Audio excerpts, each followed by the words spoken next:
The ghosts had translucent bodies with monstrous teeth and claws. Like the ghosts in movies, they could easily phase through physical objects and float mid-air. If the deep ones were monsters that reminded people of European or American horror movies, then ghosts would remind people of Asian horror movies. Damn, all these demons, devils, spirits, and monsters have all come out. Mom, I'm afraid of ghosts. Oh, God. Even ghosts exist. I can't turn off the lights at night anymore. You can still fucking sleep. The world is already fucked up, and you can still sleep. Will it not end if I don't sleep? How great is it to be a keyboard warrior? We have been discussing things yet you can't even say anything good. Put up with it or shut up. If you think you're strong, then go join as part of the volunteer army in Tokyo and fight monsters. How are we supposed to fight with ghosts? Are we supposed to bring peachwood swords, charms, or some holy water? Black donkey hooves, maybe children's urine works? Is that the legendary summoning magic? Coach, I want to learn magic. Coach, I also want to learn. The internet was a mess. Compared to monsters like deep ones, ghosts brought out more fear from people. Although the deep ones were scary, people only looked at them like lions and tigers. They were vulnerable to modern weaponry. As long as they didn't suddenly appear in the millions like war dramas, they were killable after a bit of sacrifice. But ghosts were beyond common sense. In an instant, the world had gone into chaos. With the appearance of ghosts, it did not only mean those ghost legends were true, but it also meant that people could become ghosts after death. Not only the internet, but countries around the world were also discussing worriedly. Humans stood up from apes and became Homo sapiens. They had fought and triumphed over countless beasts and creatures recorded in various historical records. However, there were no records of humans fighting against ghosts at all. This was truly something out of their understanding. We have received information from the front lines. As expected, firearms are not that useful against ghosts, perhaps useless even. The energy caused by grenade explosions could damage these ghosts. We can use weapons of mass destruction to deal with them, but this is downtown Tokyo. It is not recommended to use explosives. Warn the 1st Division. Tell all combatants to not fight in areas with a large amount of cover. It's better for them to fight in open fields. These ghosts can travel through solid objects, making them hard to attack. Ghosts do not deal any physical damage. They can pass through the human body and rob people of heat and energy. Perhaps this might be what they call robbing people of their essence? The people who are affected by this might be able to recover, but it requires follow-up observation and treatment after the end of the battle. Note, if the ghosts take away too much essence, it will kill you. Your bodies will be sucked dry and will turn into a mummy. Please abandon the tanks and armored vehicles. The ghosts can penetrate into the tanks and armored vehicles, while humans can hardly escape in that narrow space. Various information and commands were being sent to and from headquarters. The experts in the headquarters were also recording things such as the ghosts' fighting methods, reactions, and abilities. This was the first time humans fought these kinds of beings, and any bit of information was a treasure. Moreover, fighting with ghosts and humanoid creatures was largely different. When fighting humanoid creatures, having more obstacles was better, but it was better to fight with fewer obstacles against ghosts. This is great. The 12th Brigade found that flamethrowers and liquid nitrogen are extremely lethal against ghosts. Good news finally came into the command room. After a short amount of time experimenting with various weapons, they finally found the ghost's weakness.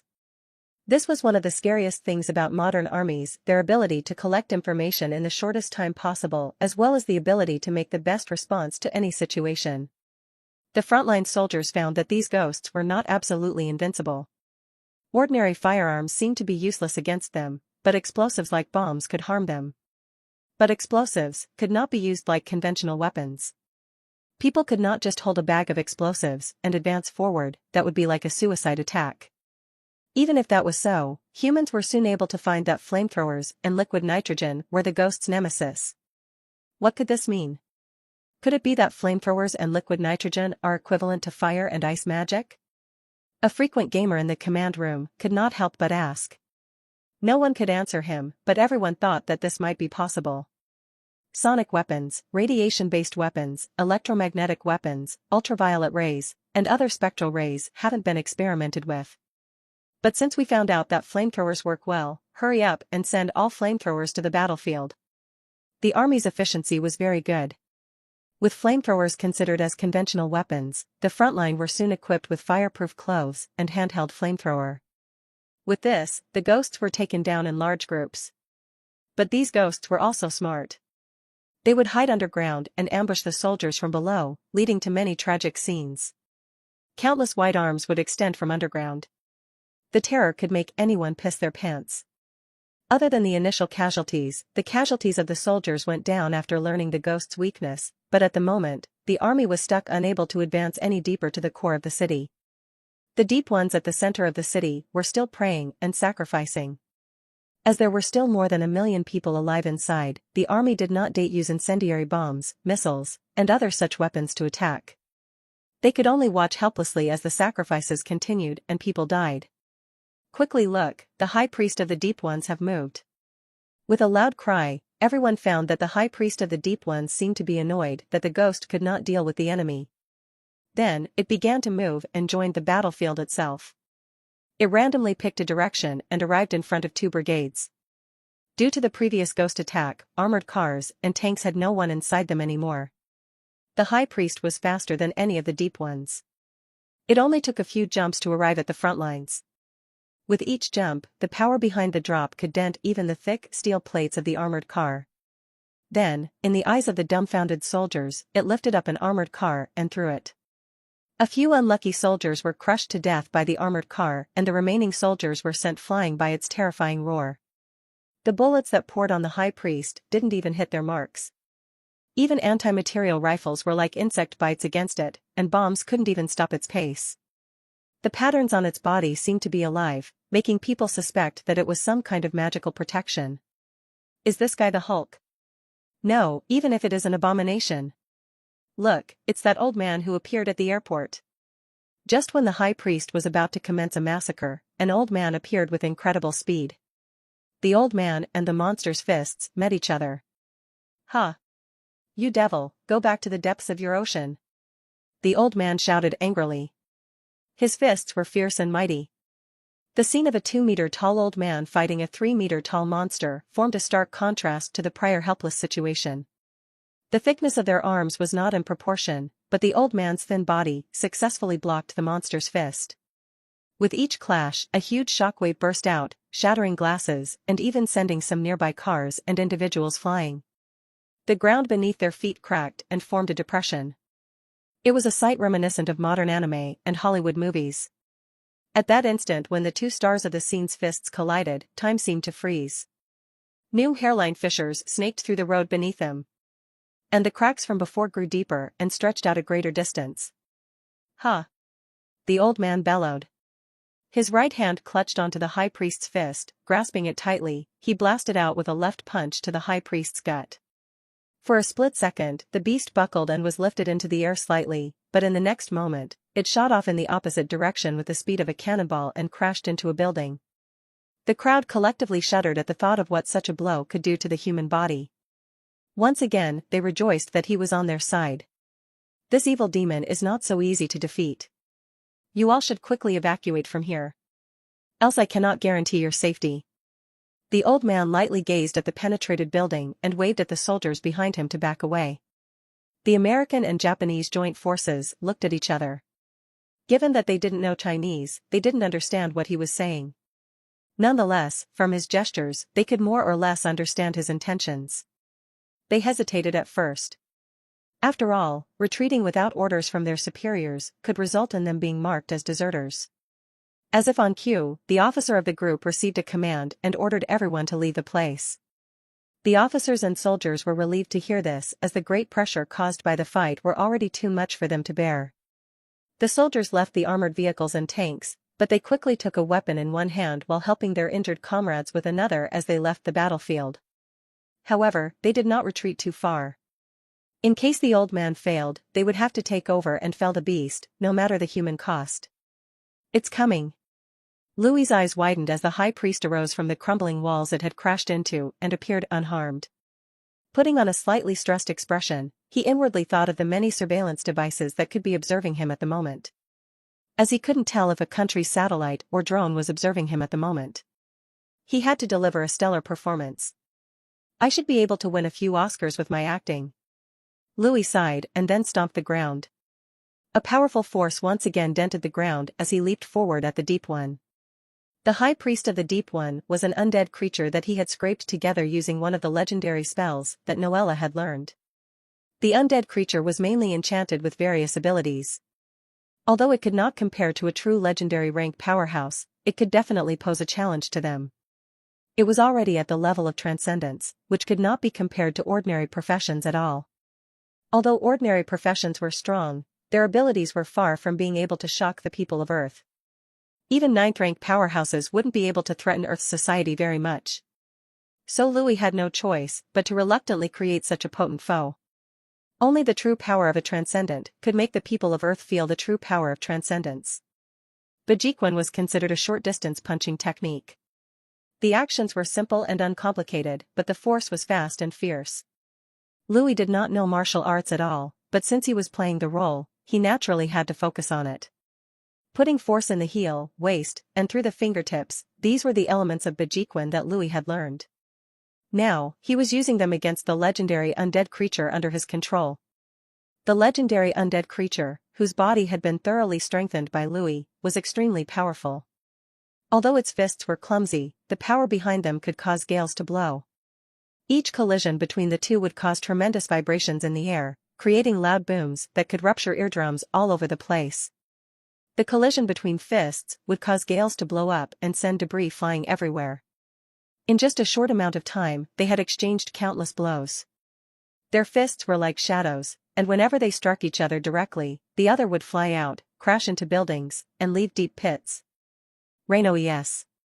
Their fists were even able to penetrate the external armor of a battle tank with one punch. A single touch of their hands on the tank cannon was surprisingly enough to bend it. The High Priest let out unpleasant "ga-ga-ga" screams. It angrily lifted an armored car and leaped up. The old man's face became serious and changed his fists into a palm knife. He then chopped the armored car from top to bottom using only his flesh. It was as if his palm had become the sharpest blade in the world. They were simply living superhumans. Their bodies might be made of steel, and their fists could create big craters on the ground. The aftershocks of their collision not only plowed the ground flat but also sent cars and people flying. And despite all of their efforts, their superhuman durability meant that they could barely harm one another.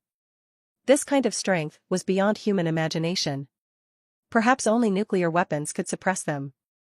But Louis was quite aggrieved. He was now more and more used to fighting like a dragon, biting with the teeth, scratching the claws, and whipping with the tail. Compared to a dragon's body, which was basically a weapon, a human's body could not really muster up that much power. But this performance should be enough to satisfy my audience, right? The governments should begin to understand the strength of superhumans. Louis was trying to give the illusion that superhumans were outrageously strong, and that they would have more to lose than gain by confronting them. This way, the governments would choose careful methods when contacting them, to let them communicate with dialogue instead of foolish hostility. However, the people of Earth didn't know that Louis was displaying a real high-end battle, even in the world of San Soliel. There weren't many true gods and demigods in the San Soliel. The legendary level of strength being displayed was already beyond mortals. And above the transcendence was the demigod level. Louis and the High Priest of the Deep Ones continued to trade blows. The two fought for half an hour in the area, causing the tall buildings to be riddled with holes. If not for the strong foundations of modern high-rise buildings, they would have already collapsed. Based purely on destructive power, Louis and the High Priest wasn't enough to alarm the people. Blowing up streets of high-rise buildings was simple for modern weapons, let alone tens of thousands of artillery blasts that could level an entire city. But nothing was more shocking than pure flesh being capable of doing this. Louis and the High Priest showed everyone their illogical strength. No matter how humans researched biology, they would take an incredibly long amount of time and would only be able to make a stronger modified human. If they wanted to reach the superhuman level, it was something that modern science could not do. It's Baji. It's Bajiquan. I am one who has learned this martial art. I can tell that the old man is using Bajiquan. The whole world was broadcasting the fight in Tokyo. Things had already exploded to this point, and the countries couldn't hide it anymore. Since that was so, they'd rather openly show it to the public and at the same time stifle complaints that the government was hiding information from them. How can you tell that Bajiquan is what he's using? No matter how I see it, I can't understand their moves. Their speeds are simply too fast. Go to the website. There is an official shot there with advanced camera equipment. You can even play it back frame by frame to see. I never imagined that I would one day use this kind of method to watch someone fight. This is really Bajiquan. This reminded me of Divine Spear, Li Shuwen. Li Shuwen was immortal. He can't even compare. Mom, I have decided, I want to practice martial arts. For a moment, a new sensation appeared in the whole world. Everyone was now on fever for Bajiquan. These deep ones were monsters that humans could not imitate. Moreover, the magic used by the high priest of the deep ones was something that normal humans could not learn, but the old man was different. What he was using was Bajiquan. Moreover, from his posture and stances, there wasn't that much difference from modern Bajiquan. So everyone assumed that learning it would have more of an effect. If Louis knew that humans were thinking like this, he would definitely snicker. Whoever learned his Bajiquan would definitely twist their waist. His power was not from martial arts at all. The problem here was that Earth lacked that special energy fluctuation that San Soliel had. Even if these people practiced till the end of the world, they wouldn't be able to accomplish anything. Even if Louis released the secrets of spells to the entire Earth, no one would be able to do it even if they practiced to their deaths. This could not be helped at all.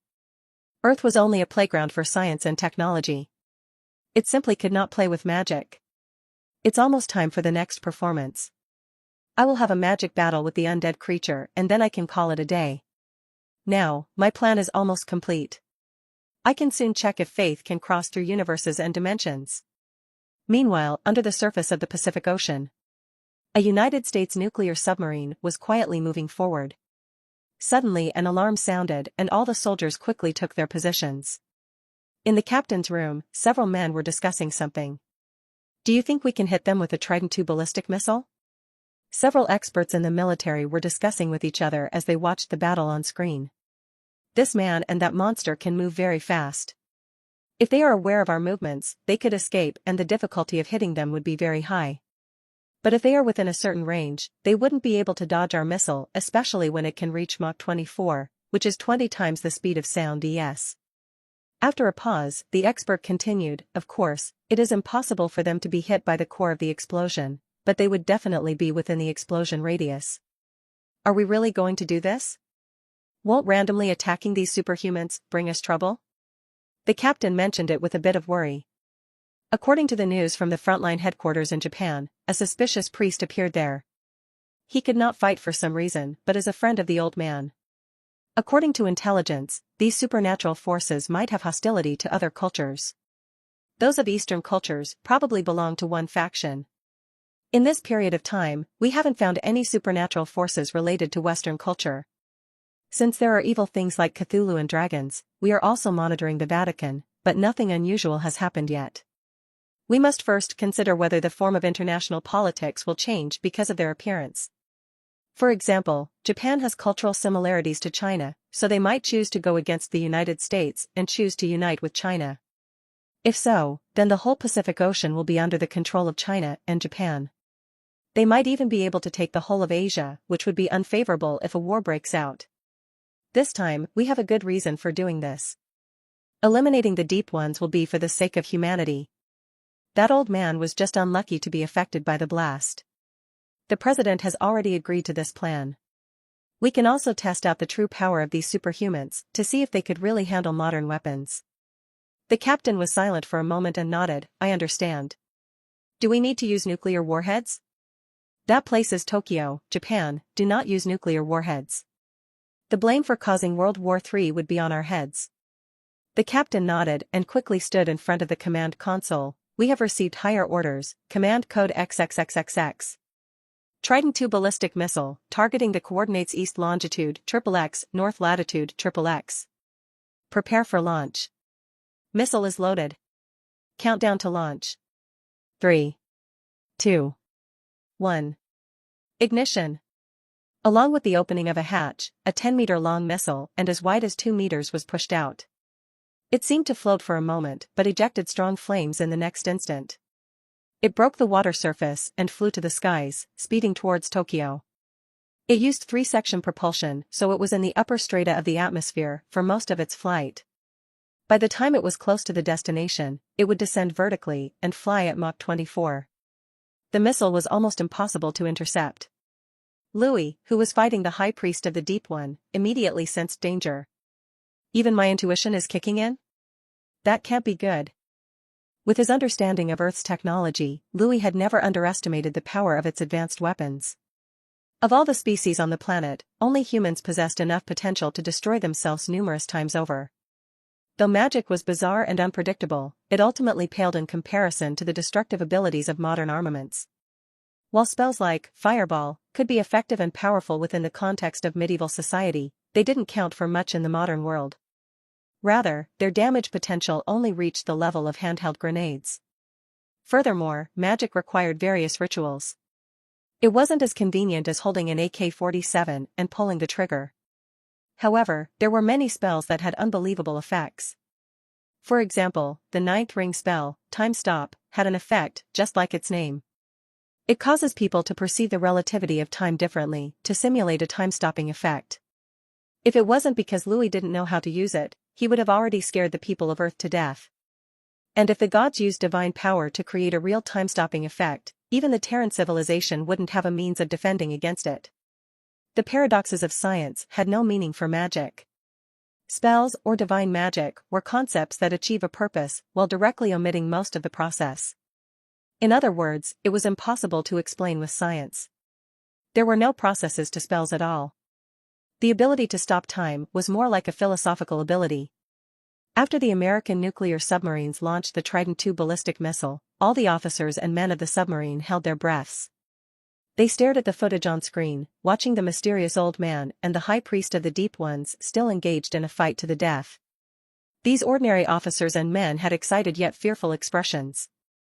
They didn't know if it was right or wrong for them to launch the missile. Although the missile didn't have a nuclear warhead, it was still an immensely powerful weapon. Its payload was 6 times more powerful than conventional explosives. If the missile could kill both of them, that would be the best-case scenario. This would at least prove that the superhumans weren't invincible and could be killed with modern weapons.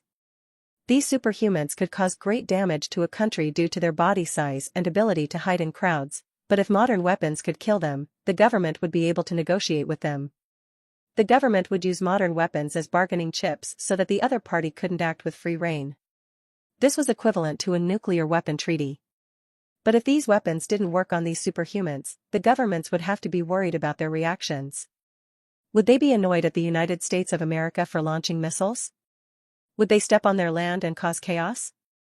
If that happened, then Hollywood would be the first to go out of business. The reason was that no one would go to the movies anymore and they would just need to watch these superhumans perform in reality. Some people began to complain about why the government had to implement such a plan with unknown prospects. It would be good if the plan succeeded, but the consequences of failure were too big. The President of the United States and many senior officials were also watching the missile from the White House. They secretly prayed to God that the missile would be effective, but another thought also popped up in their heads: would the all-knowing, all-powerful Lord bless the supernatural? Or would he bless mere mortals? In fact, the United States had no choice and could only resort to this measure. This was the concept of the poor had nothing to lose. The political systems of other countries were shackled by the United States of America. All countries were only the second oldest, so whoever was the boss, their status would remain the same. But for the United States, things would be different. They were used to being the boss. They could flaunt their carrier fleets in the entire Pacific Ocean. These carrier fleets were the defender of the dollar and oil. This was one of the reasons why the United States could use the dollar to order other countries. If the world superpower changed, the United States of America, which was geo-limited to North America, would lose everything. Their dollar system would collapse. This was a result that they would not want to see. With the knowledge that the superhumans were rooted in cultural conflicts, the United States of America was even more frustrated. Compared to Asia and Europe, the United States of America was a cultural desert. What? Those white-skinned pigs actually launched a missile. It's an invasion. An invasion of our Japan. The senior officials of Japan's Ministry of Defense and other departments were discussing the current situation and response methods at the Prime Minister's residence. After getting news that the JSDF's radar detected an incoming missile, the senior officials were in a state of panic. A Nigerian naira. All kinds of verbal curses and shouting echoed from the room. We can't let those Americans do what they want and let them just drop bombs on our land. We should fight back and resist against them. But in the end, their clamor was fruitless. They could not really do anything. They had been used to being under America, and most of the hot-blooded people of the Heisei and Showa eras were already gone. They wouldn't use nuclear weapons, right? A cabinet official said in horror. No, they wouldn't dare. If they dare use nuclear weapons in Tokyo, World War III could happen. If that happened, everyone would be left with sticks to fight World War IV. Can we intercept the missile? Impossible. The best missile interception system belongs to the United States, and its interception rate isn't that high. Moreover, the missile is already reaching the end of its acceleration. The crowd went silent again. They didn't want a missile to land even if it wasn't a nuclear missile. The damage caused to Tokyo wouldn't be that big, but it would be a huge slap on Japan's face, even if it was Father America. Moreover, what the Americans could think of, the Japanese could also think of. If the missile could truly deal with the High Priest of the Deep Ones and the Old Man, that would be for the best. This would mean that human society won against superhuman society. But if it couldn't deal with them, what would happen when the mysterious Old Man gets angry? The Japanese cabinet felt that the Americans were ruthless. They used Japan as an outpost to test the strength of these superhumans and even dragged Japan into it. Let's see the results first. The Japanese Prime Minister said with a headache. He felt that he was the only Prime Minister in all of history to have these things happen in his term of office. Here it comes. Louis blasted the High Priest of the Deep Ones into a building with a single slap. His eyes shrewdly flashed, sensing the rapidly approaching danger. Damn, what speed! Even the nerves of a dragon couldn't keep up. Facing the missile, Louis, who had not yet fully evolved, was also in awe. No other way. I must borrow the power of the godhood. Louis made his decision quickly. He began to mobilize the divine power and used his divine authority. In that instant, his entire person seemed to have sublimated and transformed from mortal into god. Although it was only at the demigod level, it was power close to the gods. Faced with the power of the missile, Louis was barely able to keep up with that speed. Now. His nostrils widened as he exhaled. With a loud shout, he stomped on the ground, leaped up into the air, and threw a punch at the warhead traveling at Mach 24. That image was so spectacular, like a human facing a comet. Under the gaze of countless spectators, the skies of Tokyo bore witness to one of the greatest miracles ever witnessed by mankind. How fast and how powerful was the missile, you might wonder. Even if the warhead did not have explosive energy, just the speed alone was enough to tear apart a fully grown adult dragon into pieces. This was a power that mortal flesh could never withstand. To intercept such a ballistic missile, one would need legendary rank spells to protect oneself. Moreover, the preparations for the spell would have to be done in advance and could not be cast immediately. And even if one withstood the first shot, human technological weapons could continuously launch dozens to hundreds of it. Even legendary rank mages would become charred under such power. But just because mortals could not resist it did not mean that the gods couldn't. Even if the speed was 100 times more, true gods would be able to easily block it. In the face of gods, speed was meaningless, a mere concept that could be changed once under their domain. Although there was a gap between demigod and true gods, they were both divine entities nonetheless. Louis was currently in a human form. He used the power inside the godhood to use his divine authority and temporarily become a demigod that could contend with the gods. Divine power. Emerald domain. Louis wasn't playing as a god at the moment, so he could not use his divine authority to affect the real world, but he could shrink the domain to only affect himself. The domain of dreams could turn real into illusory and illusory into real. With his mastery over the dream, he obtained the power to manipulate reality.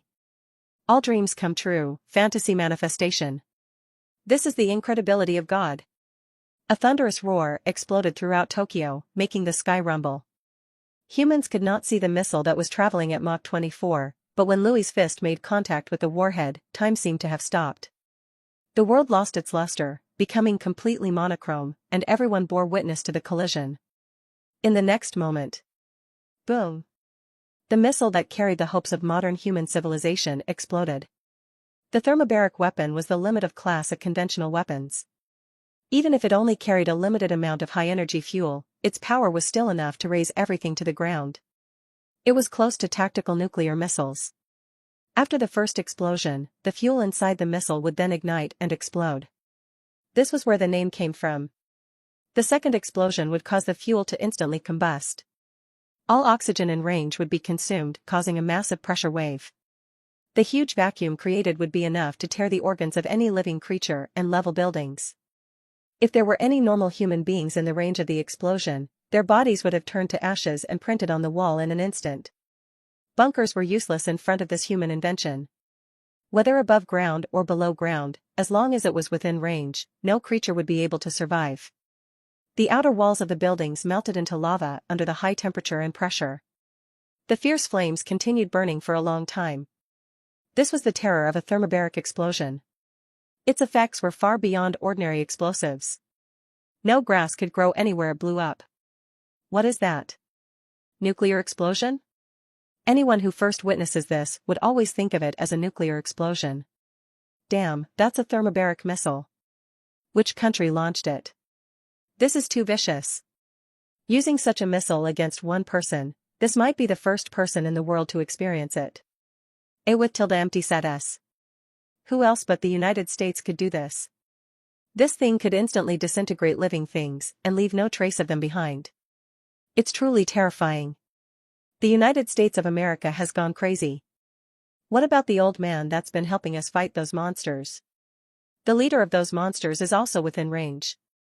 America must have wanted to get rid of them both. Heh. This is the so-called politics. America is afraid of these superhumans, and afraid that their hegemony might be overthrown. How is the old man? No need to look. He is absolutely dead. Even if that thing is not a nuclear missile, it is still considered as one of the strongest conventional weapons. Humans are a form of carbon-based life, right? I don't think he could survive that. Everyone watching the battle went silent. Although they inwardly did not believe that a superhuman could die like this, they could not help but come to that conclusion. In their perception, such a terrifying thing could not be blocked by any creature on Earth. Films and movies were only created by people's imagination as there was no comparison. Quick! Point all the satellites and unmanned drones there, I want to see the results. Are they dead? No response for now. They should be dead. The entire place is still on fire. With temperatures over 1,000 degrees, no one could approach it and life detectors are useless. Then we can only wait. My God bless us. The governments of the world had mixed feelings while looking at the burning neighborhood. Fortunately, the destruction was not extensive. With the current level of human technology, it would be repaired in 2 to 3 months. But was the old man and the monster really dead? People were glad and sad at the same time. Suddenly, the fire seemed to shrink violently in part, revealing the devastated surroundings. People sucked in a breath of cold air only to see that the ground and the surroundings barely existed. Building exteriors had been turned into liquid metal and lava still flowed everywhere. But compared to the disgusting scene of this hell, the old man's figure made everyone more fearful.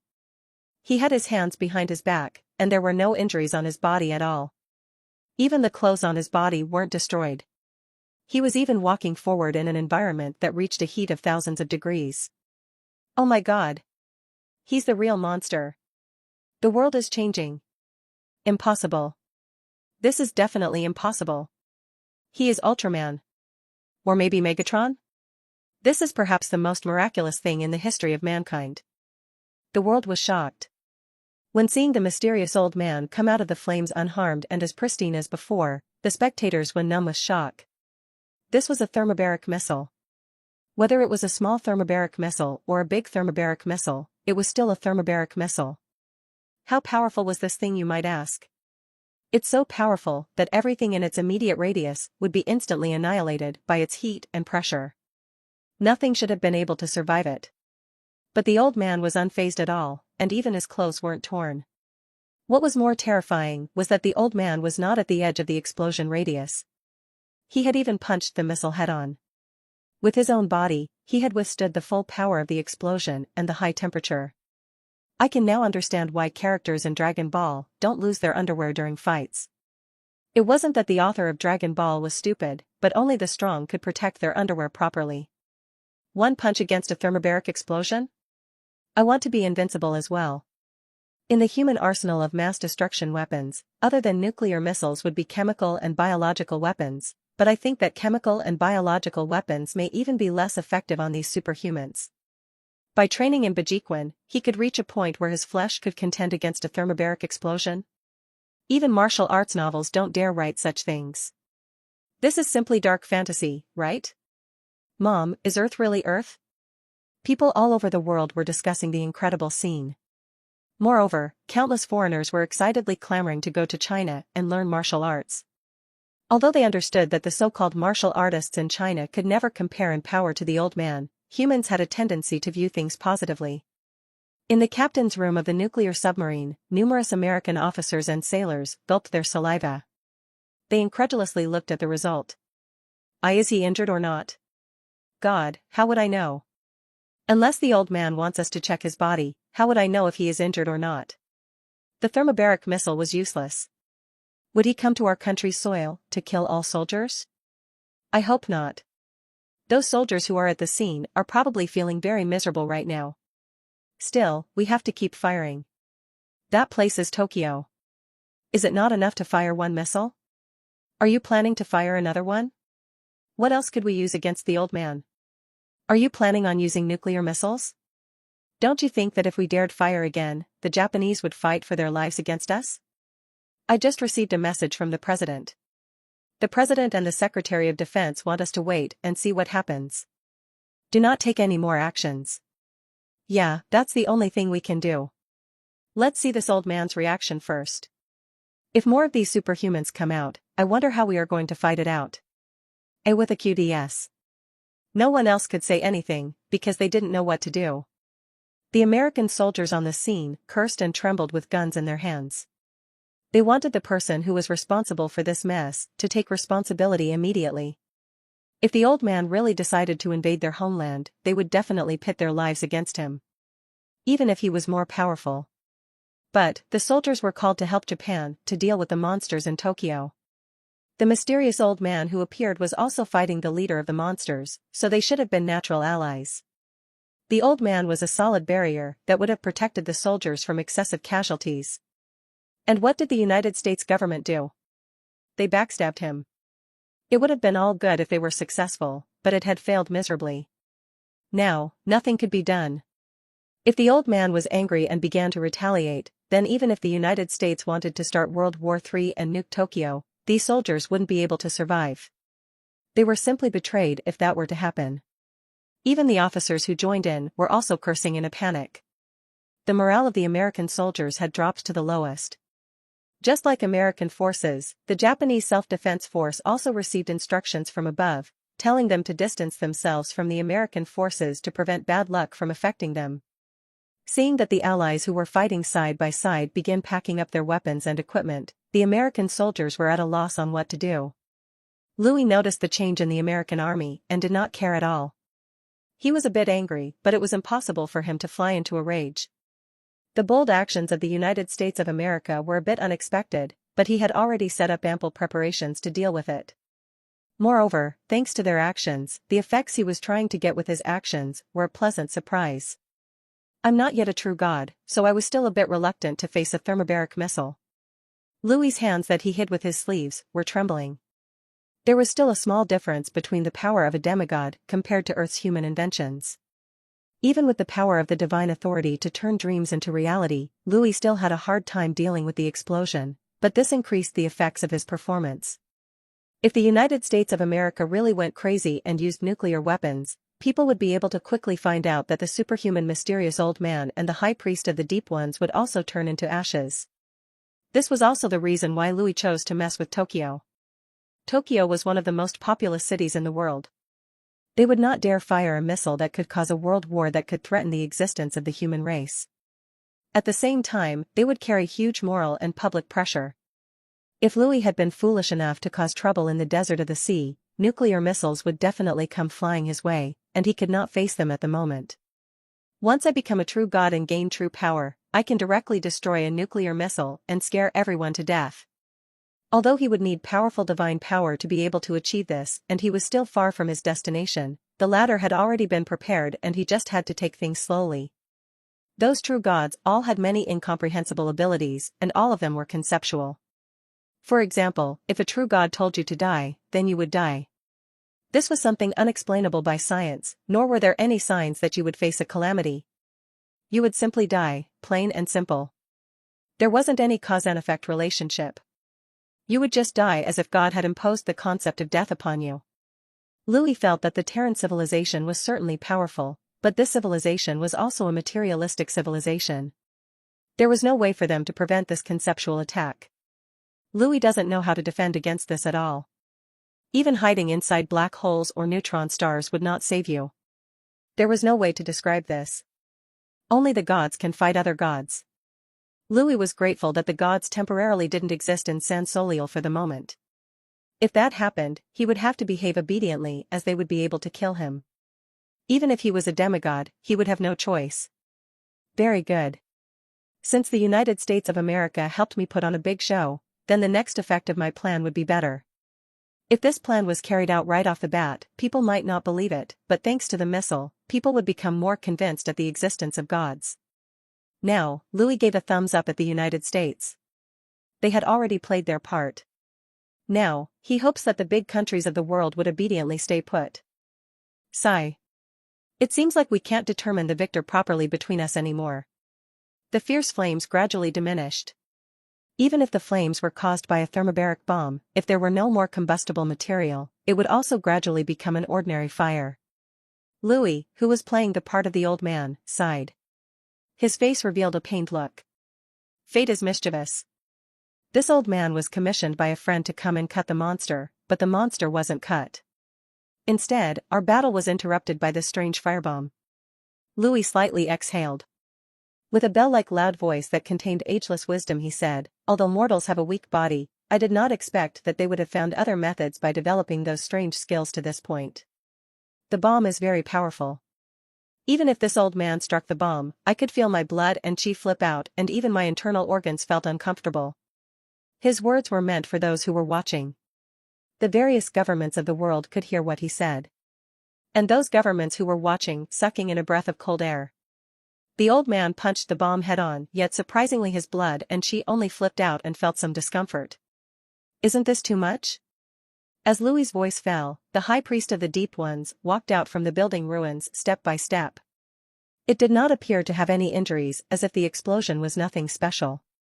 Seeing this scene, the governments of the world revealed an understanding expression. After all, the high priest of the Deep Ones was able to fight with the old man for so long, it was obviously not weak. In fact, the moment Louis noticed the missile, the first thing he did was to strike away his own summoned legendary undead creature. That way, he could destroy the missile in mid-air as well as prevent the undead creature from getting too close to the explosion. Compared to Louis, who could use divine power, the summoned undead creature was only barely at legendary rank. It was not as good as real legendary rank undead. If it was at the core of the explosion, even if it did not die, it would suffer a lot of damage. At that time, those who were watching would experience a boost in morale. This would tell them that human weapons could harm these superhumans. If the damage was sufficient, they might even follow up with more missiles. As a result, most of the explosive power was taken in by Louis while the undead creature was only at the edge of the explosion. That amount of explosive power was nothing to it, but for the people who were watching, they could only see that the thermobaric explosion was useless against the old man or the high priest of the Deep One. Gwa. The high priest of the Deep One let out an unpleasant sound. As if it was speaking, it roared at Louis and warily retreated. It was as if it knew that no one would win between it and Louis, and those mortals might try to fish for profits again, so it was not ready to fight. Louis let the high priest of the Deep Ones leave. He stood in place as if he was hesitant. After thinking about it, he also turned back and moved away. His speed seemed to be slow yet fast. With just one small step, he was able to move 10 meters, just like Buddha's Adivina. No one dared stop him nor say anything to him on his way. Looking at the direction the old man was going, the U.S.-Japan Joint Operations Headquarters people were shocked because he was headed their way. After discovering this, the people inside unconsciously looked at the Shinto priest, who was like an illusory shadow. The Shinto priest had his eyelids lowered and his hands folded in front of him. His thin body that looked like a withered tree branch made people feel a subconscious terror as if they were looking at a monster. The Shinto priest just stood there without saying anything and no one dared to talk to him. Now that the old man was also heading there, they thought that it might be related to the Shinto priest. It didn't take long for Louis to arrive at the headquarters, which was located in a hidden underground building. Thanks to the power of his illusion spell, Louis was able to easily find his way there. This was the spell that created the fake Shinto priest. The guards of the self-defense force trembled at Louis's arrival. Their legs were shivering as they wanted to run away, but they also felt that this was in line with their responsibilities as soldiers. They trembled as they said, sorry. This place is a restricted area. We cannot let you pass without orders. They didn't care if Louis understood Japanese or not. They just said what their duties dictated of them. Louis ignored them and only shot them a glance. His draconic might paralyzed the guards with fear. If they held a firm will, perhaps they might be able to resist, but the battle before had already greatly destabilized their mental states. His pressure simply pushed them over the edge.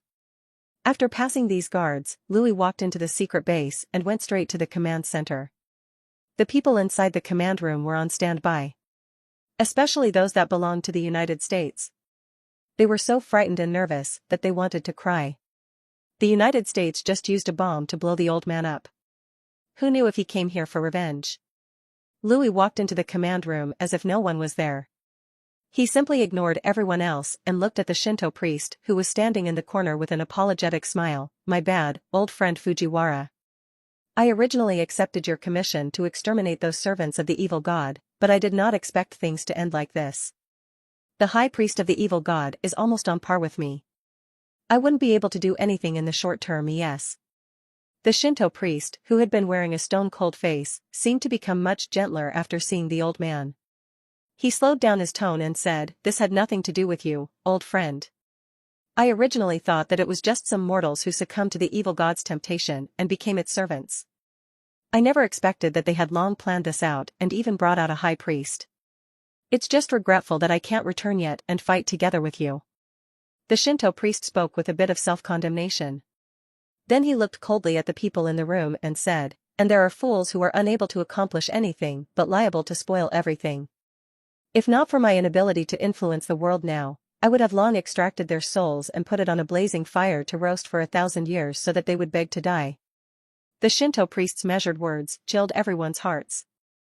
They found that compared to the gentle old man from China, the Shinto priest was more like a demon. They wondered how the two became close friends. Now, all lives face a crisis. I originally thought that coming back would be a joyous event, but I never imagined that it would be the time when the evil demons would cause trouble. The old man sighed quietly, as if he was worried about the calamities and difficulties that the world would have to face.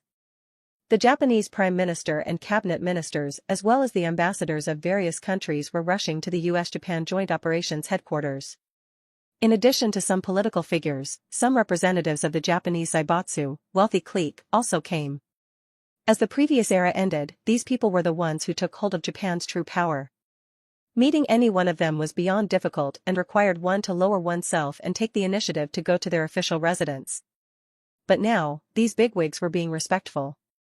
Without caring for any loss of face, they made their way to the HQ with the greatest speed. "Masters, can you please explain to us mortals the origin of these monsters and what they want to do?" The Prime Minister, whose surname was the same as one of Japan's most famous onmyoji, lowered his head and asked respectfully. He used the most respectful language, which was extremely rare in modern Japanese society. The representatives of other countries also perked up their ears to probe the two. The Japanese Prime Minister looked at the old man with a withered appearance, but inwardly he was happy to meet this man who had the famous surname of Fujiwara. The surname Fujiwara could be said to be the real nobility of Japan. From the Asuka period, this family name had always been associated with nobility. However, there were countless people with the surname Fujiwara throughout history, so it was impossible to guess the true identity of the old man, nor was it known if the old man even left a trace in history. The Chinese man said that he was a person from the Ming dynasty, which is more than 500 years ago. This priest should also be close in age to him. Thinking about this, the prime minister let out a complex expression. Longevity was said to be the dream of mortals. The poor desired wealth and power, while those who had wealth and power pursued a long life. Even the Chinese Emperor Qin Shi Huang wasn't exempt from this. As for the Chinese man practicing Bejiquan to live forever, no one would believe it. Everyone knew that it was just a sort of martial arts to fight against the enemy. They expected that the old man must have some kind of special technique to accomplish this. Even if this longevity was different from true immortality, living for 100,000 years more was enough to make them envious. The ambassador of America found himself unable to intervene at all. As the world superpower, it was rare for them to be unable to put in a word in this kind of international event. But he really couldn't help it, especially when his country had provoked the superhumans. He was already thankful to God that they did not retaliate against America, so he stood at the side. The Japanese prime minister was also pleased with himself at this time. Japan had always been behind America, but this could not be helped. Japan simply couldn't afford to mess with them. Naturally, as a sovereign country, he did not like it when other countries would tell them what to do with their policies and military. The prime minister felt very close to these two superhumans. The main reason was that the Shinto priest was Japanese, which caused the Japanese people to feel that they were on the same side. This was also the purpose why Louis created the Shinto priest. It was to make them feel good and have an easier time communicating, allowing many things to be said in the open. Lord Priest said that he can't return yet, but it is only a matter of time for him to return. With the good relationship between the Lord Priest and the Chinese man, his strength shouldn't be any weaker. The representatives of Japan were all making calculations in their hearts. If there were countries previously hostile to the appearances of these superhumans, then with Louis's performance of punching the thermobaric missile, their attitudes immediately changed. They all came to a consensus that they could not force these superhumans to do anything. As long as these superhumans didn't cause trouble, overthrow the government, or cause mass destruction and massacres, then the governments would treat them well. There were a lot of things lacking with the current civilization. The only thing that wasn't lacking was enjoyment and entertainment. They could absolutely serve them better than any ancient emperor could. And in case they could get some benefits from these superhumans, they might be able to live for more than 50 more years.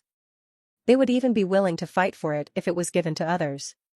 The Shinto priest did not speak. He maintained his high and cold persona, while the Chinese man was very amiable. Seeing the group, he explained, "These monsters you call the Deep Ones are servants of the evil god. The evil god is an extraterrestrial demon. His will descends upon worlds replete with life and drives all who contact it crazy. And beta. As for their actions, you can see what it is. They want to summon the will of the evil god by means of blood sacrifice. It will bring great disaster to this world and drive the world into madness and decay. Previously, this old man has checked it. In the sea you now call the Pacific Ocean, there are trails of the evil god which must be caused by the Deep Ones under the ocean. They probably used the sacrifices they obtained that time to start a more massive plan this time." Louis narrated the details he had made up before to convince these people. He also made an explanation for the cargo ship in the Pacific, and in case there was any information that did not match with theirs, these people had no choice but to believe it because they could not prove his lies. Louis's explanation was the same as the government's speculation. Everyone wasn't surprised. The Prime Minister looked around before continuing to ask questions as everyone's representative. "Can this ritual be stopped? This is not difficult. The evil god that you call Cthulhu is related to the stars. We just need to wait for the sun to rise, which would weaken the power of the ritual and stop it." Before the Japanese people could rejoice, Louis gave them another blow to the head, but this time, the Deep Ones are well prepared for the sacrifice. Probably by about 4 to 5 o'clock in the morning, the ritual will be completed. Aren't you just wasting our time? Doesn't that mean that the sun will not rise tomorrow? The Japanese side cursed inwardly, but they did not dare show it. Then what would be the consequences of the ritual? The Prime Minister nervously asked. This time Louis did not answer. The Shinto priest glanced at the Prime Minister and spoke with a cold voice. "Most probably Edo, or what you now call Tokyo, would be invaded by the will of the evil god. Everyone in the city would go crazy or die because of it." Hearing the Shinto priest's words, everyone sucked in a breath of cold air. They did not actually believe it, but no one would dare bet on what the result might be. If they lost the bet, the whole of Japan would be finished. Just at that moment, a voice with a Russian accent came from the side. If you Japanese don't know how to solve this crisis, we Russians are willing to give you a free Tsar Bomba to strike directly at Tokyo. All your problems would be solved. What a bunch of barbarians. The Japanese side cursed inwardly. These Russians only know about using nuclear bombs. During the Fukushima power plant leakage incident, the only solution they came up with was to use a nuclear bomb on the nuclear power plant and explained that this was using poison to fight poison. Naturally, the Japanese would not choose this option. What was the difference between this and the destruction caused by the evil god? Moreover, it might even be worse than what the evil god could do. What the evil god wanted was human life, but with a nuclear weapon, all the buildings in Tokyo would probably be turned to ashes. Moreover, the nuclear radiation left behind would turn the land uninhabitable for hundreds of years. Is there really no other way? The Prime Minister asked with a bit of despair in his voice. I was waiting for you to say that. How can I continue pretending if you don't beg me? Louis muttered inwardly. Louis appeared hesitant, as though he was worried about the implications of answering. This calculated response hinted to onlookers that while he indeed had the ability to deal with the situation, he was just unsure if it was appropriate to do so. Seeing this, the Japanese representatives were naturally overjoyed. The Prime Minister did not care about being reserved anymore and directly and respectfully asked, "Is there a solution that can deal with our country's crisis?" If there is, the Japanese government is willing to cooperate with anything. This was human nature. When seeing strong people, they would grovel at their feet, and before the weak, they would happily flex their muscles and oppress them. It was hard to say whether this human characteristic was good or bad. Towards the action of their Prime Minister, the others did not care as they had no other choices. In nicer words, this was to undergo self-imposed hardships so as to strengthen one's resolve to wipe out a national humiliation. Before Old Man Louis could speak, the Shinto priest he was controlling anxiously said, "Old friend, are you planning to perform the ritual of sacrifice to the spirits and gods? You shouldn't do this. Even if the summoned being descends, your vitality would be greatly injured. That's why I'm considering things." Louis was showing an anxious expression as if he would have to do something more worrisome than punching a thermobaric missile. He paced 2 steps in place, with his hands behind his back and his head down. He seemed to be calculating something while the Japanese people were looking at him with bated breath. Towards the conversation between the two, they had to pretend to understand even if they didn't. In any case, they understood that the Chinese man was planning something big, but this would create huge losses and damages to him. After a long while, Louis stopped. If one of 2 interdependent things falls, the other is in danger. It is our obligation to destroy these demons and prevent the evil god from descending. If we let the world be scoured by the evil god, our great plan to return would be affected. The Shinto priest was speechless, looked at his old friend, and said indignantly, "I can only blame myself for not being able to return yet. This land has been my place of refuge since ancient times. I should have set up an altar and summoned Amaterasu Amikami to bless us with her divine power. I would have been the one to bear the price for the god's descent and not you. I never thought that you, my old friend, would have to do it." The withered priest revealed an expression of shame and guilt. He waved his long sleeves and said, "No, how could I let my old friend pay the price? These mortals are useless to us, and we just wouldn't be able to return to our homeland. Let them go to their destruction." Hearing the Shinto priest's cruel words, the mortals present felt aghast in their hearts. Just as they had expected, the superhumans do not care about the life and death of mortals. As for why the Chinese man was so compassionate, anyone with a bit of understanding towards Chinese culture would know. During the Ming dynasty, Confucianism flourished. Even if the old man did not believe it, he was definitely influenced by it. Confucianism was a culture with the idea of peace under the heavens and open-mindedness and righteousness exist in the world. After the Shinto priest finished speaking, he saw that the old man seemed to have made up his mind and helplessly sighed, "Since it is your decision, I will not refute it, but I can't just let you pay the price. Although the mortals cannot compensate you, you have your clan behind you. Seeing that this world is now materially developed, even if you do not mind, you should think about the people behind you." He once again looked at the Japanese people and said in a deep voice, "I will give you 3 days to collect Aoi of this land. Collect as much as you can and use these to compensate my old friend. The Shinto priest gave irrefutable orders to the Japanese representatives. If the Chinese man was the one who said this, the Japanese might still agree to it, but they would be reluctant. But if the Shinto priest, who represented their gods, said this, they would not have the slightest thought of refusal and would take things for granted. In the hearts of the Japanese, the Shinto priest was their ancestor who was a master of supernatural powers. Moreover, he even said that he could ask Amaterasu Amikami to descend. Any one of them knew that Amaterasu Amikami was said to be the real ancestor of their first emperor. Oi? The Japanese were stunned. They did not know which Aoi the Shinto priest was referring to.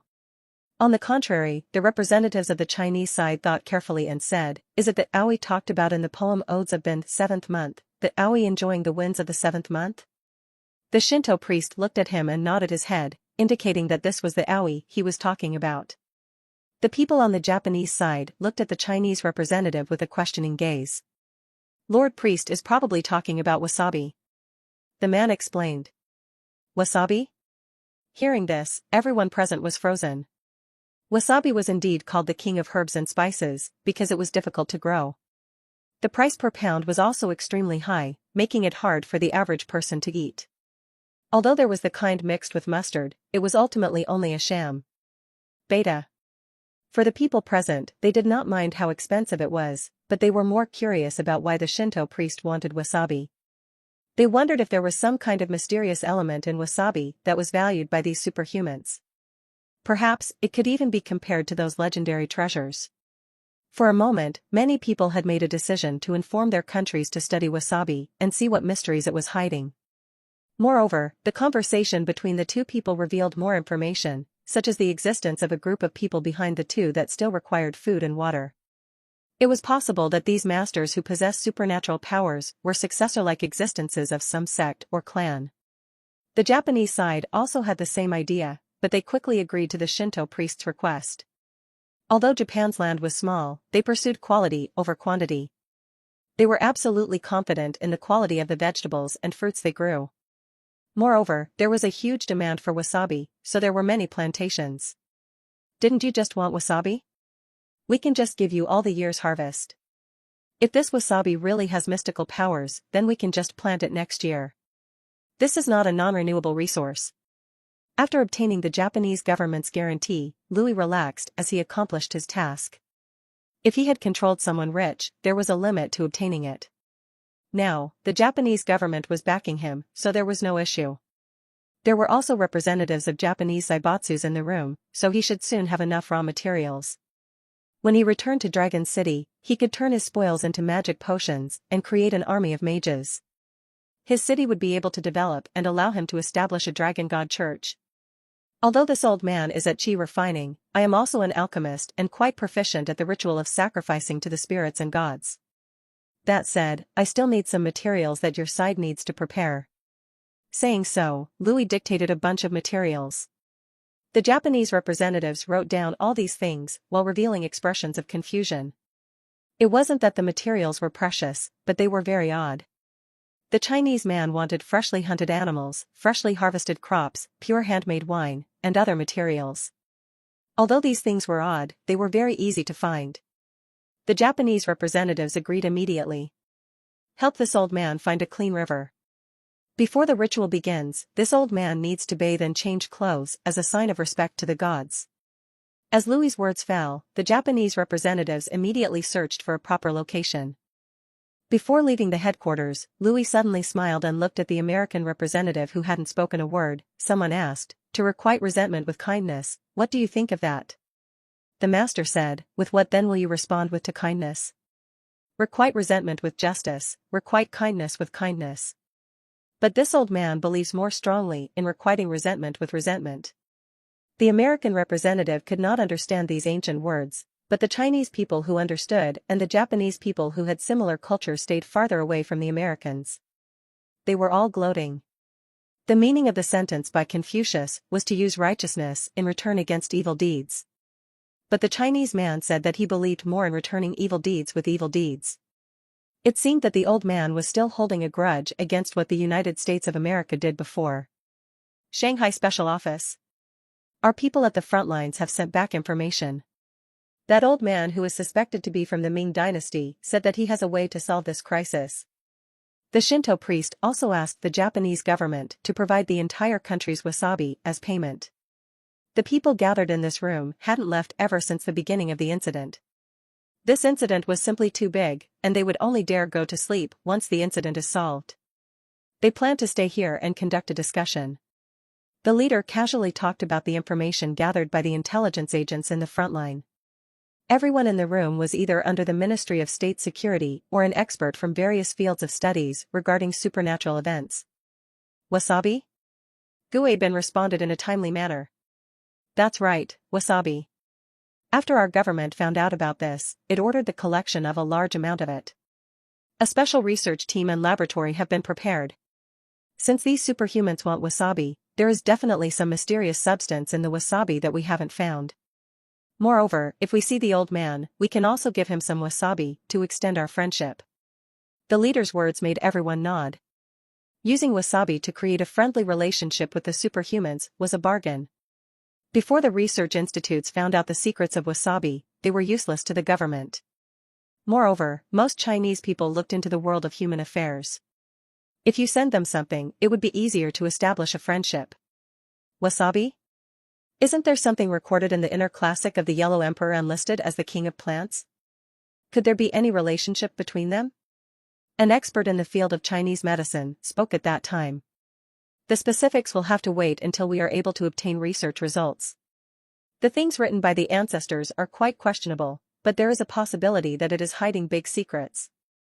Since wasabi is crowned by the inner classic of the Yellow Emperor, then it really might be hiding something profound.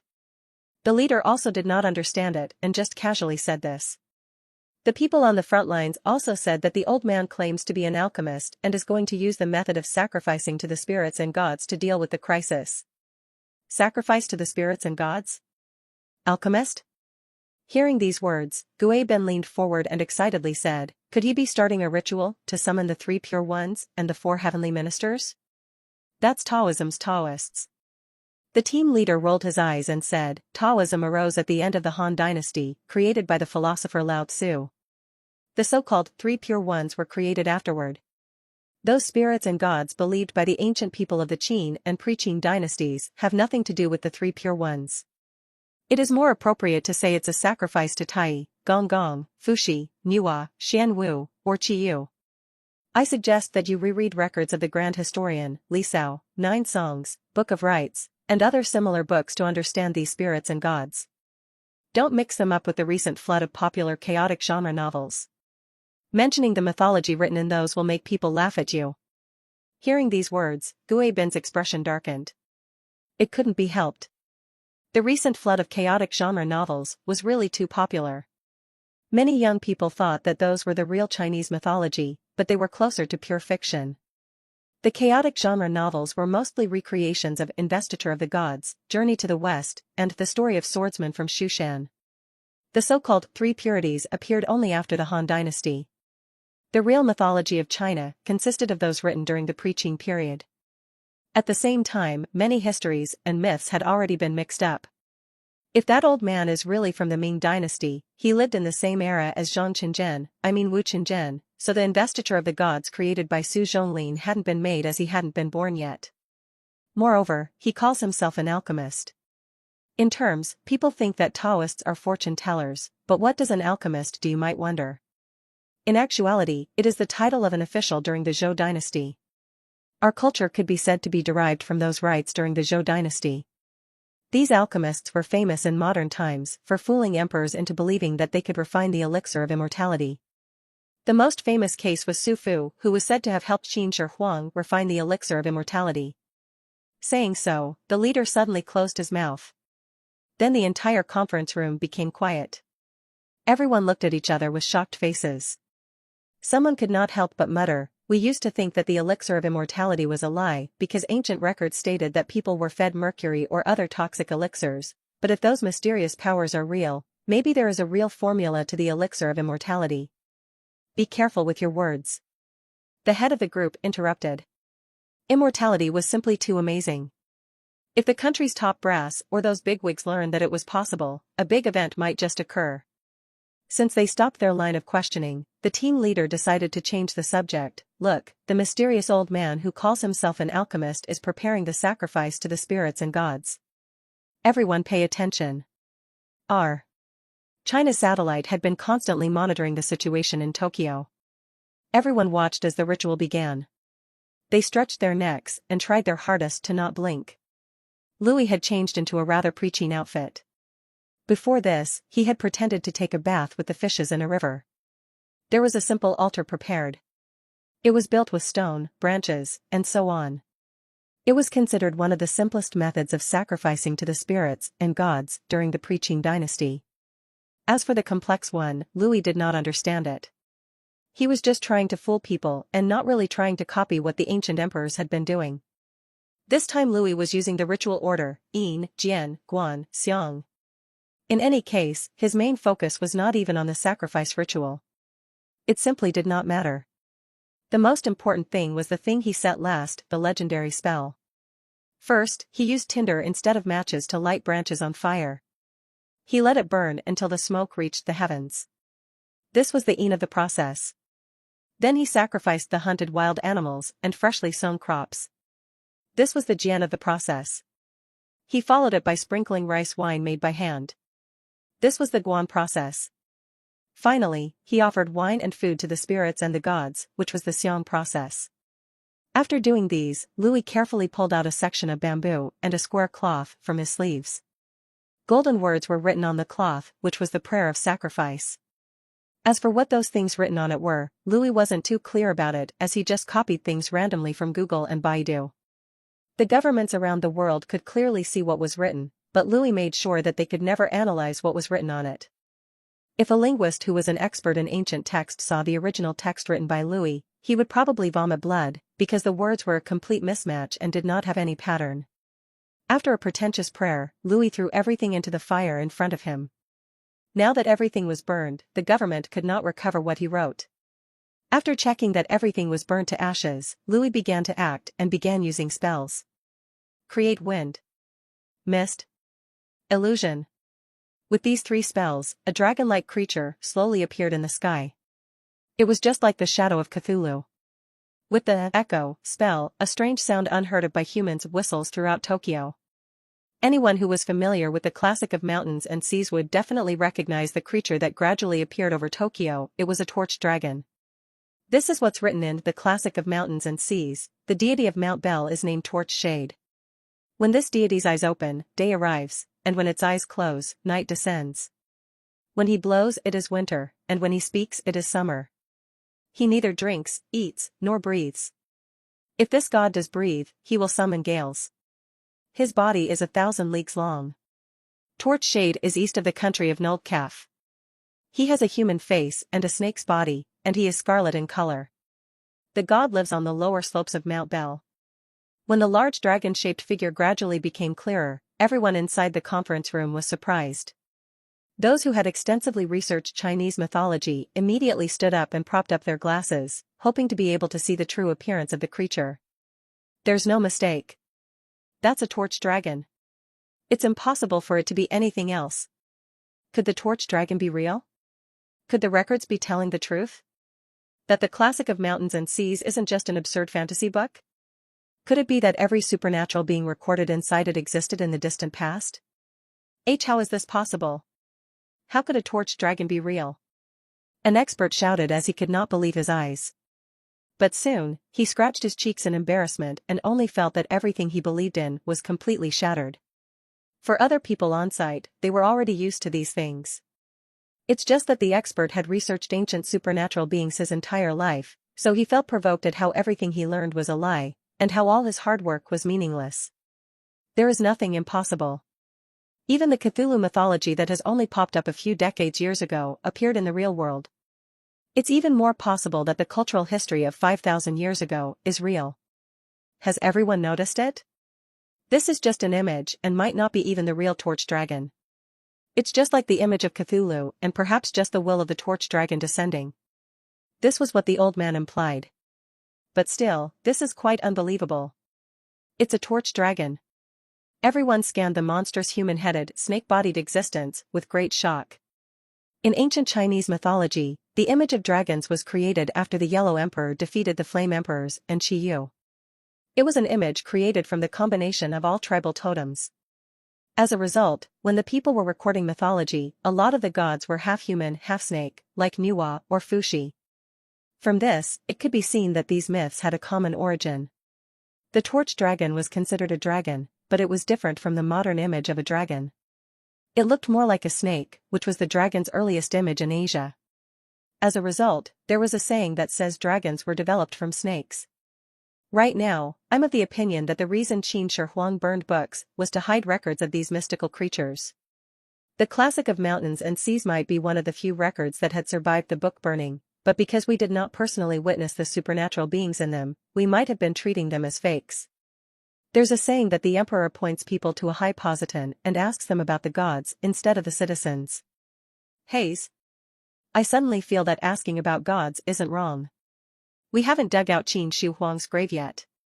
Tell me, might we be able to find some ancient records inside it? There might be, but there also might not be. Since alchemy is actually that mystical, the things left behind by our ancestors might not all be trash. But, what powers does the torch dragon possess that could resolve the situation? Everyone excitedly discussed. At this time, the leader thought of something which stopped everyone's discussion. I recalled something that our representative in Japan reported. He said that the mysterious old man said that Cthulhu's ritual borrows powers from the stars. It can only display its full effect at night. If the day arrives, then the ritual would collapse. When he finished, everyone shouted at the same time, when this deity's eyes open, day arrives. That's right.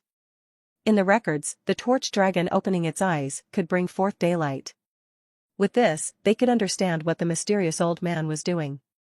He wanted the torch dragon to open its eyes and bring forth daylight. Thinking of this, everyone once again became excited with disbelief. If this ritual could truly summon the torch dragon, then the entire Tokyo would turn from night to day. That power could be said to be in the realm of the divine. But, how is it planning to change the stars? Daylight means the sun, but the sun is a fixed star. Could it be that the torch dragon could influence the stars? Or could it be influencing the Earth's rotation? No one knows. The power these superhumans possess is different from science. Let's continue to watch. If this torch dragon can truly bring forth daylight, then we need to make a long consideration about the powers these superhumans possess. Everyone curbed their thoughts and continued to watch the situation unfold. Louis raised his head and seriously looked at the torch dragon that he had summoned. Its upper half was human while its lower half was a snake. The human half looked illusory, making it hard for people to see through its true appearance. The snake half spiraled in the sky as if it had appeared from the void, making others suspect that it really was 1,000 miles long. An epsilon. Its entire body was scarlet red. The way its tail spiraled made it seem as if it was coiled around a non-existing mountain, and in the legend, it said that the torch dragon was a mountain god. Let's begin. I will let you all witness my performance of moving the stars. Louis took a deep breath and respectfully prayed to the torch dragon. At the same time, he activated the last legendary spell that he had set up over Tokyo, Emanator's eternal sun. This legendary magic was quite weak. It could create a realistic fake sun. It did not have any destructive power at all. The mage who created this spell must have used this spell to light up a small realm to give it some vitality. Until this day, this magic was the best thing that could fool the people of Earth. It had no destructive power, but the magic was quite high-leveled. It could create something that could never be explained by science. Activate legendary magic. Louis silently muttered and gestured while hiding his hands in his sleeves.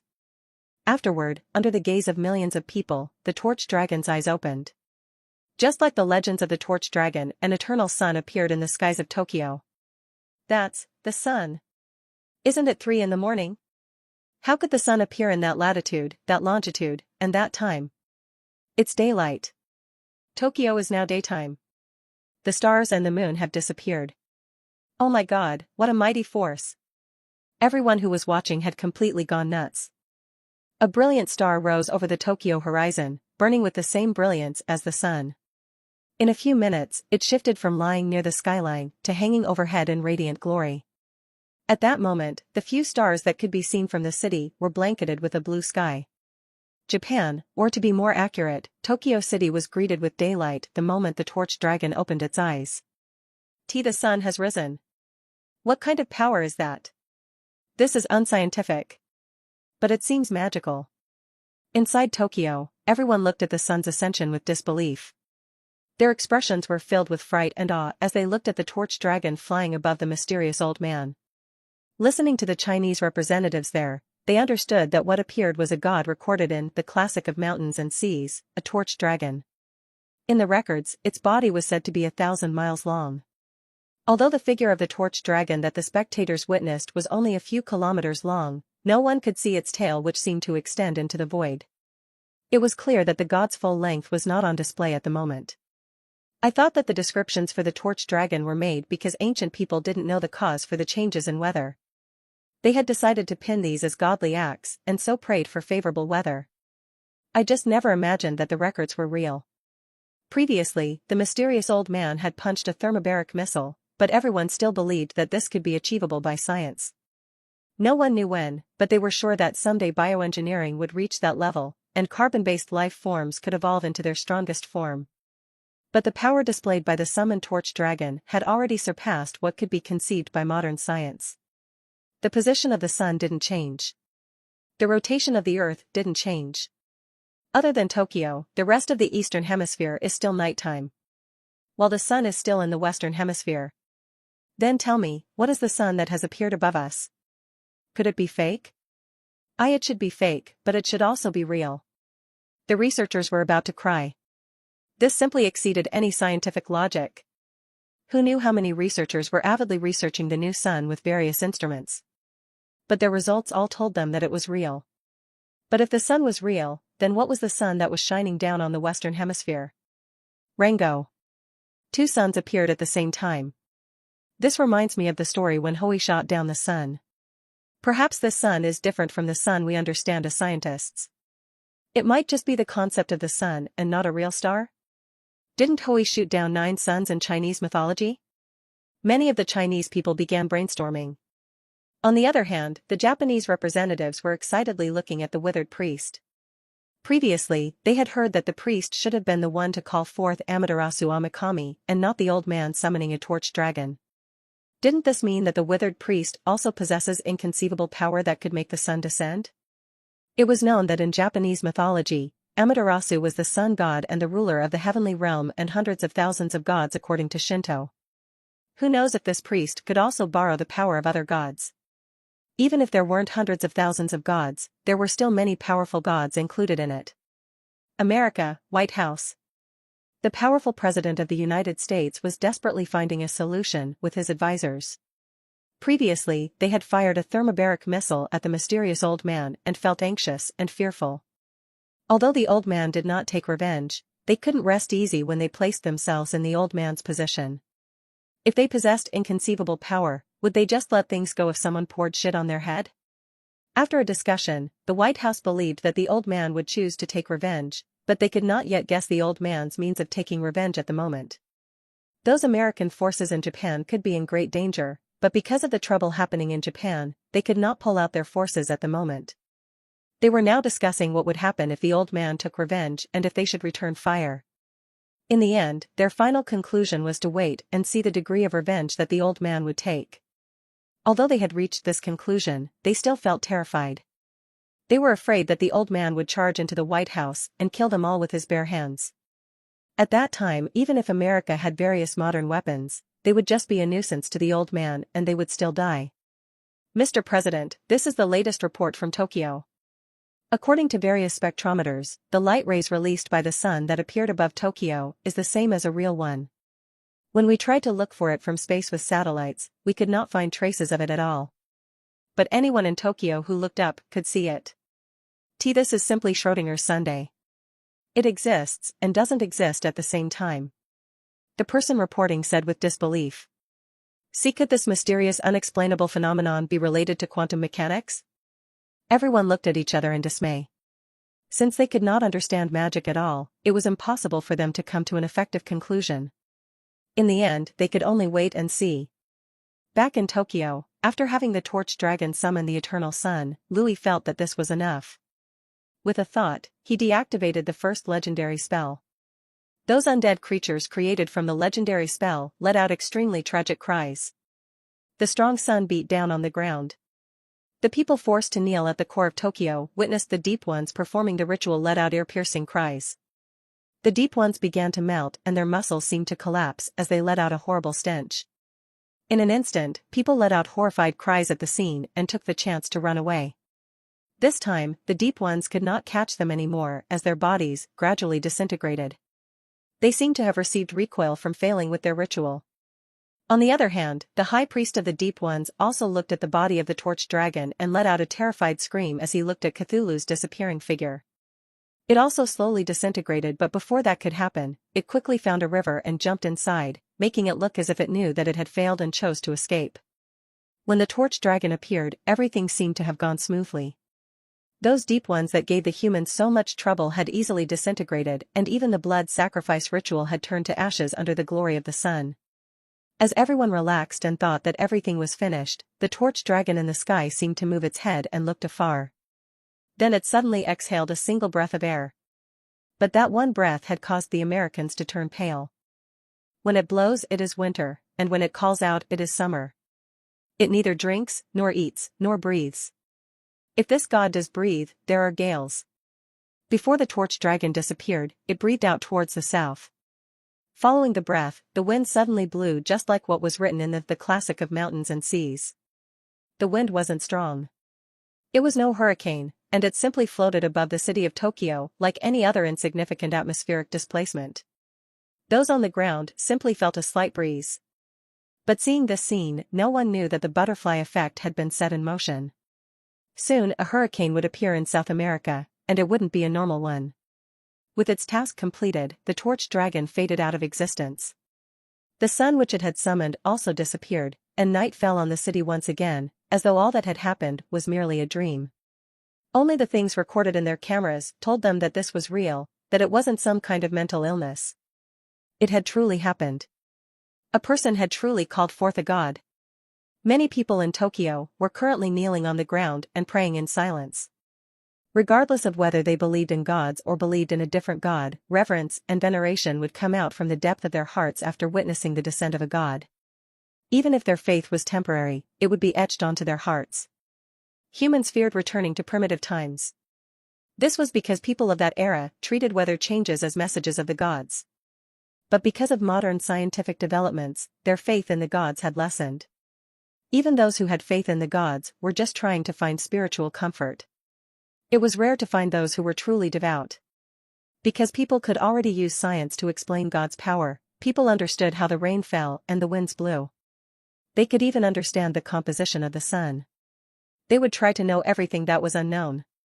As a result, people's faith and fear in God would have one day collapsed. The reason why religion wanted to suppress science was to prevent this. But now, a god had truly descended. Something that science could not explain had appeared, and it wasn't an alien invasion. If that was the case, people could still explain things. When the torch dragon opened its eyes to bring forth daylight, who knows how many scientists had their principles collapse and turned into fear and faith. The bonfire in front of Louis extinguished itself. He silently stood on the spot and breathed violently. No one dared go near as everyone only looked at each other in dismay. They guessed that the mysterious old man was exhausted and injured after summoning the torch dragon. In truth, Louis was just closing his eyes to feel the faith. But he was quickly disappointed as he could not feel anything at all. He couldn't even find a single trace of it. It must be known that even if he wasn't a real god, he could still perceive faith thanks to the godhood. Even when he was in Dragon City, he could use slight faith to connect to his divine authority. But he couldn't feel anything at the moment. It was as he had expected. Earth was barren of the mysterious. Louis did not think that the faith the people poured onto the torch dragon was unrelated to him. It must be known that in the historical records of San Soliel, the goddess of night Shay had killed gods during the era of disaster. Then she had pretended to be that god and continued to obtain that god's faith, which was confirmed to have been received by the goddess. RNO. On the other hand, Louis had just pretended to be the torch dragon, and he had seen many people kneel down in prayer. Even if the faith was weak, it should be impossible to sense nothing. As expected, faith cannot appear on earth, else with people's long-time faith in Jesus, Buddha, and other gods would have resulted in the creation of a fake god, but there was no such existence. This can only mean that Earth, or probably even the universe, is bound by rules that prevent faith from becoming a power. On Earth, the power of spirits could not affect the material plane. This is truly a materialistic world. But I shouldn't be discouraged.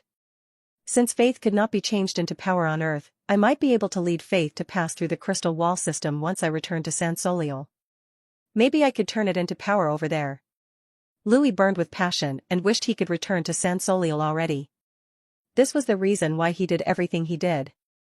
If he only wanted material objects, he could completely obtain them in secret, but he couldn't be able to obtain faith. Only by showing a miracle could he take the place of a god. By making people believe that gods were real, he could receive their faith. This was his cross-dimensional faith experiment. It was an experiment that no other god could do. Because of the rules of the crystal wall system, any god that left it would have its connections to San Soliel broken. In other words, they would lose everything they had obtained in that world, including divinity, godhood, divine authority, faith, and many others. Although the gods were powerful, they were confined to one system. Under normal circumstances, if Louis also turned into a true god, he would have also been restricted by the rules and unable to leave the crystal wall system. But there was one thing different about Louis's method in crossing dimensions. What he used wasn't magic but science. He used the technology of the Terran civilization to create a wormhole. This was the same as opening a hole in the firewall of the crystal wall system. From there, he could come and go between the world. He was simply like a virus or a glitch in the crystal wall system. Thus, Louis believed that he could use this glitch to perform things that the gods of San Soliel or the Terran civilization could not do. There's one more thing to do. After I finish, I should go back to Dragon City. It's time to establish my religion. Thinking like this, Louis closed his eyes. At the same time, some people hurriedly came over and whispered something to the ears of the representatives of various countries. When everyone heard the news, they were endlessly frightened. What did you say? The American military base in Okinawa is destroyed? It happened when the Torch Dragon let out a breath? The American military base in Okinawa was one of the largest bases of the United States of America in Japan. It housed more than 20,000 U.S. soldiers and a variety of aircraft and tanks. The main role of this base was to contain the whole of Asia, in the name of the victorious countries of World War II.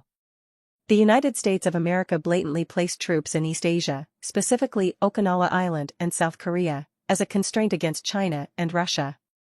Now that there weren't many soldiers in the U.S. base due to being dispatched to Tokyo to participate in the battle between humans and monsters, only senior officers and logistics personnel were left behind.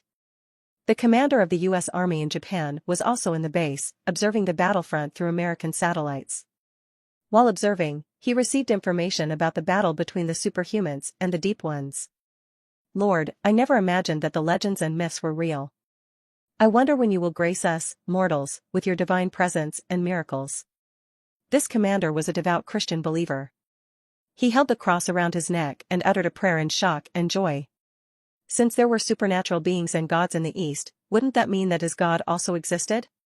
Maybe his God just hadn't been paying too much focus on the small world and mortals? No, I shouldn't question God's existence. We are all the Lord's lambs. He whispered in prayer. Just then, the sound of hurried footsteps echoed outside the war room. Sir, we must run. We must quickly escape. Seeing that his adjutant had even forgotten to salute and rushed directly into the war room, the commander was ready to berate him. But before he could say anything else, the adjutant pulled on his sleeves and shouted, Sir, we should quickly think of a way to leave this place. The base is finished, we are all finished. What is happening? The next moment, the commander fell silent. As they finally reached the observatory platform outside, despair immediately set in their hearts. Fuck. What's that? What the fuck is that?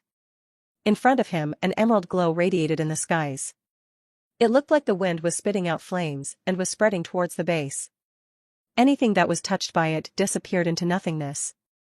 Lookout posts, tanks, planes, buildings, anything it touched, as long as it was physical, would be tossed about by the wind.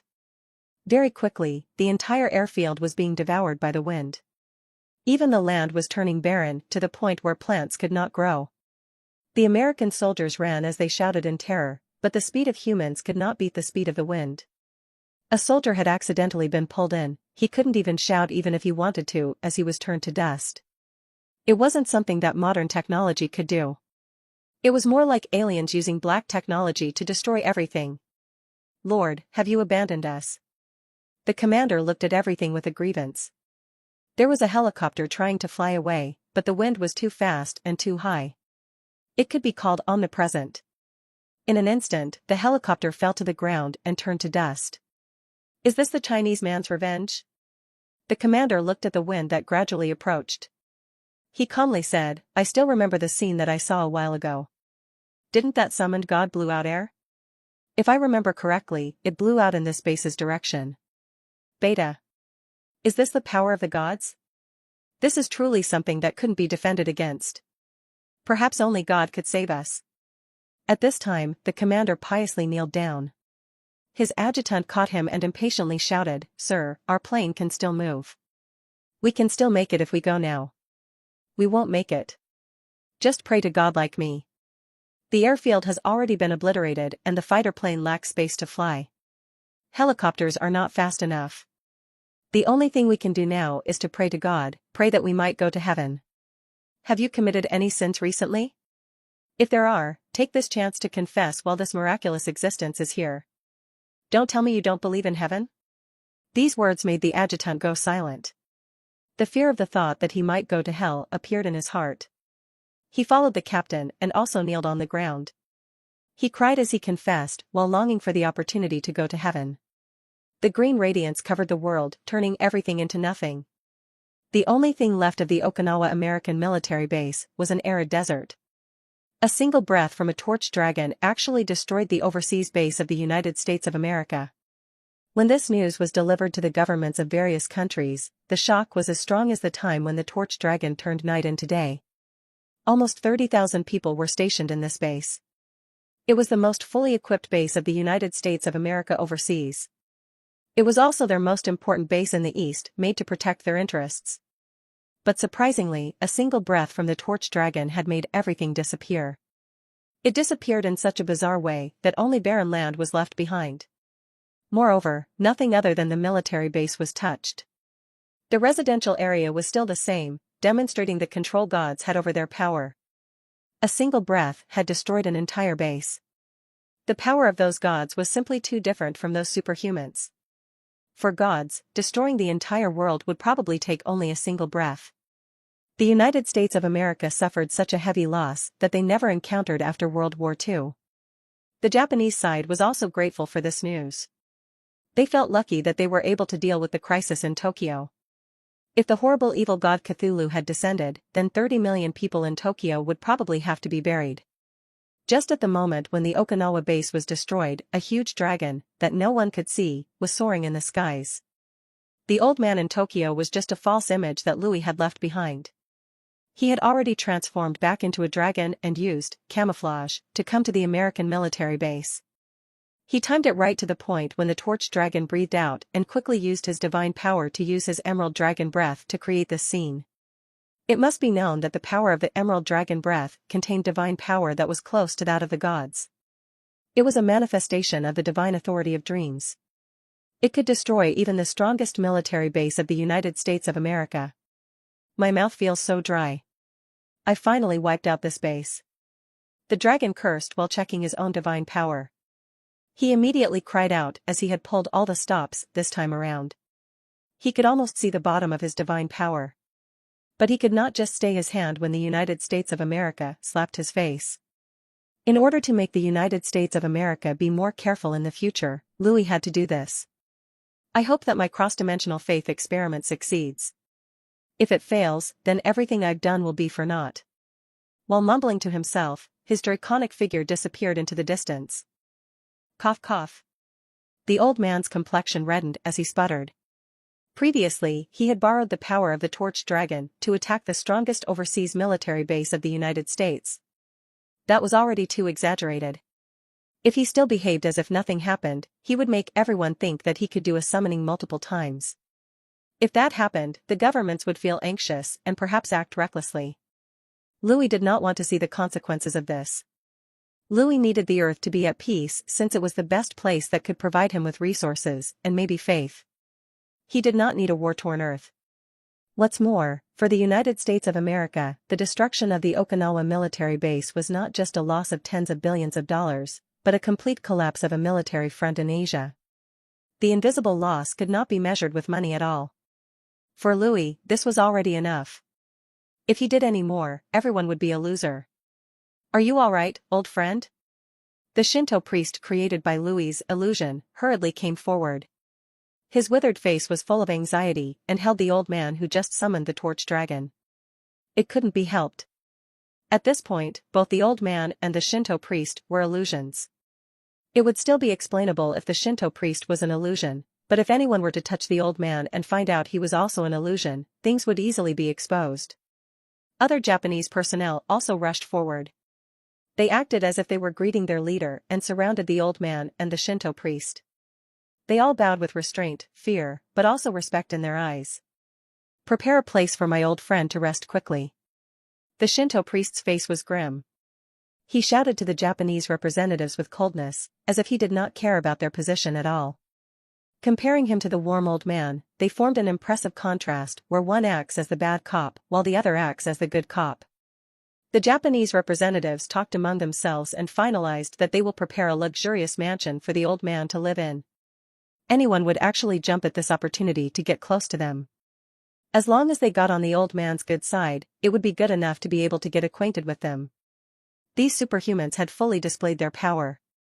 It was enough to make anyone and any country respect them. What they represented now was a newly emerging power, the kind that was incomprehensible to mortals. No one dared belittle them and would rather maintain good relations with them. Other countries could only lament. This place was Tokyo, Japan. Other countries could not easily intervene. The European side was still better off not offending them. From the previous information, they knew that the Shinto priest was not happy with Western culture. The Chinese people could still accept this setup. No matter what was said, even if the old man was a person from the Ming dynasty, Chinese people were easily homesick, so the old man would definitely return to China at some point. Only the Koreans were depressed. Japan and Korea were in a competitive relationship. Now that China and Japan had contact with these superhumans, as a country with a similar culture, they were the only ones who didn't have anything. Was the Republic of Korea going to become the backdrop of the universe? Only time would tell. For a moment, the Korean representatives were torn. They wondered if they should ask the government to make the classic of mountains and seas and Shintoism a part of their cultural heritage. No need for the trouble, just prepare a good guest room for this old man. Just don't disturb me. It took a lot of effort this time, but the result is acceptable. The old man waved his hand, paying no mind. Guest room? People flinched for a moment and then it occurred to them that the old man was talking about a hotel room. The Japanese personnel did as they were told. The presidential suite of the Tokyo Imperial Hotel was immediately vacated and the old man was welcomed into the hotel by a crowd of people. It was also fortunate that a lot of buildings in the core area of Tokyo were not seriously damaged by the deep ones. Although there were deaths and injuries, the situation was better than expected. The most seriously damaged area was caused by the thermobaric bomb by the United States of America. Other places would only take about 10 days to half a month to repair. As for the place that was bombed, it would take a few months. And with circumflex NES. The United States bombing Tokyo without Tokyo's approval was tantamount to provocation. As for how they planned to settle things after, it wasn't Louis' business anymore. Before leaving the altar site, the Chinese man suddenly paused. He appeared to be looking at the American representatives. Under their apprehensive reactions, he slowly spoke, an eye for an eye. Since you used a strange bomb on this old man had already retaliated, so we are on a clean slate. My next words are a warning to you, but my words are not predetermined. This old man can feel that your home country has something that can attract evil beings. Moreover, it seems that you have already been locked on by another terrifying evil god. You might have provoked the evil god's incarnation and gained its attention. As for the rest, try to do your best. Saying this, the old man and the Shinto priest went into the room and did not have anything else to say. Many people left with the two. Only the American representatives were shocked as they thought about the old man's warning. What is the object that can attract evil beings? The United States of America is so big, how are we supposed to find it? Also, provoking an evil god? The American representative thought carefully about the meaning of the old man's words. The United States of America shouldn't have provoked Cthulhu recently, so who did they provoke? Dragon. The American representatives blurted out and suddenly thought of the first supernatural event of the world. Was it not the United States of America who tried to hunt a dragon in the Amazon forest? Since dragons were representations of evil in Western cultures, the dragon might also be evil. Thinking about this, the American representative did not want to continue staying here. He had to quickly convey the old man's words to the home country. They had no choice but to believe in the words of these superhumans. About the agreed-upon owie, do not forget about it. Before entering the hotel, the Shinto priest reminded the representatives. Please don't worry. We will absolutely have it prepared in 3 days. The Japanese representatives nodded their heads in agreement. Good. The Shinto priest nodded his head in satisfaction. We don't need anyone to serve us. Just let my old friend have a good rest for 2 to 3 days. After that, he said nothing else. Over the next 3 days, Louis spent his time in comfort. After annihilating the military base, he had quickly flown back to Tokyo and changed to his human form. He then swapped places with his illusion and enjoyed the impeccable services of the hotel. He barred anyone from entering, but many people still asked about any needs or requirements he had in hopes of fulfilling them. Earth was an excellent place to enjoy leisure. Earth's women could not compare to the women of San Soliel, especially those of special races, but in other aspects of material enjoyment, Earth was far superior to San Soliel. The hotel Louis was staying at was protected by JSDF officers at all times. They were not afraid that someone would hurt Louis, but they did worry that someone would disturb him. If that happened and he became offended, then the Okinawa military base disaster might very well repeat itself. Other countries might also become wary of Japan and China's relationship with these superhumans and might make a mess out of things. This was extremely plausible. The crisis with the deep ones had passed. Tokyo gradually returned to its normal rhythm. The only difference was that much fewer people were out of their homes. Some tourists had even fled from Japan due to fright, thinking that it was a land of disaster and evil.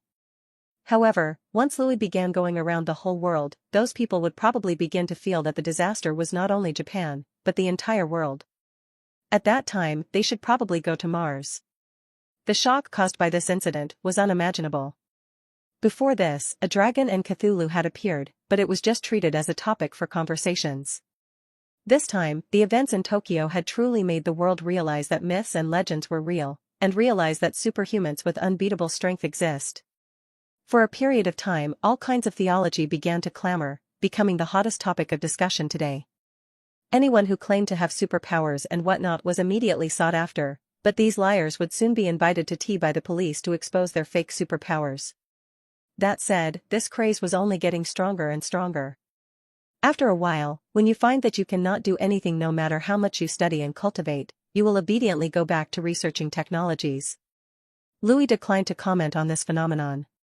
If the people of Earth could really cultivate or learn magic, then they might substitute it for science, but unfortunately, only Louis was the real one who could use supernatural powers.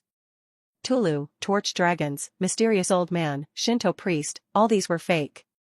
When people found out, they could come to the conclusion that they do not have the talent to cultivate or learn magic, and would stick to the sciences. Louis tasted the tributes of the Japanese government. There were grapes that were sold by the piece and reached tens of thousands of yen and many other expensive goods. Louis did not refuse this treatment. He played the role of a chi refiner and an alchemist, not an immortal that did not need to eat and sleep. In ancient times, alchemists were known to be descendants of gods.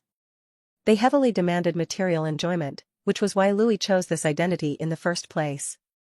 If he really played as an immortal, then he had to act like an immortal, who was not worldly at all. In truth, for a dragon with heavy desires, the immortal kind of lifestyle was not something he wanted to experience. Moreover, if he played like a god, mortal contact would be a big taboo.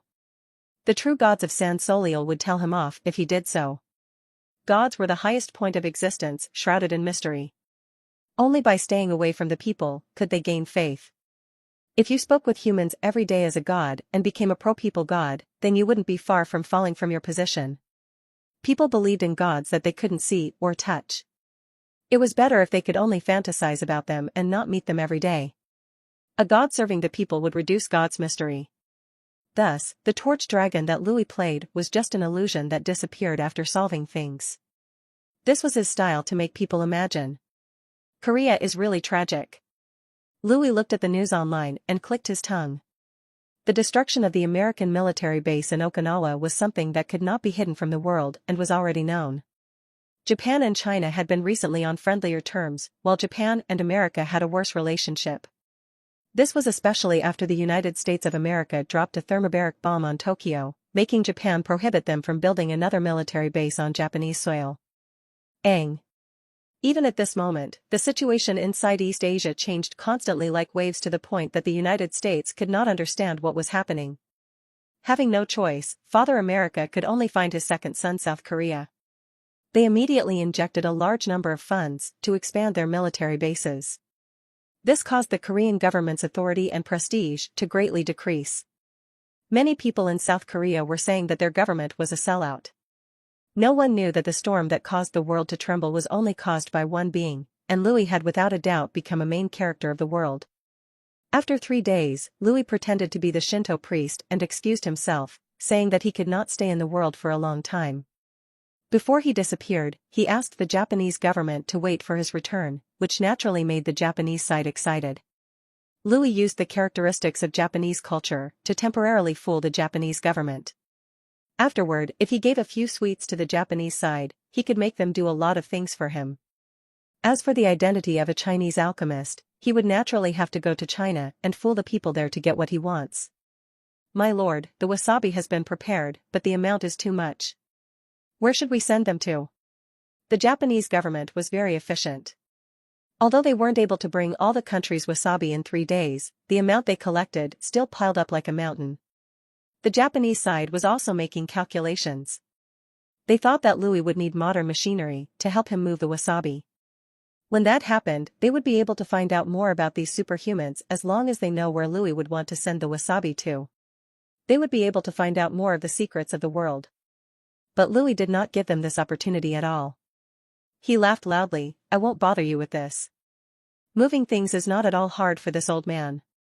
Saying this, he waved his sleeves, causing the Japanese and Chinese representatives to look in a daze. The wasabi, which was piled up like a mountain, suddenly disappeared. A universe inside the sleeves? Some Chinese people gulped and exclaimed. The first thing that came to their minds was an immortal technique recorded in Investiture of the Gods and Journey to the West. Universe in a sleeve? Though you are slightly mistaken, you aren't completely off the mark. Well then, this old man thanks you for your help. The ritual this time has left me very exhausted. I won't bother you anymore. If you still need help, wait for my friend to return to this land, then you can find him." Saying so, Louis waved his hand and no longer paid any attention to the crowd as he walked away. "Please wait a minute." Just as the Japanese and Chinese representatives sought to stop Louis, they saw him vanish before their eyes, without a trace. This is just like those people written in martial arts novels. No, I think this is closer to those distant immortals. What you said makes sense. Although this old man is a chi refiner and an alchemist, from what we can see, his techniques are similar to what novels describe as immortal techniques. I thought that alchemists were just swindlers during ancient times, but I never expected that they were this mysterious. Whether it's the summoning of the torch dragon or the universe in a sleeve, they're very powerful. The Chinese representatives clicked their tongues in amazement. Although they were just as disappointed as the Japanese representatives at how the old man went without a care in the world, they figured this was natural for a being such as him. In the future, they would know what preparations to make. At this juncture, one of the Japanese personnel brought a laptop computer, which recorded the video of what just happened. The group stood in front of the computer and watched the process of the old man taking the wasabi away with the wave of his sleeves. They played it frame by frame, but failed to find where exactly the wasabi went. The moment when the old man disappeared at the end of the video was also extremely mysterious. He took 2 steps and his whole figure disappeared as if he was just an illusion. I think there's no need to research this. This has obviously exceeded our current means of observation. It might almost be better to use the logic of fictive worlds to deduce this, one person said. The others nodded their heads, thinking that they weren't wrong. In regards to communication, what does the country have in mind? A Japanese official asked. We have already reported it. The higher-ups are still testing the waters, but from my personal point of view, it's just a matter of time for the leaders of the two countries to meet and make an agreement. A Chinese representative replied. Currently, the world's dynamic was changing. Many people could not see through it clearly, and various governments of the world were now on high alert as they could not completely make sense of who their future allies and enemies were. The power these superhumans carried was extremely terrifying. Their wills were enough to influence a country's policy and decision-making. This was just like how the world changed after the Cold War. Globalization had been the ultimate direction of the world, but in the nooks and crannies, the opposition between socialist and capitalist countries still remained. But with the appearance of these superhumans and the hidden information they possessed, many countries were also taking into account the antagonistic relationships between them. For China, this was an opportunity. Although there were some historical issues with Japan that were difficult to resolve, their modern rival was no longer Japan, but the United States of America. It was the influence the United States of America had on East Asia that prevented China from solving its issues with Taiwan and many other regions. Now, the influence of the United States on East Asia had decreased, especially now that Japan's relationship with the United States had loosened a lot. This was the biggest opportunity that China could get. Of course, in terms of economy and technology, there was still a huge gap between China and the United States. Only those naive people would say that China had already surpassed the United States. This gap was something that could not be closed in a short period of time. And that was exactly what China needed the most. In the 21st century, because of terrorist activities against the Pentagon, the United States had focused on counterterrorism.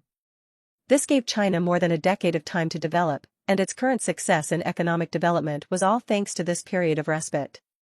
Originally, the United States was beginning to target China to make it have a hard time in international politics and economics. The emergence of these superhumans made every country move their gaze towards them. This should give China more time to develop in the future. Pulling Japan together into the same boat at this point in time would be the best choice. Louis had prepared the magic runes in advance and used the ability of the Divine King's crown to store the wasabi. This was the true identity of his universe in a sleeve. After finishing everything, Louis had turned into a dragon and left Japan. Towards the change in international politics, he did not bother to care. With his own strength, he had changed the world situation from an ideological standpoint to a cultural standpoint. This was a great achievement that hadn't been done before, nor would it ever happen again. This was something that commoners and great personages could not do, and only a true god could accomplish it. And Louis was to become the supreme god behind the scenes. Although this kind of shift was just the beginning, as long as Louis continued to do things around the world and support the governments with various identities, the stances of different countries would become clearer and clearer. This action was even more efficient than causing terror and destruction to any country. Only the lowest of the gods would use their powers to cause fear. Only a true god could influence people's ideologies and will, to let them feel closer to him and provide him with abundant faith. Using a change in ideology to change culture was something a god could do. If things continue like this, perhaps various cultures would clash in the future. Thinking about the possible situations in the future, Louis found everything very interesting. Since this wouldn't influence scientific advancement or stop the world from providing him with supplies, Louis thought of it as a stage play with all the countries of the world as the main characters. Once he became a powerful god and established a firm foundation in the world of San Soliel, then he wouldn't care anymore if Earth decided to fight till extinction or rush towards the sun. He was not a saint who had the world in mind. He did not care about the civilization of Earth or even the country he once lived in. He was just someone who obtained the chance to become a god. And gods were beings that drew a line with mortals. In their eyes, the only difference between people was those who had faith in them and those that didn't. There was no such thing as country, race, or even culture. Well then, I still have one more small thing and one more big thing to do on Earth. After finishing both businesses, I can return back to San Soliel and continue being the city lord. As well as continue on my path to becoming God. The President of the United States felt his hair was falling out. He and his staff, as well as other top military and political officers, had gathered and discussed the current situation. The Japanese have protested internationally because of our unauthorized bombing. They expressed no willingness to comply with the treaty and prohibited us from rebuilding the Okinawa military base. Right now, we can only move our forces in Guam. We lost some ground personnel and army generals in the base at that time. The soldiers we sent to fight monsters also suffered casualties, but they are not large. In addition, we lost military facilities and various weapons. After calculation. Stop. I don't want to hear the exact figures. The president put his hand over his heart and interrupted the person reporting. I can't take any more hits. The doctor said that my heart isn't doing well lately either, so don't mention the specific figures. Hearing the president's words, the one reporting closed his mouth. How much was lost in the military base in Okinawa? It was certainly in the billion? Tens of billions or hundreds of billions? The president did not want to think about it. As the forefront to contain Asia, the Okinawa military base had the most comprehensive facilities compared to other foreign bases. The advanced weaponry and aircraft alone cost up to hundreds of millions of dollars. This time, their losses were so heavy that they could even surpass any country's loss during World War II.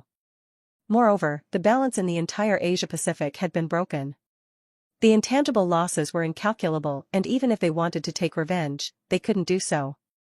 When terrorists attack, they still could cover the world to hunt these terrorists down, but what could they do now?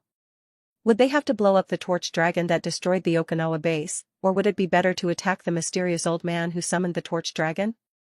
In the face of such a strong existence, human technology and weapons were subject to geographical limitations. If the old man truly came to America, how were they supposed to fight him? Using normal missiles or nuclear missiles? At the end, let alone the problem of being able to kill the old man, other problems would occur in America no matter what they did in that kind of situation. So unless the old man went overboard that left them no choice, they wouldn't try to fight to the death, which was equivalent to starting a nuclear war. Even if the Okinawa base was destroyed, it was just a minor injury. Although the stock market was dropping, it had not yet reached the point of a financial crisis. Human beings still did not make the choice of dying together. How is the investigation of the ruins of the base going? We have our research personnel collect the sand left behind in the Okinawa base.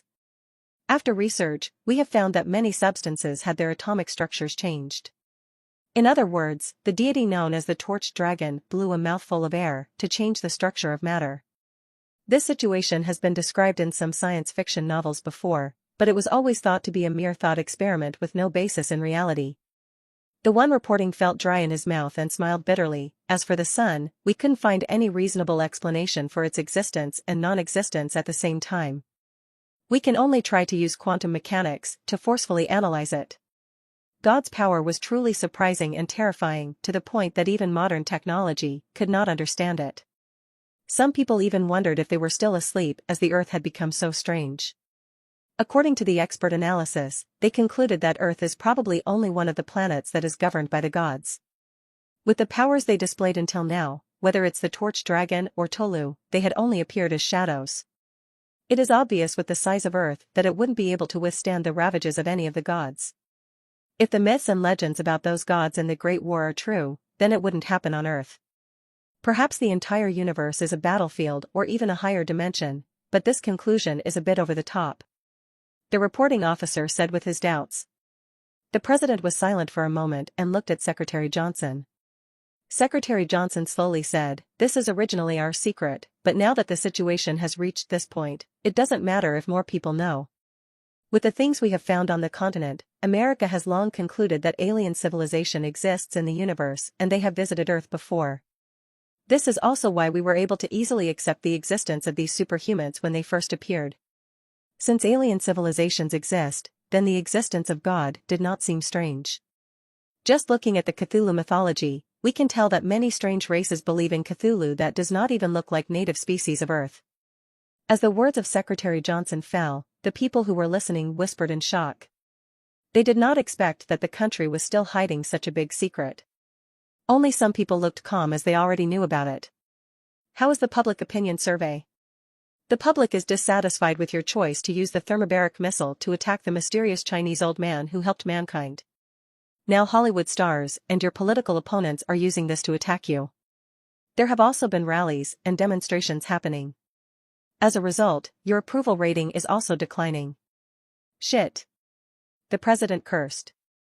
You all had previously supported me and shouted to make America great again, but why are you now countering me? Don't you know that my decision was in the best interest of America? Sigh, the final price is just a little high. B epsilon. Let's not worry about these first. Increase our Korean investments.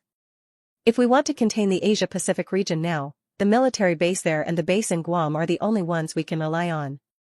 And then there's the information from Japan that we possess something that can attract evil beings as well as the evil god that we provoked. Does anyone have any thoughts about this? Everyone looked at each other because they lacked understanding of the unknown, so how could they have any opinions? Seeing this, the president felt his head hurt even more. This was truly an eventful year for America, especially the cultural confrontation uttered by the Shinto priest. It was even more worrying than anything. What was American culture? It was a hodgepodge to count for anything. Maybe the movies are real. President Lincoln is actually a vampire and President Kenny is actually a mutant. We need to have straight confidence. The president said words that even he did not really believe in.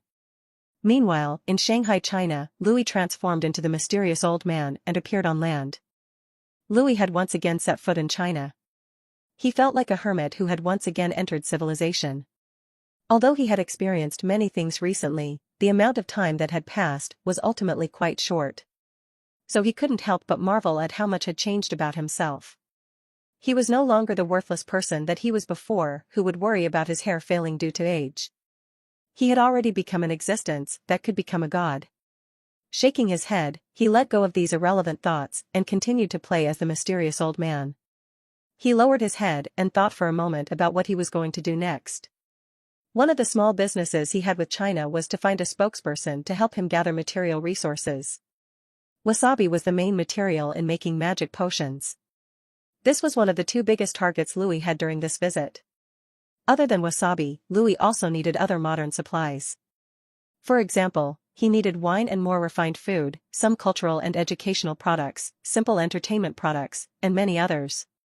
These were all important. Naturally, Louis knew that Dragon City, or rather the future of it, could not rely entirely on the resources of Earth to develop. It needed to be able to become self-sufficient. That said, in the most important early stages of development, Louis decided to use modern materials to help him through the difficulties of letting his territory grow rapidly. With his previous performance in Japan, it would be easy for him to find a spokesperson in China. This was a small matter that was not worth mentioning. For example, the young girl and her family inside the luxury car that had just driven past him might be a good choice. Since you happened to pass in front of me when I was in need, then I'll grant you riches, and even save your life once. Louis was now standing at the streets of Shanghai with concealment active.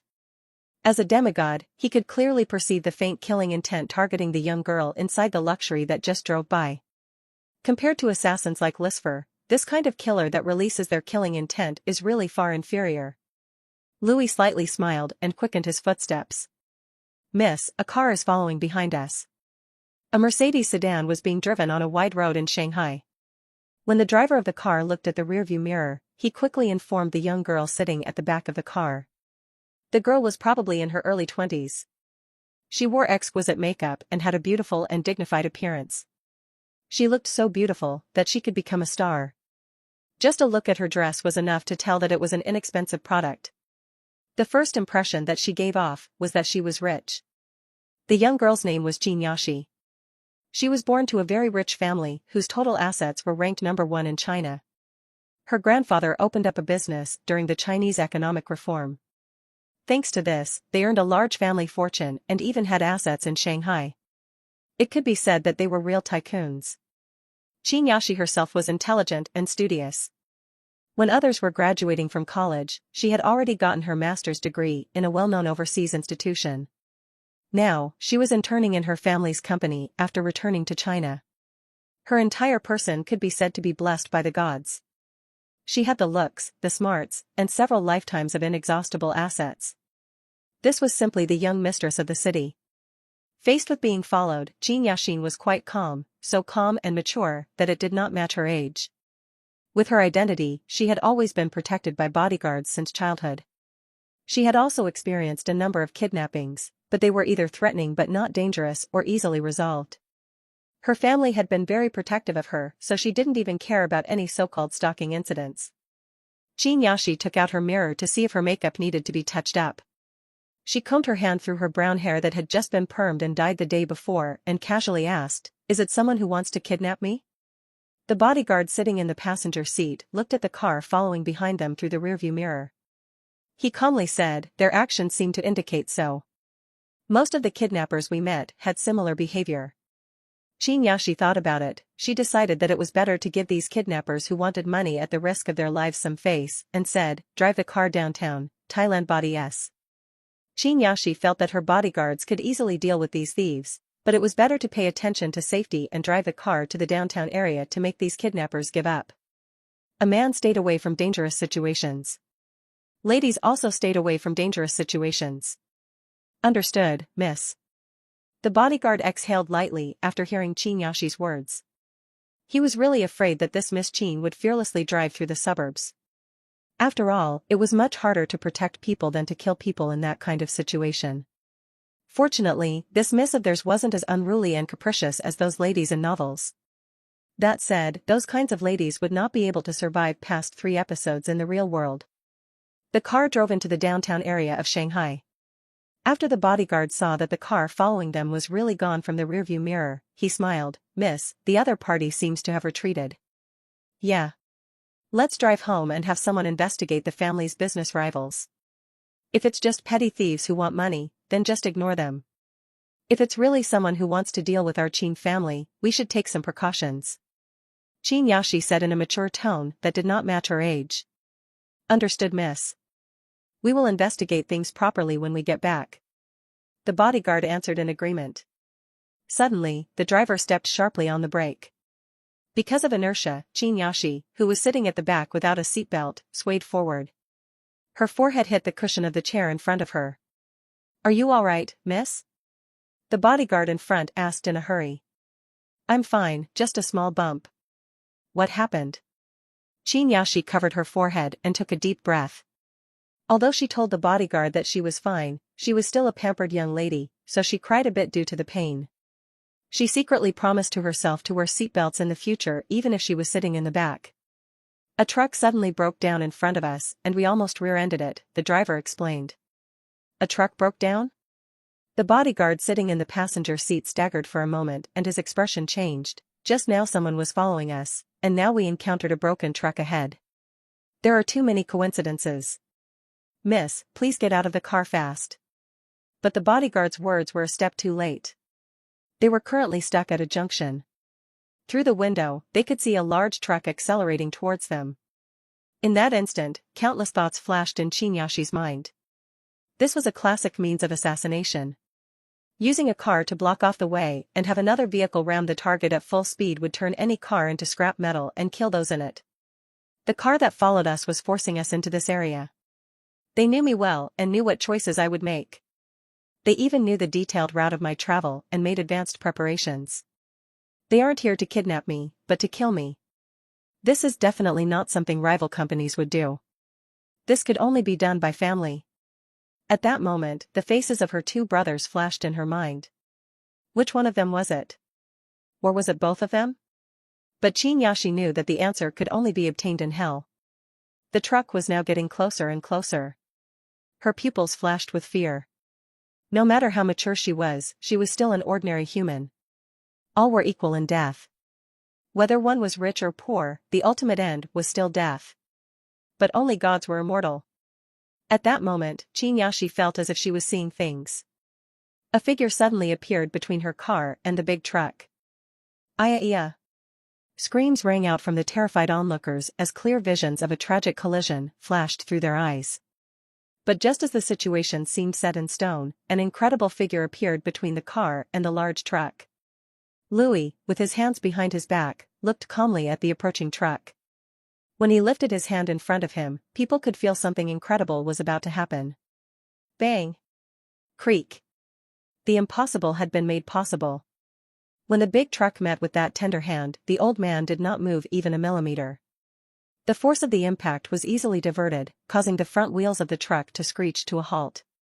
Black smoke even began to come out from the truck's engine not long after the wheels flattened. The truck that carried more than 10 tons of load came to a perfect halt. The driver of the truck was dumbfounded at everything that had happened in front of him. When he saw the old man in fancy clothes, his pupils shrank in fear. He shivered in the driver's seat, no longer daring to move. He originally accepted this commission from a person. He got a sum of money that ordinary people could only dream of. All he needed to do was to wait for the perfect timing and crash into a car in front of him, to kill the person inside. Then after a few years, his employer would bail him out of prison. The script should have played out perfectly, but who knew that the mysterious old man that appeared in Japan would appear in Shanghai? The only ones who should kill are those who are prepared to be killed. Louis sighed. He only shot a glance at the truck driver, and then the head of the truck driver swelled. In the next instant, it exploded like a watermelon that was smashed by a bat. Various brain matter and blood sprayed out, causing the inside of the truck to become disgusting. I am saved? Shinyashi was stunned at everything that had happened. After seeing the mysterious old man who suddenly appeared and saved her, Shinyashi eyes glittered with warmth in her heart. But immediately after, she saw that the old man killed the truck driver with a look and created a bloody scene. As a pampered young lady, she could not handle it and immediately vomited. Her bodyguard's face also paled. His face was full of gratitude and horror at the disgusting scene. At the very least, he was handling it better than Shinyashi. Miss. Thinking about his duties, he quickly shouted. I am all right. After vomiting her stomach clean, Shinyashi reluctantly replied. She did not care about the filth in the car and got off. Shinyashi did not dare approach the old man for fear of offending him with the smell of her vomit. After a brief hesitation, she followed ancient etiquette that she learned from television shows and bowed while tugging on her skirt. Little girl, thanks old sir for your kindness in saving my life. If you have anything you want this little girl to do, Yashi will not refuse under any circumstances. After saying so, Shinyashi had some apprehension and squirmed. She was afraid that the old man would feel displeased at her and kill her with a glance. As a modern person, she wasn't accustomed to ancient traditions and ways of speaking at all. Her words actually carried the meaning of wanting to be closer to the old man. Young people always had a greater curiosity about the unknown. Let alone being born into a rich family, she understood that befriending superhumans would bring great benefits to herself and her family. The young lady's thoughts ran wild. She thought that the old man might notice something about her that she did not know, like having unique bones and being a good seedling for immortal cultivation. She thought that the old man saved her to make her his disciple. Louis did not know that the girl was imagining herself as a heroine in a novel, he just secretly spat out. Shouldn't she be saying I have nothing to return except for marrying you by now? Naturally, Louis was playing an old man right now, so that might have been the biggest reason why she did not say it. The person in front of Louis was a true lady. If it was in the past, Louis might feel that she was unattainable, and being able to talk to her was a blessing, but the current Louis did not even fancy her. This girl might look like a movie star and was definitely beautiful in the eyes of earthlings, but that was all. Nigerian Nair Epsilon. His elven maids were more beautiful than the girl in front of him. It should be known that the elven maids had skin that was completely free of hair and pores. Their skin was like true jade. Compared to the elves, the women of Earth were simply vulgar. Moreover, the stronger one was the more beautiful one became in the world of San Soliel. An example was the wolf girl, Lisfer, who was beautiful and heroic. Louis still had so many races in the other world that he had not played with, how could he be interested in the women of Earth? Thus, he went ahead and said, that's good. This old man requires someone to do some errands. Seeing the noble air around you, I think you can help this old man. This old man doesn't like to owe people anything. Just treat saving your life this time as payment. As for what happens after, fortune will definitely be in your favor, no need to pay attention to this old man. Louis understood that if he had this young lady and her family behind her help him gather materials, the Chinese government would definitely find out about it one way or the other. At that point, the government would take better care of this family. This was the same as Louis giving them great benefits.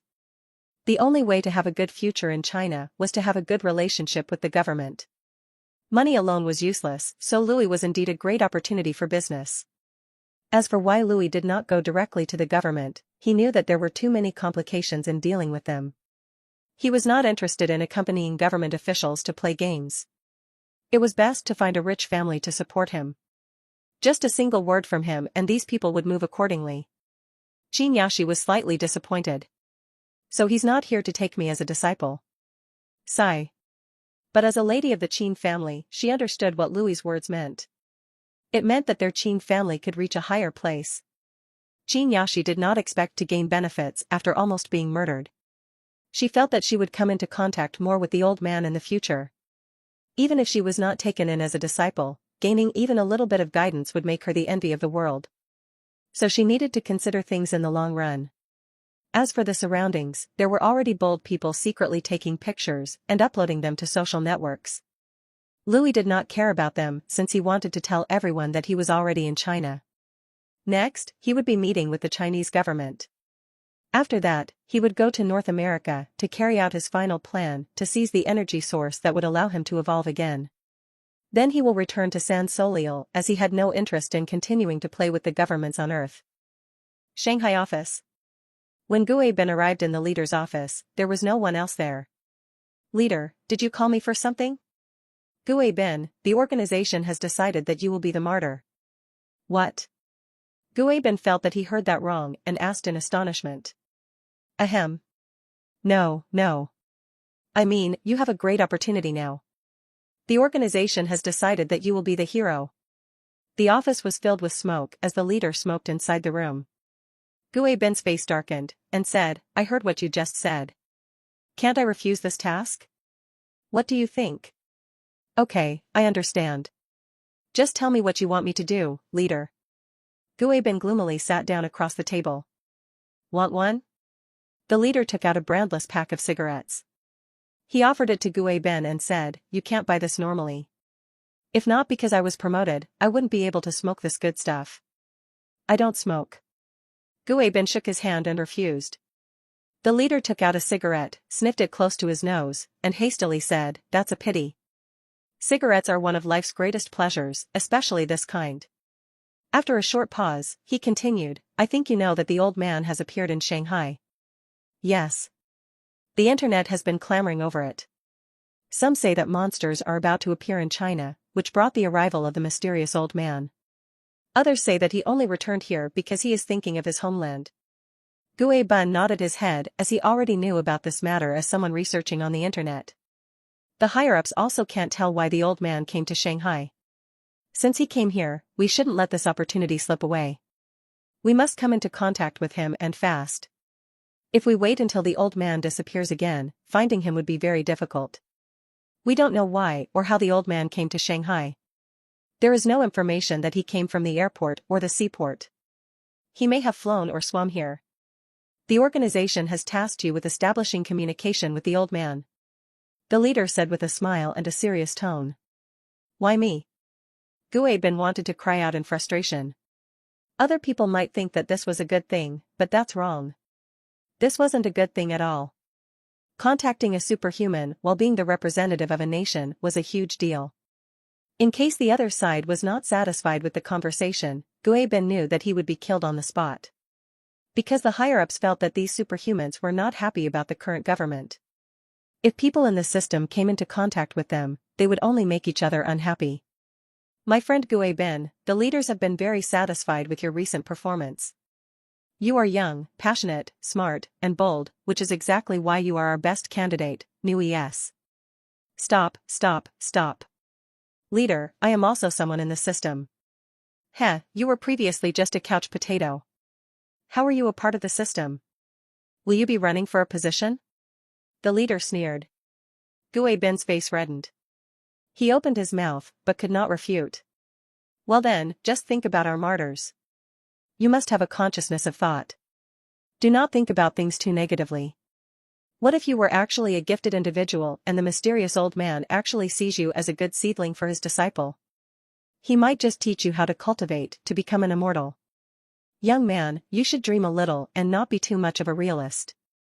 You say it as if it were that simple, leader. Gue Bin sat paralyzed in his chair. Although he often read web novels and had fantasies about going on an adventure to learn some secret skills in the mountains, they were all just his fantasies. In reality, trying to find such things carried great risk. Only those big fishes would not hesitate to do so. The leader stopped talking and took out a document. Come, sign this document. What is this? Congratulations Gue Bin, you have been promoted. From now on, you are the deputy head of our department. You get to enjoy the state allowance, and the state gives you a 5-in-1 insurance. Although we aren't an administrative department, your treatment is still equivalent to a deputy of one. There hasn't been anyone as young as you become the deputy of a department ever since the foundation of the country. You are still young. You must think about the future prospects. You won't be able to get a better deal than this. When you retire, the country will support you. And even if you sacrificed yourself, the country will give you a decent burial so your family won't have to worry. The state will also take care of them. Gue Bin looked at the documents. Under the encouragement of the leader, he picked up the pen with a trembling heart and signed his name on it. Very well. Deputy Gue, we will need to burden you with the future work of the department. The leader put away the documents and happily patted Gue Bin's shoulder. He then took out a thick stack of documents from a drawer. The country isn't asking you to kill yourself. The higher-ups have long prepared for this. The experts and think tanks have prepared these study materials on how to respond to questions. We are also not asking you to force the old man to give you his knowledge. With your gift in memorization, you should be able to memorize these things in the fastest time possible. The higher-ups are not stupid. We all understand the step-by-step approach. Let's form a good relationship with the old man. We are not asking you to compel him with the will of the state, but to seek cooperation in the name of the state. We have also prepared gifts such as wasabi and all kinds of supplies. Under Gue Bin's puzzled eyes, the leader explained that old man is now under the care of Shanghai's Qin family. Let them prepare all kinds of resources to give him, such as wines, grains, spices, and other auxiliary materials. With our experts' analysis, we believe that there should be a group of people close to ordinary people behind the old man. They also need to eat and drink, but their level of civilization should not be as good as modern civilization. This should give us the opportunity to form a cooperative relationship. We have also been informed that the old man wants steel. This is good news for us. Our domestic production capacity happens to be over the limit. Since we don't know how to consume them, just send a batch over. Gue Bin nodded silently. What else could he do? He could only obediently go and make contact with the unknown. Don't be dejected. In order to see you off, I have brought all my precious collection. The somewhat chubby tea leader took a bottle of wine from under the table. This is one of the most expensive wines I have in my collection. Now have a drink. Gue Bin did not know what to say. When Gue Bin arrived at the temporary residence of the mysterious old man, he found that he wasn't as afraid as he would have expected. Instead, he was rather calm. Maybe he really was someone who would accomplish big things. With this in mind, he let someone go over to inform the other party and obediently waited for the reply. Louis knew that the country would contact him, so he had been waiting for a long time. Situated within the wealthy suburbs of Shanghai was an elegant courtyard that wouldn't have been out of place in rural China. Its decor blended northern and southern Chinese aesthetics in a pristine but decadent mix. This courtyard was built by the Qin family following the Suzhou garden style. The leaders of the family had spared no expense to ensure that their elders were interred within elegant grounds. When the patriarch of the family had learned that his granddaughter had met the mysterious old man, the first thing he did was to prepare the courtyard for the guest. And so he and Louis met and spoke. The elder of the Qin family was a man of integrity. He also had an acute business sense and wisdom. He was smart enough not to make any requests to Louis and stayed respectful. However, Louis was able to perceive that the elder of the Qin family was still physically strong but also worried about his own life expectancy. The elder probably wanted to ask Louis for a way to live a bit longer. Perhaps the poor wished to die early and be reborn into better circumstances, but for the rich and powerful, they desired to live even longer. Louis's appearance undoubtedly gave them great hope. After all, the old man was someone who lived for more than 500 years in the land of the gods. Sir is already waiting inside for you. Please come with me. What greeted Gue Bin was a beautiful young girl wearing traditional clothing. Gu Ben had already investigated the Qin family in detail and recognized that this young girl was the eldest young lady of the Qin family, Qin Yashi. Seeing this, he was slightly surprised. He felt that this young lady could really behave. As the Qin family's young miss, she actually put down all her work to act as a maid and serve the mysterious old man. She even changed her clothes into ancient Chinese clothing. It seemed that the Qin family made great preparations to meet with this old man. This family is quite upright. Gu Ben sighed as he walked deeper into the courtyard while being led by Qin Yashi. The two did not speak at all along the way. Qin Yashi knew that the person was likely a representative sent by the government. She did not dare ask too much and suppressed her curiosity. As the old man requested, the Qin family had helped him gather the things he needed.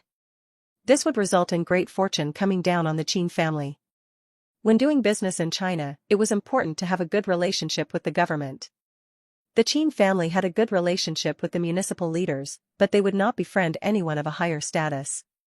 With the arrival of the old man, the Qin family would also come into contact with those high-level figures. They didn't even have to pay for anything as the government would supply what the old man needed. In Qin Yashi's opinion, this godlike person did not like dealing with officials. He only let the Qin family go out and talk with the government, while he reaped all the benefits. This is truly spontaneous and enviable. This was the dashing life that so many aspired to have. Not long after, Gu Ben saw the old man who he only saw in the video. Just like in the video, the old man had a childlike face. The skin on his body was like a newborn baby's. It was truly an unbelievable thing. He sat on a sandalwood chair that faced towards a man-made lake. Beside him was a rosewood table where a pot of expensive tea that the government gifted him was brewing. NOES. Louis's closed eyes suddenly opened. He shot a few glances towards Gu Ben and said, "This old man already knew that you were coming. Sit." After being lightly looked at by Louis, Gu Ben felt that his everything had been exposed to the old man.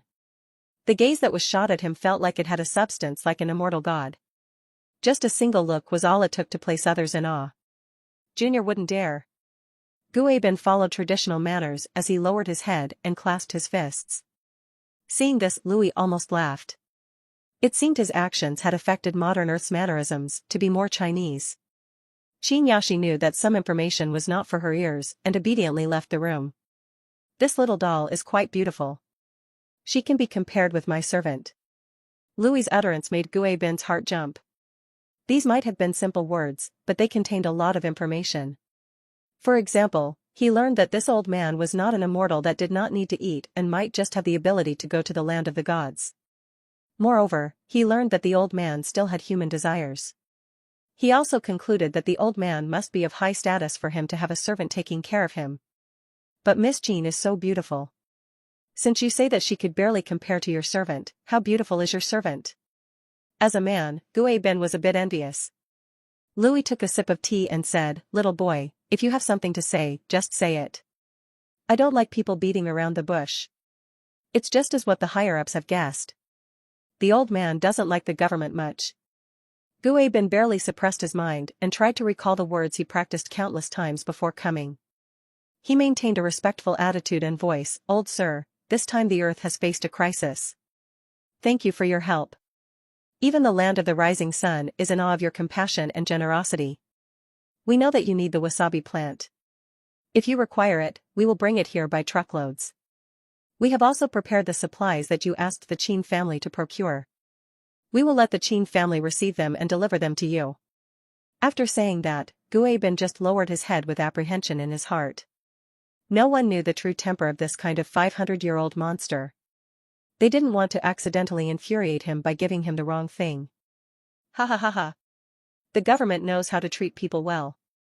Louis applauded and laughed. The cheerful laughter eased Gu Ben's heart as the old man was not angry. Louis sighed. This statement seemed ordinary, but in fact, he had completely delineated the Japanese side and the Chinese side. That way, people would unconsciously take him as part of the Chinese side. This old man does not like to say hypocritical words. This old man does indeed have a use for these things. Directly deliver the things that this old man needs to this place. This old man has his own means to take it away. Gu Ben knew that the old man had universe in the sleeves. This had already been determined by the Japanese researchers. Don't get a reward if it's not deserved. This old man had removed the evil calamity in Japan and they compensated me with Aoi. This could be considered fair trade. The government has provided me with this many things. If I don't give you some benefits, some people might think I'm petty. After hearing Louis's words, Gueben almost laughed out loud. He had originally come over to deliver some things and to make acquaintances. The supplies that the old man wanted might be a lot, but for modern China, this was not much. In the beginning, the government had only intended to improve their relationship with the old man, but they did not expect that the old man would give them some benefits. Louis saw the expectant look in the other party's eyes. If you want to get something, you have to give something. This was the truth of the world and only the powerful could plunder. In order to stabilize Earth's civilization, Louis was not ready to use force yet. So, he had to give some benefits to whet their appetites. This way, they would be more forthcoming in the future. Nonetheless, Louis felt that he could use the things he obtained this time for a long time. Although Louis had the consciousness of a dragon, humans were just humans in his eye, but there was a degree of relationship between people. Among everyone on Earth, Louis naturally felt closer to his former country. That said, Louis would not give them anything that could allow them to immediately surpass the United States even if he could. And even if he taught them spells and magic, the people of Earth could not use it at all. Moreover, Louis felt that he had already granted the greatest boon to this country. A United States military base was already destroyed in Asia. From this, the entire world's political landscape would change. For China, this was the best opportunity. As long as China could develop properly for a decade, the gap between the two countries would close.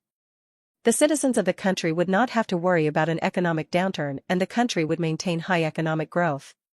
For a man who aspires to be a god, these things were already the greatest blessing that he could give. Louis thought of many things and pulled out a gourd. When Gueben saw this, his eyes lit up. The first thing he thought about was the purple gourd written in the journey to the west. But he never imagined that Louis just took out a random gourd. Louis opened the mouth of the gourd. He poured out a black pill to the palm of his hand. The medicinal smell wasn't too strong. It was roughly looked the same as tea pills for treating kidneys. When Gueben saw this black pill, he immediately recalled the words, power pill. As an alchemist, this old man is proficient at the art of pill refining. There are 500 pills here that this old man refined when he had nothing to do. So, take it as a reward. Gueben carefully took the gourd and held it in his hands. He whispered, Sir Immortal, what's the use of these pills? Seeing these pills, Gueben equated Louis to immortals. Strengthen the body, nourish the yin and strengthen the yang. It's a tonic for kidney deficiency and qi deficiency. Gueben's face darkened. He felt that this immortal was very powerful. Naturally, this is only a portion of its effects. You must remember its true effects and don't simply let anyone eat it. Hearing this, Gueben immediately perked up his hearing. This pill is personally refined by this old man. It has no name, but it's very effective. It can allow a person to break through their body's limits. Although it can't turn you into a superhuman, you would still have more power, speed, reaction, and other abilities compared to normal people. Hearing this, Gueben sucked in a breath of cold air. This was simply the same as the country's research of making super soldiers. Although he did not know how strong the people who take it could become, being able to exceed the body's limits was not to be underestimated. For a brief period of time, his passion was inflamed, feeling that he had made a great contribution this time. Looking at Gueben's expression, Louis knew what was on his mind and reminded once more, you have to remember, this thing can't be given to people all willy-nilly. Only those who have undergone rigorous training, that is, the best soldiers can eat it. It has powerful medicinal effects. Anyone who eats it without having undergone rigorous training could die. It is very dangerous. In truth, there was nothing inside the pills. It was something Louis had created with the power of the Divine King's crown. He sealed the special energy fluctuations from the world of San Soliel inside it. Empty set. The soldiers on Earth were probably the same as a third-rank warrior after rigorous training. This was probably the limit that people could reach. The reason why the humans of Earth could not reach the fourth rank was due to the lack of mysterious energy. It was something they would need to break through the limitations of the profession. The only way to realistically get stronger on Earth was to use technology to change the body. Louis's pills were equivalent to allowing those that had reached the limit to break through, thereby increasing their strength, speed, and reaction time. 500 soldiers who had broken through human limits would not be enough to change the situation on Earth, because these people could still be shot to death and killed by bombs. But in small battlefields, these soldiers would shine. This was nothing for Louis, but it was viewed as valuable by China. In their point of view, being able to gain treasures in exchange for supplies was a profitable business. Perhaps China might be able to use the blood of the soldiers to research new things and advance biotechnology, but that was already none of Louis's business. Also, please tell the government. If there are any people who believe in the spring, Kuelong, the summer, Inglong, the autumn, Zhulong, Torch Dragon, and the winter, Shangliu, I hope you can prevent them from fighting too much. The country should have a policy of freedom of belief, right? Hearing Louis's words, Gui Bin hastily said. I will certainly convey your words to them. At the same time, Gui Bin began to calculate. The 4 dragons mentioned by the old man were said to be part of the Azure Dragon constellation. The legend of the Torch Dragon had many explanations. One of them was the Azure Dragon constellation. From the old man's words, it was clear that other explanations were invalidated and the explanation of the Azure Dragon constellation was the real one. Kuelong, Inglong, Torch Dragon, Shangliu. These correspond to the ascending dragon, flying dragon, descending dragon, and submerging dragon in the sayings of the Azure Dragon constellation. It was one of the more primitive customs. Seeing Gui Bin think, Louis smiled and nodded. His attention was far away to the land of Arizona. He now had one last thing left to do. After that, he would return to the world of San Soliel. The Sonora Desert, Arizona. The underground facility was abuzz with activity and movement. With the emergence of mysterious phenomena on Earth, more and more ancient artifacts were sent to the Institute in hopes of uncovering the secrets of the supernatural. Nevertheless, the researchers could only complain about the fruitlessness of most of their efforts. The latest delivery of ancient Egyptian murals was found to be ordinary rocks. And no matter what they did, they couldn't uncover anything. As for the meaning of the drawings on them, these researchers believed that it would be better to bring in archaeologists and occultists. They would be more reliable than material scientists like them. In one of the facility's rooms stood a large vessel with a jar-like object within. Its surface was matted with complex, symmetrical patterns and textures that granted it a unique but mysterious beauty. This room was the most secure in the entire institute, and its contents were likely the most precious in the entire facility. A young researcher and the director of the institute were tasked with examining it together. After looking at the strange jar for a long time, the young researcher could not hold back his curiosity and asked, Director, what exactly is this thing? This was something obtained by a scientific research team in the 1950s. It was found in the Sonora Desert, right where we are now, actually. At that time, this object was wrapped in animal skin. After research, the animal skin was something done by the Native Americans to preserve the strange jar more than 100 years ago. At the time, the researchers in charge of studying it couldn't come up with anything, as their means and technologies were even worse than what we have today. Nevertheless, they surmised that it was an object not of this world. Other research institutes have also found other similar items. We suspect they are relics of alien civilizations. All researchers who joined the institute went through rigorous background checks and investigations. Once this was done, the director would accompany them on a tour around the base and explain its history. The young researcher he walked with was the newest addition to the team. Then, can we tell what it is now? The new researcher wondered. No, even after 60 years of technological advancements, we still cannot study what this thing is.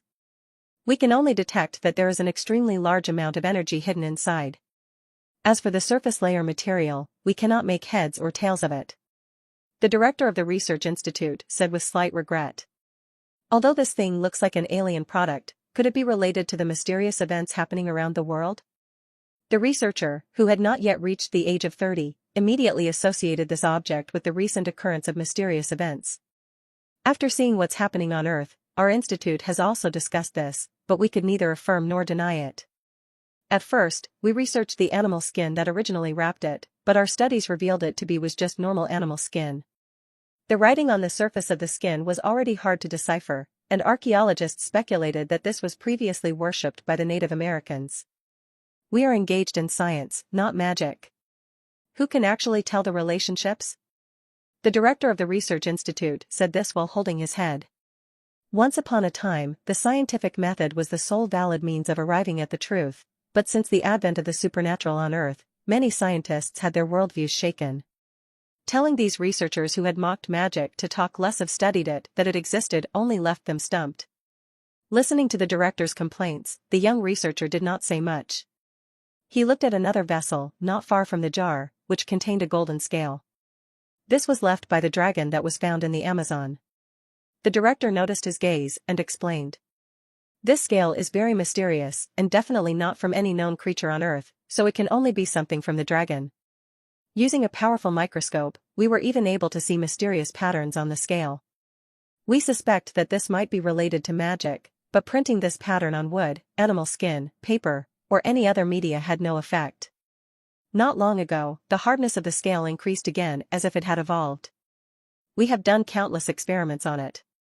Ordinary firearms simply cannot penetrate the scale at all as the kinetic energy quickly disperses. Its ability to reduce impacts is simply terrifying. If we had enough scales to make armor, then no gun would be able to penetrate it.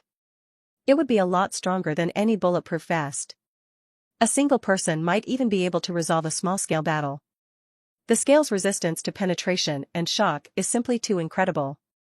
My God, isn't that the same as dragon scale armor in games? The young researcher exclaimed. I don't know what dragon scale armor is, but it sounds amazing. In any case, they say that there's some kind of evil god that appeared recently, so let's observe this scale carefully. FUCK, if only I knew magic. N beta. The director sighed, thinking that the world was entering chaotic times. He was already quite old and could not keep up with the times. Just then, out of the corner of his eye, the researcher saw that the mysterious jar from before was trembling. Some weird black smoke was coming out of it. Director, look at the jar. The director looked back and after seeing the change in that jar, his expression changed. He immediately pulled the young researcher outside and shouted, Attention all personnel, there is a change in the research object. All personnel must return to their post. As the director ran out with the researcher, all the gates began to shut, enclosing the space inside within.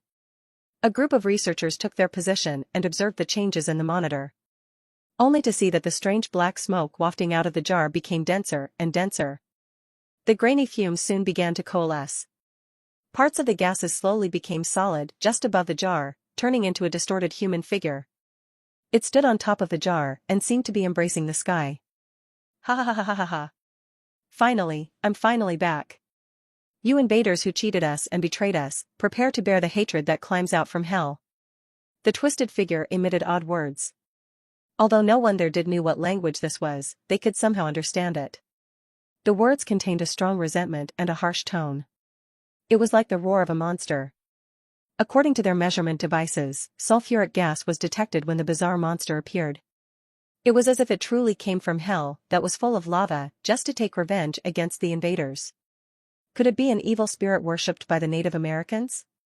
After hearing the resentful cries of the twisted black shadow, the researchers who had a basic knowledge of the history of the American continent were shocked. Ha ha ha ha ha ha ha ha. Our resentment will send your perfidious people into the hell's lava. You will become our substitute and burn there for eternity. I am the incarnation of Thanksgiving, the embodiment of that sinful holiday. With the hatred of my people, I will ensure you all are torn apart and cast into the blazing fires of hell. The twisted creature formed from miasma hissed. Its body seemed to be made from countless souls that roared in hatred and malice. In the eyes of the researchers, the souls were dressed as Native Americans. During the 1600s, there was a small ship called the Mayflower that left England and sailed towards the present United States. Their goal was the colonization of this continent, and it was a bloody one. As a result of many tragedies, massacres, and diseases, almost all Native Americans were killed by the Europeans. The so-called democracy and freedom of the country was placed on top of countless deaths. As for the Demon King of Thanksgiving, it was naturally Louis's impersonation. Previously, Louis had left a surveillance spell on the scale. This allowed him to obtain the coordinates of this secret base. From there, he tried to find fragments of the Terran civilization spaceship that would help him shorten his growth cycle significantly. That way, he could quickly mature and become a true primordial dragon. As luck would have it, the Americans really had the energy source that he was looking for, and it just happened to be placed in close proximity to the scale, which gave Louis plenty of time to prepare and study. With the use of the spell, protective detection, Louis also understood the basic situation of this research institute. With the knowledge that the Native Americans were the ones who initially possessed the energy source, Louis pretended to be a demon king formed from the grudges of the dead Native Americans and here to take revenge. In the past, other than divine power, Louis had no other means available to him, but after signing a contract with the Queen of Calamity, he could easily use her powers for his goals. The former Queen of Calamity was a legendary rank mage. After gaining all her knowledge, he also gained a great deal of knowledge about spells and enough magic power to set up a series of legendary spells in Tokyo. The Queen of Calamity also had another power, which was the ability to turn into shadow. This was an especially good aid in playing the role of a demon king. For example, Louis had now turned his body into a twisted form of resentment. Although he himself also lost the ability to perform physical attacks, he also gained a high resistance to them. Unless he was facing high-powered weapons, general firearms simply couldn't even touch him. While people weren't paying attention, Louis's shadow had filled the space with shades and taken away the energy source. At the same time, he used the illusion spell to leave behind an illusion of the jar shattering and evaporating into thin air, making people think that the role of the jar was to summon evil demons. Louis did not want to let other people know that he was coveting the jar. Instead, he made them think that it was a time bomb that could explode at any time. That way, he would gain more chances to find the energy sources scattered throughout the planet. After doing all this, Louis knew he had to finish this last play before he returned to San Soliel. This monster is really made from the dead souls of the Native Americans. My lord, after hundreds of years, these natives have finally come to take revenge. I used to always say that Thanksgiving should not be passed on as a holiday. Just look, this holiday actually created a demon. The researchers had increasingly needed to abandon common sense to maintain their sanity. If one wanted to explain how a concept like Thanksgiving could create monsters, then it was impossible to explain it scientifically, but magic provided an easy way to hand-wave away any thorough explanations. Thanksgiving could be traced back to the beginning of the history of the United States. It originated from the earliest immigrants in Plymouth, Massachusetts. At that time, there were about 100 immigrants from all walks of life who traveled from England to America. These people came to a strange land with nothing, and it was thanks to the Native Americans that they survived. With the help of the natives, these settlers were able to obtain a bountiful harvest. These settlers then established a day to thank God and invited the natives to their celebration. This was the original Thanksgiving Day, which was said to be a day to thank God, but in fact, it was more to thank those natives. But the result afterward was like those in history. The government had betrayed the trust of the natives and carried out genocidal policies, killing many natives, which turned Thanksgiving an ironic holiday. FUCK, we were able to kill all those natives back then, and we can send them back to hell again. One of the more racist researchers cursed angrily and shouted, "Remove the air inside." As the order was given, the vents inside the room opened and rapidly drained the air inside the lab.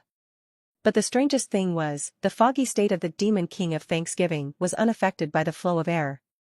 After a short amount of time, there was no air left in the room, but the monster clearly did not rely on air to survive. Arbeta. Release the poisonous gases.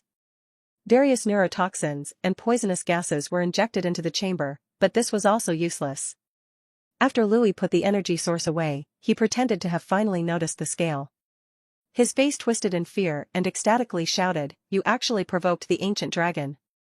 You actually dared to provoke the incarnation of the ancient dragon, how daring. You religious people, not even God, can save you now." Ha ha ha ha ha. The Demon King of Thanksgiving laughed out loud. His vibrating body advanced forward. Under everyone's dumbfounded gaze, the Demon King's body passed through the walls and came out from the sealed chamber. In the next moment, alarms rang out throughout the entire institute. Although the shadow state looked foggy from the outside, this was simply an illusion. In essence, it was more of a soul-like state. Penetrating walls without any defensive magic on them was simple. No matter how thick the walls were, it was useless. Now, Louis looked humanoid, but his soul was still that of a shadow dragon. Ancient dragon? What is that? Could it be the owner of that dragon scale? The group of researchers were amazed at what the Demon King of Thanksgiving said. The director of the institute looked with a horrified face and said in disbelief, "No, that's not true." The crowd looked at him, not knowing why the director was showing such a look. That's Satan's incarnation. That is the ancient dragon recorded in the book of Revelations. The seven-headed dragon with crows on its head. I remember the first time I watched that video, that dragon had a crown on its head. Could it be that the dragon is just as the Demon King of Thanksgiving has said? Could the dragon really be the incarnation of Satan? Satan was the enemy of the Lord. For Christians, he was probably the very last person they wanted to see. The defense commander of the research institute asked in a panic, "Can we even injure this monster?" The researchers quickly looked into the monitor and watched the creature known as the Demon King of Thanksgiving as it displayed its incredible abilities. Ta-da-ta-da-ta-da. The walls of the research institute unfolded, revealing heavy machine guns inside them. As the machine guns fired madly and tons of fire spewed out, the bullets passed through the Demon King's body as though they were hitting mist. With the previous experience of fighting in Tokyo, some soldiers with flamethrowers came forward and fired flames that reached thousands of degrees, but these were also useless. The Demon King of Thanksgiving was simply too different compared to the ones in Tokyo. The flames and even chemicals like liquid nitrogen had no effect on it at all. This shadow monster was not like the ghost that Louis summoned and could be killed by this level of flames. This was Louis's main body. With the resistance of dragons, it was impossible for the soldiers to vaporize Louis unless their attack reached hundreds of millions of degrees.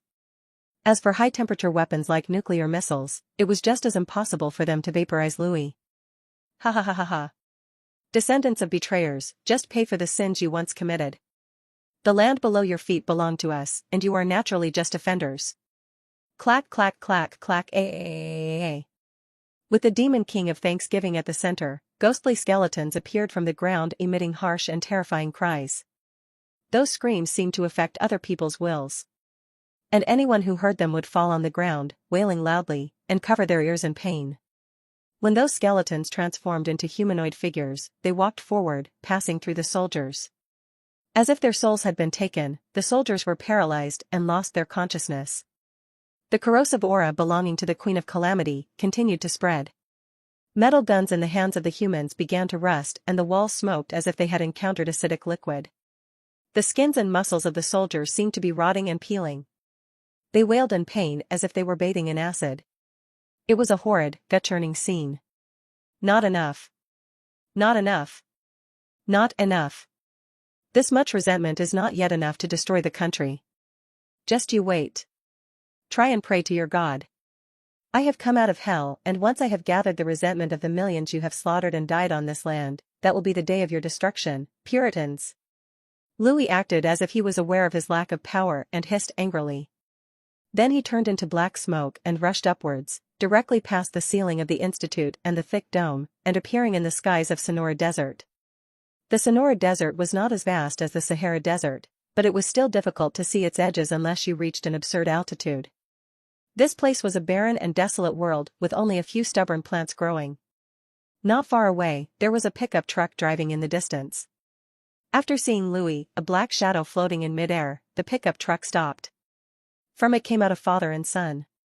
The father and son looked frightened yet joyous. They hid behind the pickup truck, took out their cell phones, and began to shoot. From the looks of it, they were streaming. I guess they also want to be famous. Louis only needed a glance to know what those people were doing. Recently, the easiest way to become an internet celebrity was to broadcast supernatural events. Perhaps this was the reason why this father and son were driving a pickup truck in the middle of the desert. Thinking like this, Louis once again used a spell. He once again activated illusion and instantly caused black gas to expand at a fast speed to quickly occupy the entire skies. The skies within 1,000 meters were covered in black fog. Within this fog, twisted human faces appeared full of malice and hatred. It looked as if thousands of souls were wailing, as if a demon king had truly descended. Then Louis used a necromantic spell on the Sonora Desert. The dead people and animals that had been buried in it began to rise from the ground as skeletons, with eyes flashing with ghostly fire. They seemed incredibly bloodthirsty. These undead creatures were not strong. It would take simple human firearms to deal with, but Louis summoned them not to kill, but to accompany his own momentum. Below him, thousands of skeletons had gathered, and above him, human faces filled with malice, cried out. The scene alone already exceeded the special effects on the movie Return of the Mummy by a huge margin. RNOES. Afterward, Louis took a deep breath. He activated Create Wind with maximum power, causing sands to fly into the air. The scene looked as if it was the end of the world. Unfortunately, my power is not yet enough. The sandstorm created by Create Wind could only do this much. Louis looked at the sandstorm with some regret. These sandstorms simply had no lethality. After all, it was just created from a normal spell. If he used a legendary spell, it would be a better sight to see. And if he were to create it from divine power, even a city would be annihilated. But no matter what, the momentum that he needed was adequate. Although it was not as powerful as the torch dragon opening its eyes and destroying the American military base with one breath, this scene was still enough to move mountains and seas. Wait for me, you bandits and traitors. I will destroy you and reclaim our paradise. Be thankful to your ancestors in hell. Ha ha ha ha. The twisted human faces roared rampantly. Not much later, several black dots flew in the air. These were fighter jets, moving at Mach speed. They immediately launched their missiles once they locked onto the Demon King. With the knowledge that the missiles would just pass through the black fog, they had set the detonation mechanism to blow up when it was near the black fog. As a result, a violent explosion burst in the skies, sending flames far and wide. Immediately after, multiple rocket launchers came out of the Institute and shot rockets at the sky. A series of explosive sounds erupted in the sky as if giant fireworks were created from bombs. At this time, Louis's body had already hidden in stealth a few kilometers away in a dune. The Demon King that was in the sky was only an illusion. No matter how the American forces shot at it, even a nuclear missile would be useless. It's almost time to wrap this up. This should set the groundwork for the next time I come back. Louis stroked his chin and thought. The grudges of the dead Native Americans, becoming a Demon King to take revenge, wasn't a bad plot. Next, there should be an opportunity for the Lord's priests to appear. Well, I can also play as a Celtic druid, or maybe I should get the Queen of the Land of Shadows to appear? Louis thought about it briefly, before putting away his thoughts. In any case, this was not the most urgent thing at the moment. After holding the energy source in his hands, Louis showed a satisfied smile. This time, he had gained large harvests. Not only was he able to gather all the things he needed, but the whole world was also now moving according to his script. The pleasure of deciding the fate of the world through the will of one person made him feel that this was how a god should act. The Nasdaq index sank like a stone. The many recent events involving superhumans had caused economic setbacks to the United States to the point that other countries, once distant competitors, could now begin to challenge its hegemony. In fact, this could not be helped. In this kind of peaceful era, whoever was the boss would face more problems when hit with turmoil. In the entire world, the country with the biggest desire to keep the status quo would probably be America. After all, it would always be in the highest position. What happened in the Sonora Desert was filmed by a pair of father and son. It was uploaded on YouTube, causing an uproar all over the world. Some people even gloated over the supernatural events that had befallen America and Japan. Who told Hollywood and Japanese anime to always have plots of fighting against evil creatures and aliens? Now, reality has satisfied the needs of both countries. Various monsters and evils have now come out. If Japan is considered to be an unprecedented disaster, America would be man-made. That self-proclaimed Demon King of Thanksgiving had come out from the depths of hell to avenge the natives who once died in America. The Americans could not say anything at all because it was the fault of their ancestors from a long time ago. Even in the past, many scholars had criticized the policy of genocide in that era. Recently, the churches in many neighborhoods have been overflowing with people going to the church for confession every weekend. The reports were flying into the president's office. The president couldn't even leave his desk for extended periods of time due to the amount of work. Apart from some international conferences and information exchange, he had been anxiously working on the various aftermaths and was quite pitiful to see. Have you contacted the Vatican? What about our local denominations? We have already contacted them. The experts believe that there is no such thing as a person with supernatural powers among the Christians in the Vatican or in our own country. If the Vatican really had these people with supernatural abilities, the Middle Ages would not have ended and the Renaissance would not have occurred. The Pope would have probably toppled the crown and taken over Europe in the name of God. But looking at the Vatican now, they can't even tell if these mysterious forces exist. The president constantly rubbed his aching forehead. The irritation in his voice made it clear how tired he was. Not only did he have to keep things confidential, but the sheer stress of the situation was starting to get to him. If only he could tweet out a few. But from what we heard from other superhumans, there should be some kind of mysterious link between the demons and Christians. The reporter said with uncertainty. Maybe it's the same as those superhumans in East Asia. Those who have supernatural powers have disappeared from this world for the time being and they are just beginning to return.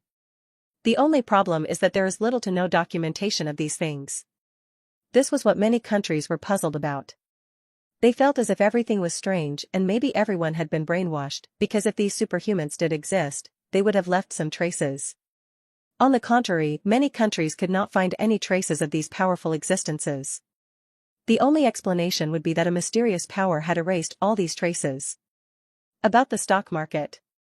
Our stock market, China's property market, and Japan's debt market have always been bubbles at risk of exploding at any time. Just think of this as a cool down for us. As for those who have transferred their assets, we are aware of their actions. I am now discussing with Congress on policies to mitigate it. NGOS.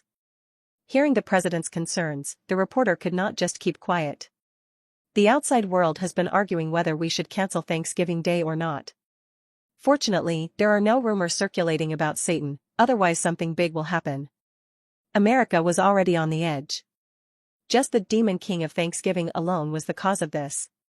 Of course, this was mainly thanks to Louis's perfect performance and lighting effects. Although the Demon King of Thanksgiving did not show a strong destructive power, the darkening of the clouds, the thousands of undead, and the unfolding sandstorm were already shocking to most people. If rumors of Satan begin to spread, most probably the entire country would be embroiled in chaos. At that time, all kinds of cults would probably come out from hiding. American research institutions had also caught undead creatures to study, but they could not reach any conclusion other than the fact that they were dead. There was no virus like in those movies at all, and could only be classified as magic. As for what else would happen, Louis did not care anymore. At this time, he was already on his way back to San Soliel. After passing through the blue doors, what he saw was still the wide and spacious hall. After returning to Dragon City, Louis was in a much better mood. This was his territory, after all. Earth did not belong to him and was a world that was devoid of mysteries. Louis first perceived his surroundings and saw that the Queen of Calamity, Noella, was just lying on that gold mountain in front of the hall, so Louis just let her be. Although a dragon's instinct made Louis have an interest in treasures, he was still different from other dragons. If other dragons saw another dragon sleeping in their gold pile, they would definitely get angry and would definitely kill them. While Louis did not feel anything when another dragon was lying on his gold pile. With paper money gradually getting popular inside the territory, Louis was able to collect a variety of gold, silver, jewelry, and other luxury items from the people. Then he threw them all into the front hall, to make it even more like a mountain of treasure. Thinking about it, I am simply a wealthy but uncharitable landowner. Using paper money to force people to sell their own collection of jewelry and precious metals is really excessive. Louis self-ridiculed and looked solemnly. Now that I found a new source of energy, let's evolve again. Understood, host. Energy source X found. Information correspondence complete. Ultimate Weapon Program Phase 2, start. The voice that Louis disliked appeared once in his mind. He instantly felt a burst of exhaustion as a kind of unknown energy began to wrap around his body. As a dragon, he was once again evolving.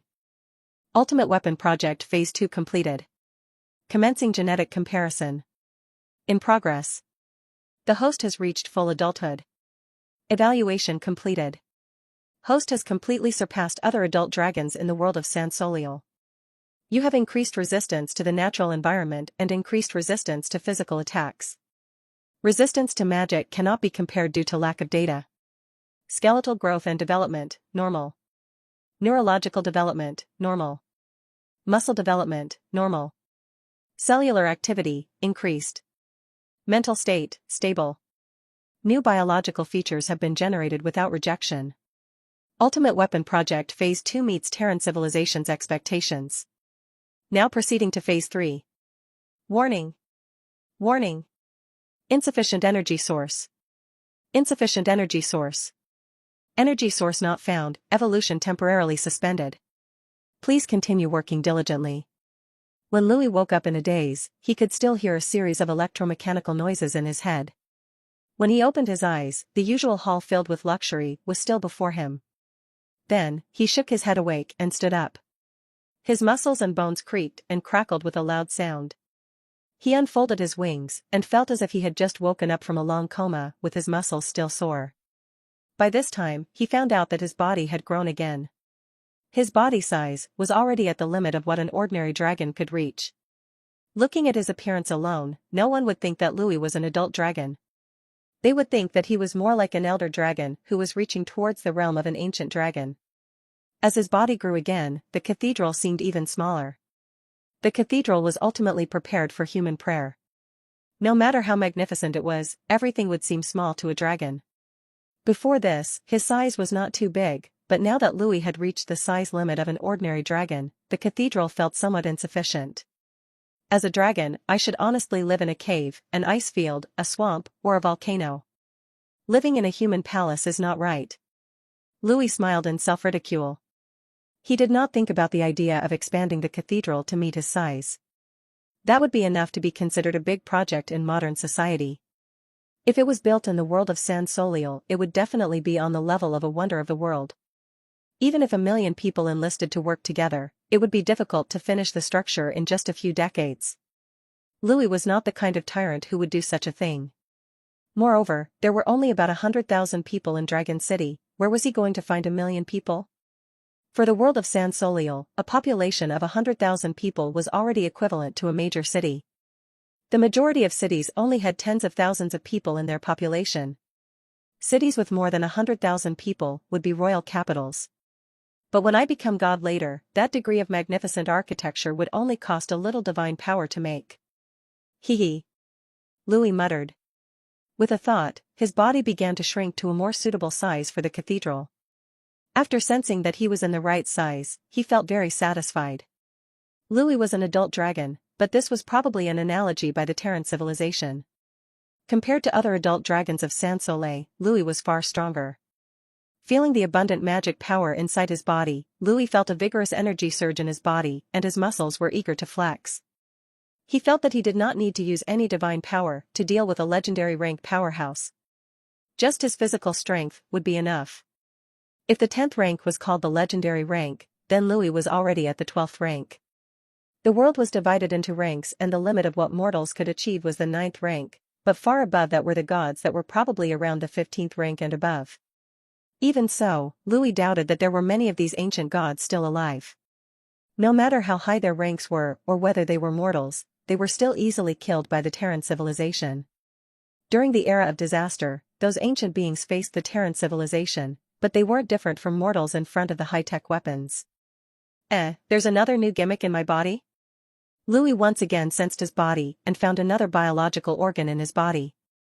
It was probably the weapon that the intelligent brain told him during evolution. Although he was a bit dissatisfied with the forced body modification, it was still barely acceptable since he wasn't being turned into a mechanical dragon. With a thought, Louis used the ultimate transformation spell he learned from the Queen of Calamity and transformed into a human. This spell was originally part of a dragon's skills, but the reason many dragons don't use it was because they were too lazy to learn it and were not willing to turn into different creatures. ROES. This ability. Louis used the new organ that appeared inside his body. He could feel his fingertips twitch, and then he pointed at the wall. In an instant, a beam of light shot out from his finger and penetrated the walls consecutively to a far distance. High energy beam? Louis thought that this was similar to Fry's death bullet where a laser shot out from his finger and penetrated any material. Louis once again used the new organ and focused on his eyes. He began to feel a warm feeling and in the next instant, lasers shot out from his eyes. I think I could go out wearing tights and pretend I'm Superman. Louis sighed and began to think about this ability. This was a beam of high precision, high heat, high speed, and high energy.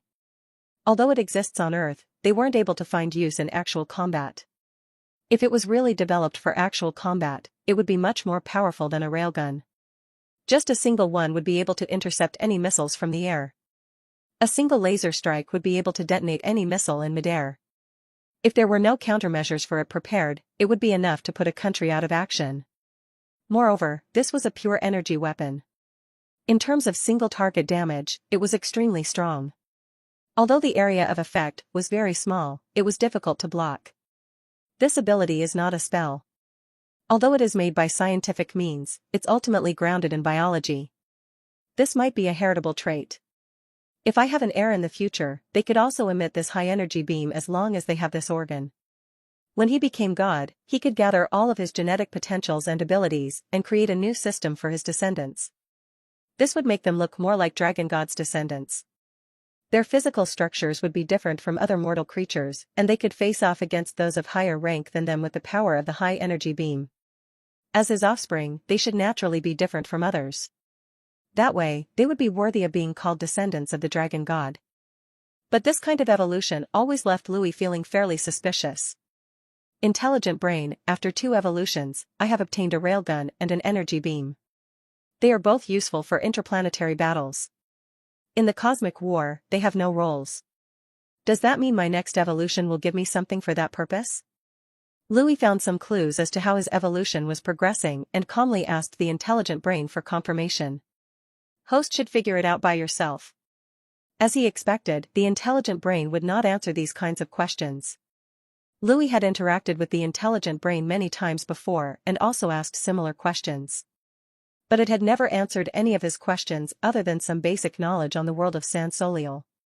This was especially the case when Louis asked about the Terran civilization, their technology, and details about their invasion of San Soliel. The intelligent brain would always change the topic or ignore the question. It did not give Louis any clues to work with at all. Perhaps it had ulterior motives, or perhaps it could not betray its owners as something created by the Terran civilization. From the very beginning, I never trusted the intelligent brain's words. Since it's an intelligent creature, then it could also lie.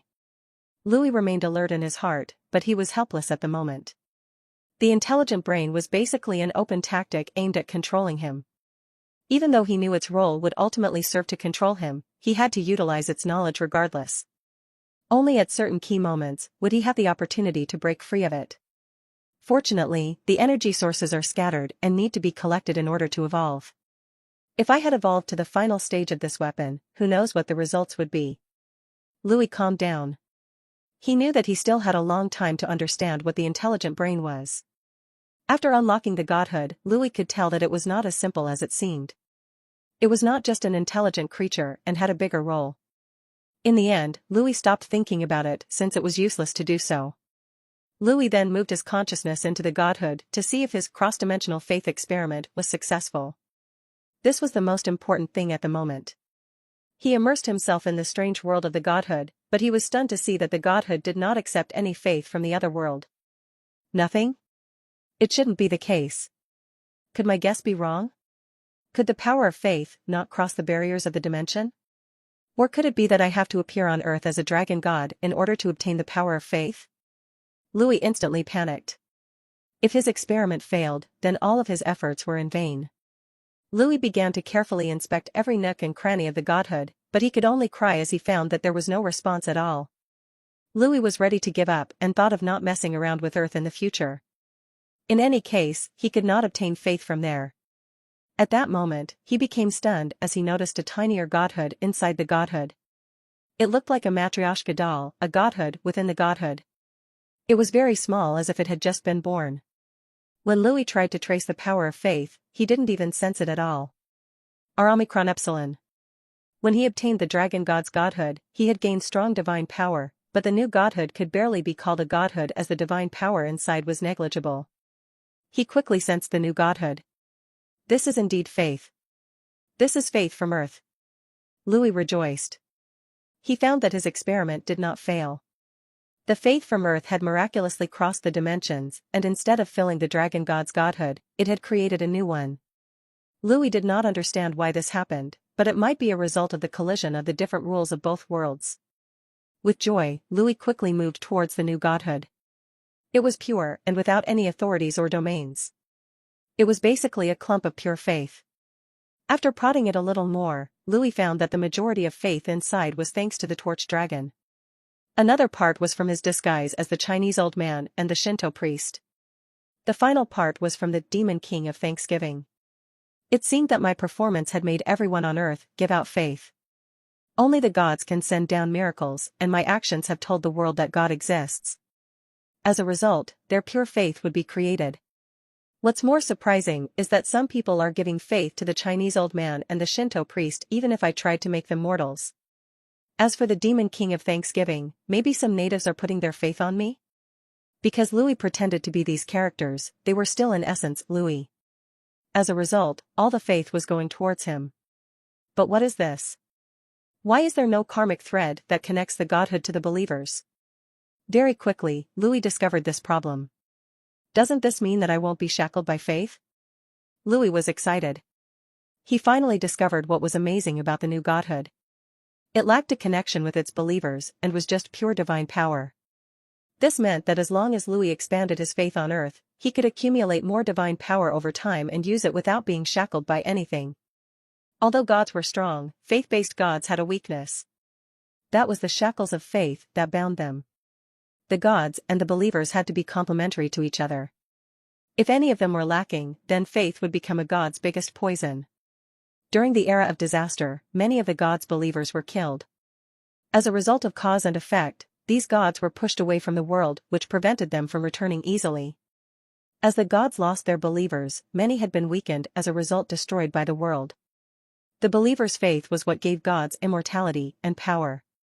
In exchange, the god had to shelter their believers. This was the exchange between both parties. Louis was different. With the new godhood, he was not a faith-based god anymore. Even if the side of the dragon god collapsed, he could just give up the connections and then connect it with the new godhood. This is truly a glitch. The gods could not pass through the crystal wall system, so it was impossible for them to find new faith. On the other hand, I'm using scientific means to bypass the crystal wall system and gain faith from another world. When this faith passes through the crystal wall system, it seemed that its karmic ties are erased, thus becoming pure faith.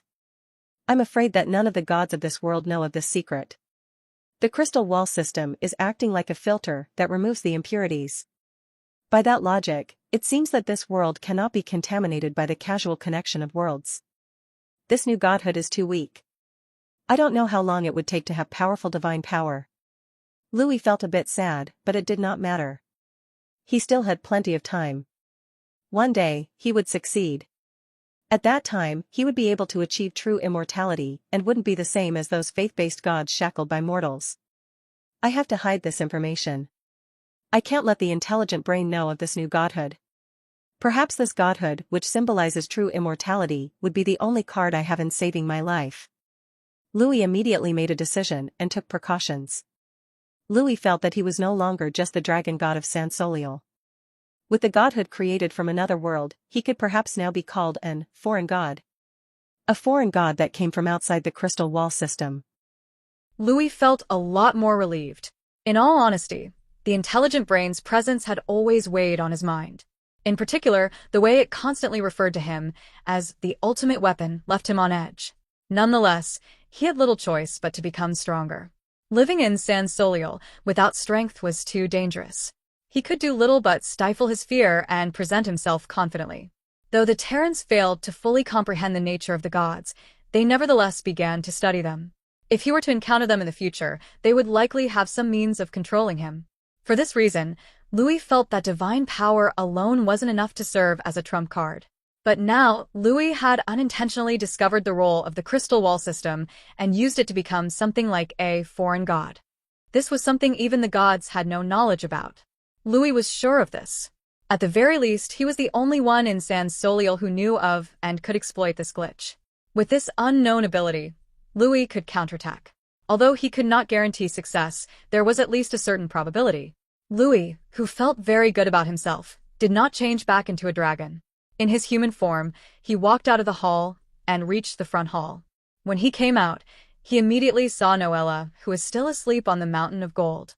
Even a diligent dragon would sleep to pass time when bored. Louis walked over, looked at the huge dragon, and kicked her. Crash. The sound of gold scattering came. Louis's kick was so powerful that even the 40-meter-long dragon was kicked off the mountain of gold. Naturally, now that Noella's power had been taken by Louis by contract, she had no way to resist. Ow wow. The Queen of Calamity, who was having a nice dream, rolled over several times before crashing into a stone pillar. Fortunately, she was in shadow form, so she did not have too much mass, else the pillar would have collapsed on her. Who is it? Who dares to wake this mighty Queen of Calamity? I will scorch you with my dragon breath and let your soul burn in the flames of hell. I will make you regret being born into this realm. Noella roared in anger. Although she had lost her power, she still maintained her pride as a dragon and quickly looked for the offender. Her eyes moved to the top pile of the gold coins and saw a man with black hair and golden pupils sitting on top of the mountain of gold.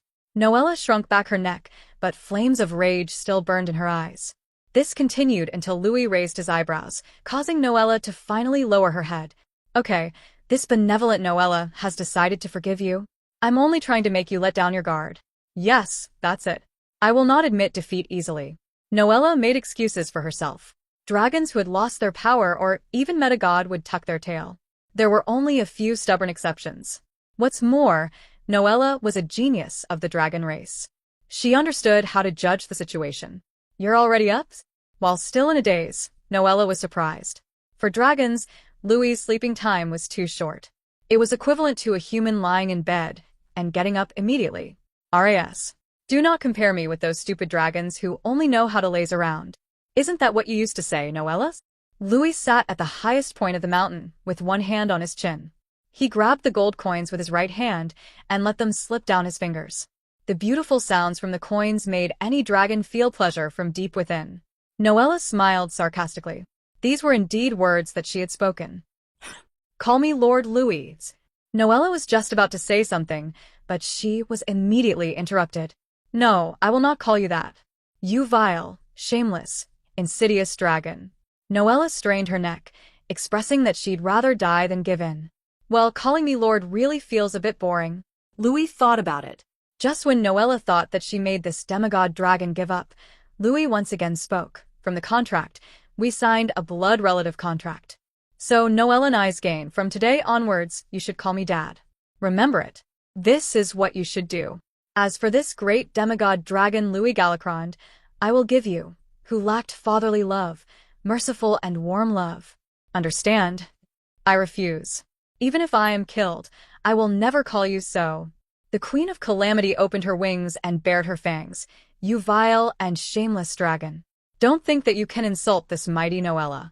Don't even think about insulting the glory of a dragon. As someone who caused countless creatures to wail and flee 1,000 years ago, the Queen of Calamity was definitely not going to easily put down her dignity. Huh? Then are you willing to be treated like a dog and be bolted here?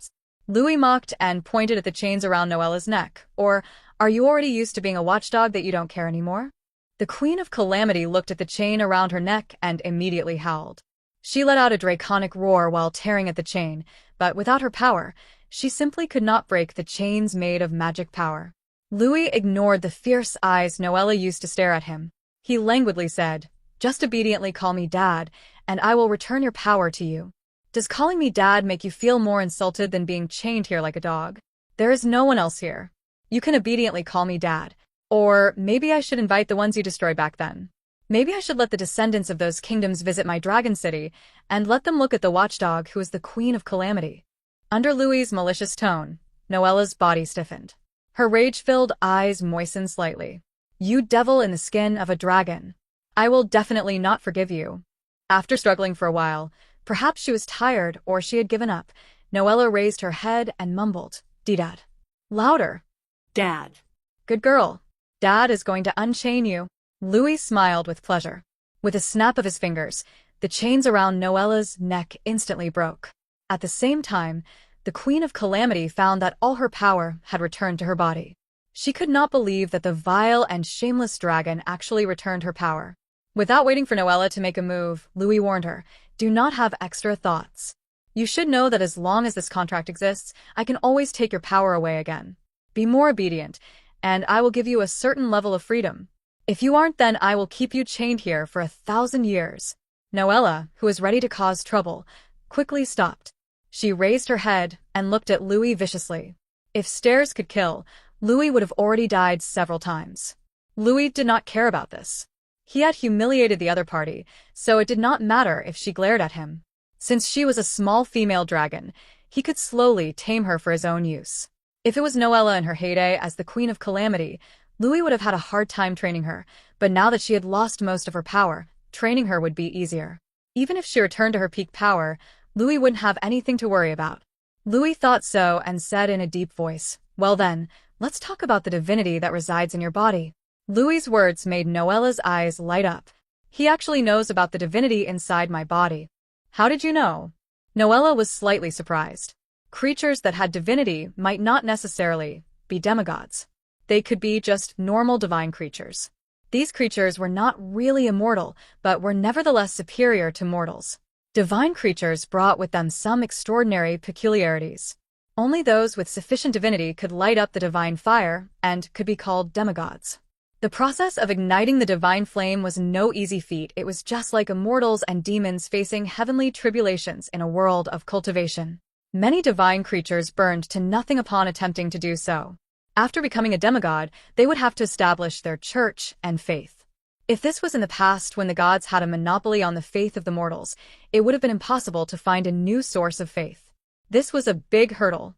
A portion of those demigods would be like Louis, who became the lord of a city. With their territory and people, they had a relatively easier time making believers. After becoming a demigod, those divine creatures would also need to form their divine authority. Divine authorities were not easy to choose. If they were careless and had the same divine authority as a powerful god, then the new gods would simply have an unbeatable enemy and would most likely die soon. As a result of this, only weaker divine authorities were chosen. With divine authority, they would have to condense their godhood. This was the foundation of a god that allowed them to be reborn. The moment any creature became a god would be their most vulnerable moment.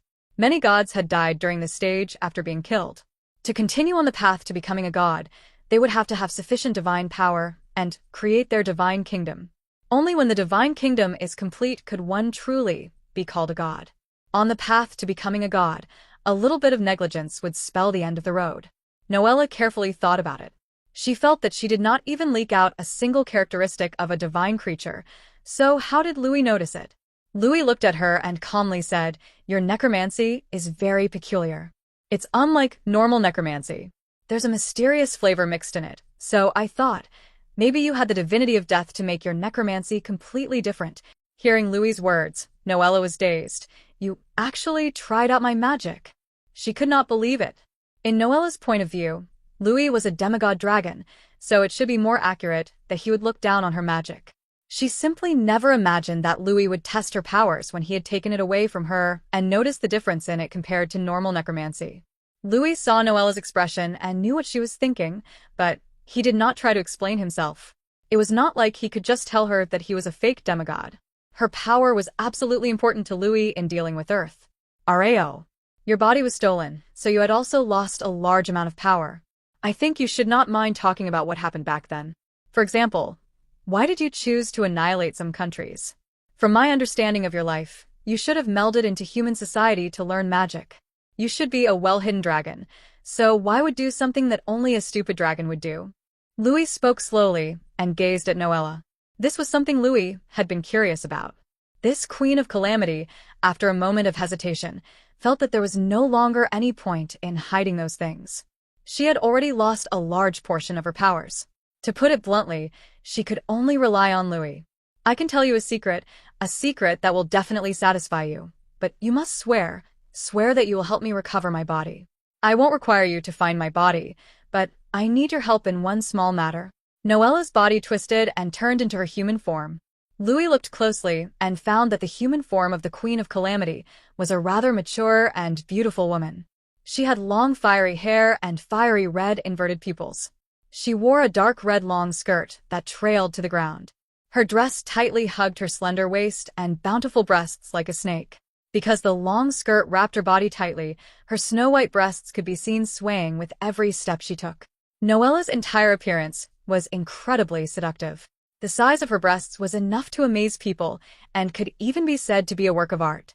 Her perfectly charming curves were extremely attractive whether to dragons or humans. All of which made Louis reveal a look of admiration. The Queen of Calamity did not mind Louis's disgusting gaze on her anymore. She only glared at him, waiting for him to pledge. While being a little pensive, Louis slowly said, "I swear by my divine fire and the Styx River, if you provide me with information that could satisfy me, I will help you find your body." Hearing Louis's pledge, Noella was surprised and was even moved. This was because Louis made the Styx River oath. This kind of oath was a binding oath for the gods. In the underworld, there was a river that flowed and is said to be the birth of the world. This place was the original birthplace of all life. Its name was the Styx River. Even gods who fell into the Styx River would be washed away by the river, reducing their divinities greatly. And if a demigod were to fall into it, it was equivalent to instantly turning from a demigod into a mortal. And Louis was a demigod who pledged the Styx River.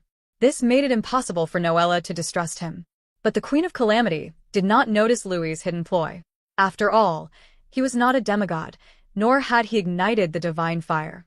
Even if he broke the oath, the river Styx could not do anything to him. Even if he ignites the divine fire in the future, Louis was not afraid, because the current oath wouldn't have any binding power in the future.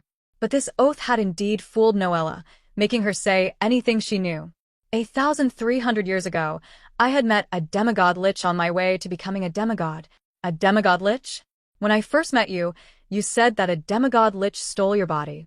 Is that the same one? Louis asked. Yes. It's the same one. Who is that demigod lich? What's her name? I don't know. I didn't ask either. We just made a deal.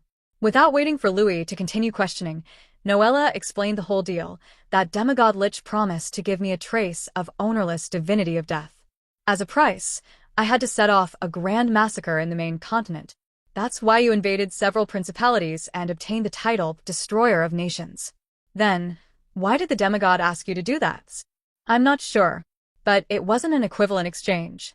Even if you want to become a demigod and desperately need this divinity, you shouldn't have agreed to the deal.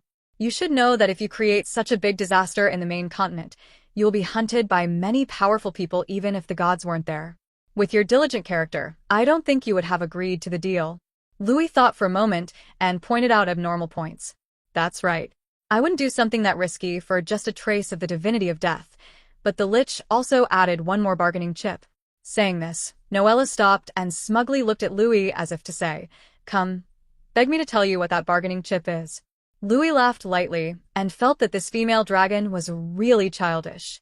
He decided to indulge her and spoke with an eager tone. Then, what other bargaining chip did the lich use? Seeing Louis's eager expression, Noella was inwardly happy. She almost hummed after seeing this loathsome dragon's change in expression. She coughed and looked up and said word by word, "She told me the coordinates of the divine kingdom of the goddess of night." After these words, Noella quickly looked at Louis. Sure enough, Louis's expression once again changed. This time he was not pretending and was really shocked. The goddess of night's divine kingdom. When he heard this, Louis was excited beyond belief. If it was during the era when the gods sat exalted on their thrones, and when the stars shone in the sky, Louis would have felt that the divine kingdom of the goddess of the night was beyond his reach. After all, that was something he could not face in his current state. Let alone Louis, even the five-colored dragon god would not have a good time if it broke into the goddess of night's divine kingdom. As one of the most powerful gods of the world, she was a goddess who had existed since time immemorial.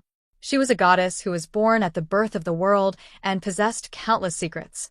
After many years, many gods had fallen and risen. The status of the goddess of night also ebbed and flowed, but she had never fallen. She was one of the rare gods who had lived since then till now. Even if the Terran civilization wanted to kill her, one of the strongest gods, they would have to pay a high price. It would be no different than facing the five-colored dragon god. But now, the gods had been sleeping for a long time, and the stars had all dimmed. All the divine kingdoms had fallen from their places, and even the connections between realms had become extremely thin. In such a case, knowing the coordinates of a fallen divine kingdom of a powerful god was good news.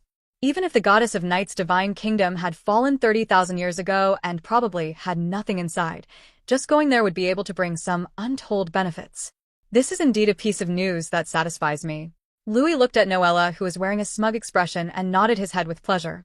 Since Noella told him this good news, then it meant that she would definitely tell him the coordinates, without concealing anything. But before Louis could ask about it, Noella's next words made Louis change his expression again. After I learned the coordinates of the goddess of Night's divine kingdom from the Lich, I boldly went there once. There I met the goddess of Night. Saying this, Noella's expression also changed, and fear flashed across her face. Even if she was a proud and haughty dragon, she had to show humility in front of a god, let alone one of the strongest gods. Unless Noella herself was at the level of an ancient dragon that could contend against demigods, she could only have a little bit of pride in front of a god. Naturally, becoming a god had always been Noella's goal, but she had never achieved it. Goddess of Night? You said you met the goddess of the night in her fallen divine kingdom? Louis unconsciously raised his voice. Previously, he had been detected by the prying eyes of the goddess of magic when he lit up the divine authority.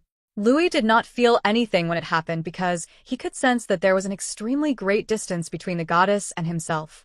The distance was not a physical one, but an indescribable distant mental one. He was sure that the goddess of magic was not in a normal state.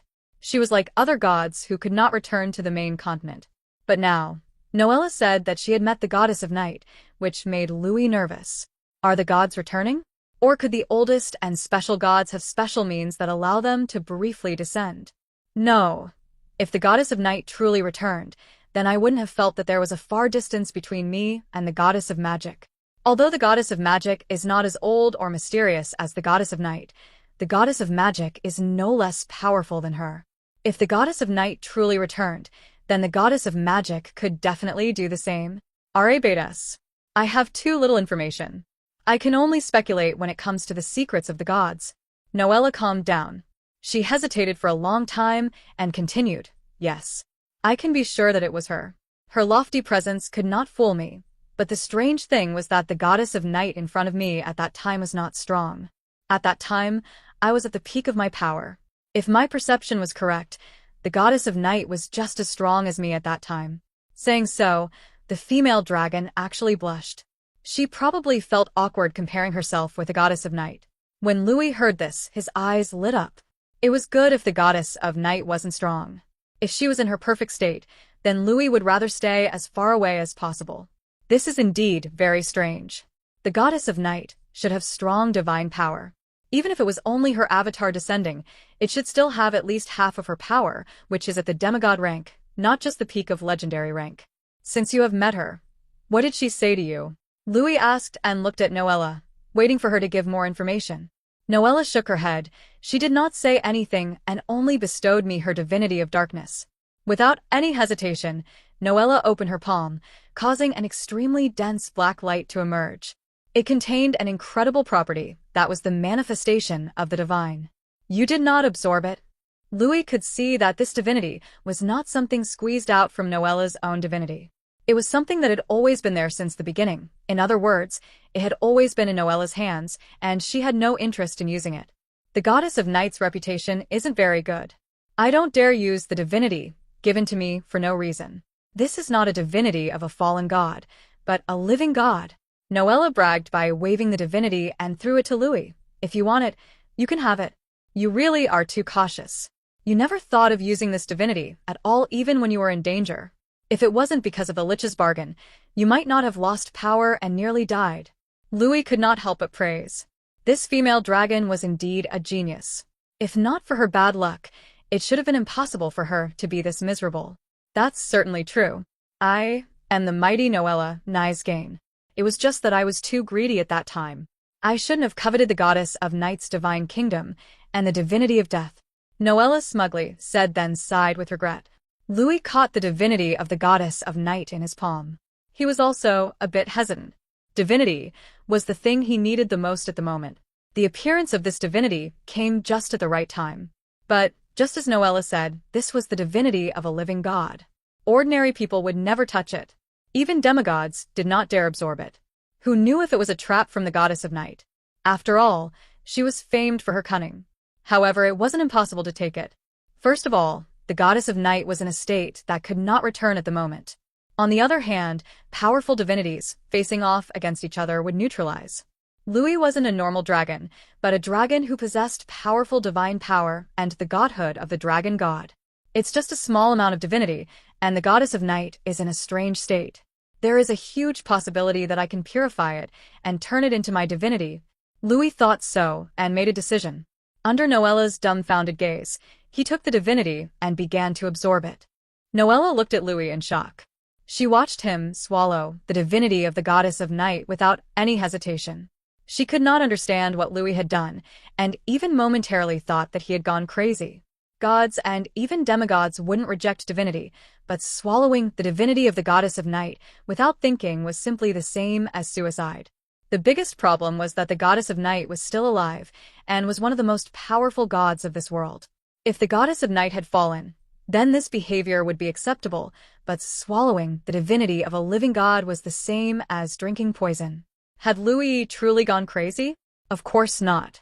It was because he had a guarantee that he dared to do this. For the current Louis, he cared the most about two things. The first was to establish a church to collect faith, and the other was to find a way to ignite his divine fire. Louis had already made enough preparations to establish his church, but divinity, on the other hand, was not easy to obtain. If an ordinary creature could find divinity by the roadside, then its luck was definitely out of the ordinary. The gods indeed had a lot of divinity on them, but taking theirs was simply blasphemous and as difficult as scaling the heavens. Moreover, it would probably be very hard to find the gods in the current era. So, with the divinity of the goddess of night in front of him, was something he must have. Although there was another divinity of death inside Noella, he felt that it was not worth it to kill this female dragon just to obtain it. There was still a huge role for Noella to play, but if there was something that could allow Louis to directly become a god on the female dragon's body, then he would not hesitate to play a deadly hand. After absorbing the divinity of the goddess of night into his own godhood, the divinity of the goddess was directly purified with almost no resistance. Having the godhood of the former dragon god, the creator of all dragons, and the highest god of the world, Louis was able to instantly erase the small amount of will inside the divinity and turn it into a masterless object. With the divinity becoming masterless, Louis absorbed it without any hesitation. With the infusion of divinity into his body and soul, he could feel that his entirety was being sublimated. It was as if the old graphics card he was using was upgraded to the latest GTX 3080 Ti. Although the operating speed of the computer was still far inferior to that of a supercomputer, there was still a huge qualitative change. At this moment, Louis had completed another step towards becoming a god. He had completely changed from a mortal creature to a divine creature. As the divinity completely merged with him, his perception of faith becomes more accurate and powerful. Divinity was like the wiring he needed to connect the godhood and the faith he was gathering. In the past, Louis lacked divinity, so even if people were devoting their faith to him, he wasn't able to convert it to divine power immediately. Now that he had divinity, he could feel the power of faith injecting directly into the godhood without any lag. As the godhood of a former paramount deity, it converted faith into divine power at a speed beyond imaginable. It was to the point that the conversion rate was 1 point of faith to 1 point of divine power. It's just that he did not possess a lot of divinity, making the charge speed too slow. Moreover, the amount of faith that he was receiving wasn't enough. It currently amounted to a squeeze of divine power. But Louis felt that that was enough at the moment. In the past, he could not replenish his divine power, and he had used up a lot when he made his performance on Earth, and now he had a way to replenish it. It didn't matter to him how slow it was. Time was meaningless towards gods, and it was in fact something to be wasted. For mortals, revenge had to be done in 10 years, but for gods, even 1,000 years was not too late. Moreover, it was only slow at the moment. With the increase in sources of faith and the collection of more divinity, then the rate of replenishment would become a lot faster. The goddess of the night had not yet fallen, so forcibly erasing her will was a great blasphemy. It is equivalent to going against the goddess. I just hope that she won't be too angry. Louis did not really care at all even if he thought this. If it was during the period when the gods were high and mighty, the goddess of night might directly knock on his door and kill him in retaliation. But there was no better time than the present if he wanted to blaspheme against a god. He might not even have such an opportunity in the future. Louis was thinking of how he could perform more blasphemies against the goddess. In any case, Louis's goal was to become the new dragon god. If he failed, he would die regardless. If he succeeded, then the goddess of night would not be able to do anything, so Louis had become fearless. "Why, you alright?" Noella asked. She looked at Louis and watched his hardened expression that was like those bull-headed dragons. She wanted to find her body back at the moment and needed to rely on Louis's power. The other party had even pledged an oath. If something happened to Louis, Noella wouldn't even know where to cry to. What could happen to me? I am quite comfortable right now. Louis stretched his back and let out a comfortable groan. After becoming a divine creature, there were no earth-shattering changes. This world wasn't a world of immortal cultivation, so there wouldn't really be that much change. Compared to before, Louis now let out a tiny bit of godly aura. But because he had always pretended to be a demigod dragon without any godly aura, he had to continue hiding it. Nope. But Louis himself felt very comfortable in this situation. For him, this change was a qualitative change. It did not increase his strength substantially, but increased his essence. It was as if he had transcended and taken a giant leap towards becoming a god. Call Cisna, Marches, and the rest. Louis shouted loudly. As his words fell, everyone inside the cathedral, whether the elven maids or the soldiers guarding outside, knew that their great lord had woken up again. When Cisna, Marches, Clooney, and Lisfer arrived at the cathedral, Louis had already been waiting in the back hall for a long time. A huge, more than 40-meter-long shadow dragon was lying on the ground beside them. Its inverted pupils tracked the visitors with a great sense of oppression. The 4 people who came were being careful not to look at the dragon, especially when they knew of her reputation. Other than demigods and gods, no one would dare fight against the Queen of Calamity. Cisna and Lisfer, who had followed Louis to the Shadow Realm, witnessed him capture the Queen of Calamity using strength and wisdom. Now, seeing the dragon honestly lie down on the ground while Louis sat on his back in his human form, they were both shocked. They did not expect the Queen of Calamity to submit to Louis so easily. Leaving aside her pride as a dragon, the Queen of Calamity was a legendary rank mage, and in their opinion, making her submit was an impossible task. If Noella had known what the two were thinking, she would have scoffed. In Noella's point of view, she and Louis were just in a cooperative relationship. Once he helped her find her body and regain her strength according to the oath, she would immediately bid goodbye to this place. She wasn't willing to stay at all. As for Louis's behavior of riding on her body, Noella did not care. If other races were to do the same thing, she would definitely kill them, as this was the same as insulting dragons. If the one on top was a dragon at the demigod rank or an ancient dragon, then Noella could not keep her pride up. But Noella was also a little uncomfortable. This was because, generally speaking, a male dragon riding on a female dragon would be an instance of mating. Louis was about to say something when the 4 people entered, but he noticed that something was wrong and looked at Clooney with surprise. This young man was captured by him when he conquered Dragon City. He used to be a believer in the goddess of morning. Because his faith in the goddess wasn't deep, and because of his talents, the slain theocracy taught him many ways to spread the name of God. With his talent, Louis took him in and made use of him to spread propaganda and political brainwashing inside Dragon City. This young man probably had a demonic level of talent in spreading propaganda. He was able to accomplish his tasks well and learned modern propaganda methods like a sponge. Slowly, he was able to capture a high position in Dragon City to the point that Louis would include him in a meeting of the people with the highest position in the city. What truly surprised Louis was that he could feel Clooney devote some faith to him. Clooney was not just a potential believer, but became a true believer. He could even become one of his clergies. When a believer reaches this level of belief in a god, it was difficult to change their faith unless the god had fallen and was replaced by other gods. Previously, Louis did not have any divinity, preventing him from completely absorbing faith into divine power, so he did not notice this. After becoming a divine creature, Louis also gained some basic abilities of a god. For example, he could see a thread of faith that continued into the void. In Dragon City, there was also the same line of faith coming from the people. These lines of faith converge in Louis's godhood and transform into divine power. This was the source of a god's power and at the same time their greatest poison. And the line of faith coming from Clooney was the very thick kind, which means that his faith was real. In the eyes of gods, the degree of a follower's belief could never be hidden. Clooney felt apprehensive, wondering why the Great Lord was gazing at him like this. In the beginning, when Clooney was captured by Louis, he thought that would be killed, but he did not expect the Great Dragon to give him a chance to live after seeing his abilities. At that time, Clooney's survival instincts as a human being made him frantically display his self-worth. He prayed day and night to Louis as if he was praying to the gods. Slowly, When his position grew higher and became famous, when he saw the changes to Dragon City, when he got to enjoy food that only nobles could enjoy, the more he believed in Louis. Unknowingly, he had become one of Louis's believers. If Louis was already a god in this era, where the other gods had weaker presences, Clooney would have already become Louis's priest and be able to exercise the divine magic that he bestows.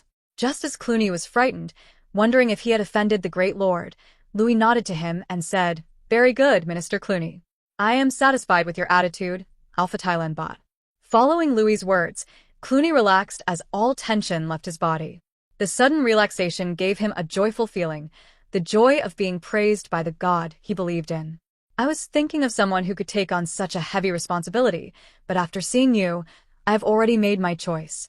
Lucifer and Marches were in a master-slave contract with him, so Louis could trust them. The two of them also had a faint line of faith going towards him. Only Cisna did not have any faith going towards Louis. This must be because of her faith in Lady Silvermoon. Louis felt that this was normal. Cisna had lived in the elven country for more than 1,000 years. Under the influence of the Queen of Elves, her faith towards the Silvermoon goddess was very firm. Making her change her faith was definitely going to be difficult. Louis could only start with those normal elves who were living in Dragon City, as they seemed to have a higher chance of changing the object of their faith.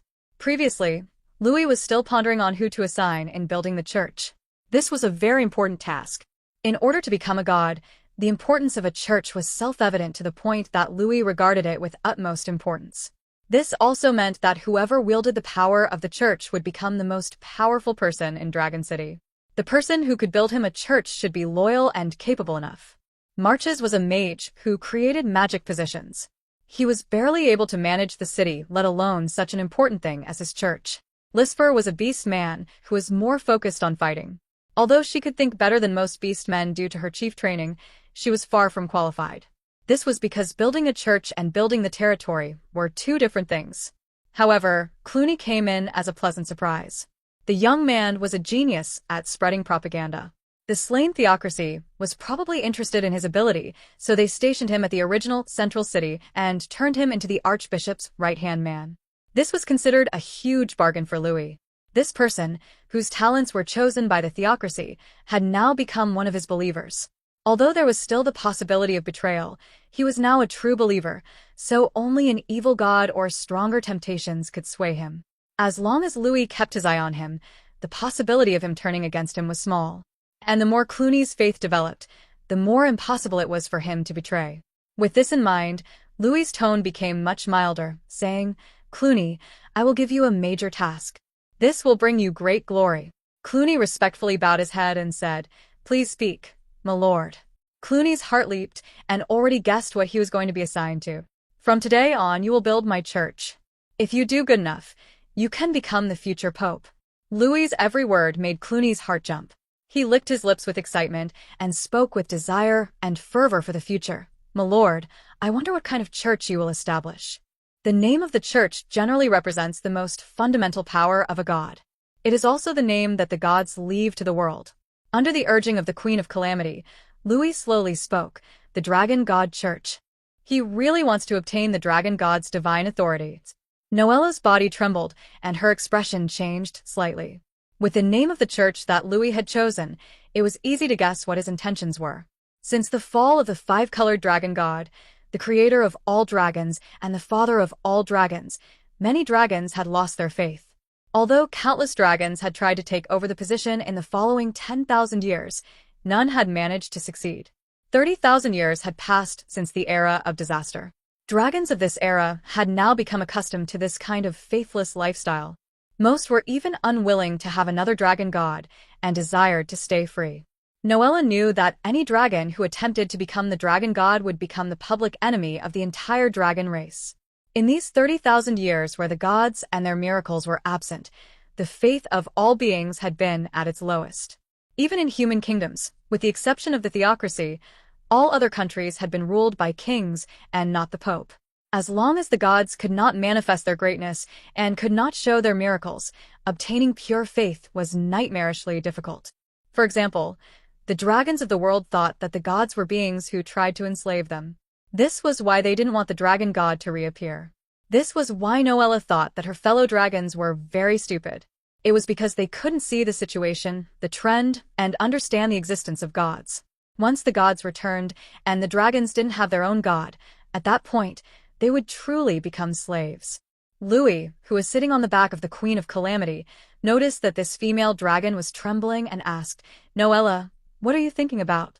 Noella thought about it and felt that the two of them were currently allies.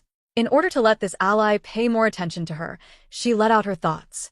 After hearing Noella's words and understanding the current situation of the dragon race, Louis pondered for a long time and sighed. 30,000 years can actually make the dragons forget the glory of gods. They have misunderstood the relationship between the gods and the believers. This is really lamentable. Louis did not expect Sansoliel to be like this. With the disappearance of the gods, the culture of the world had regressed this much. From the intelligent brain, Louis had learned that Sansoliel was a world where the gods battled before the Terran civilization invaded.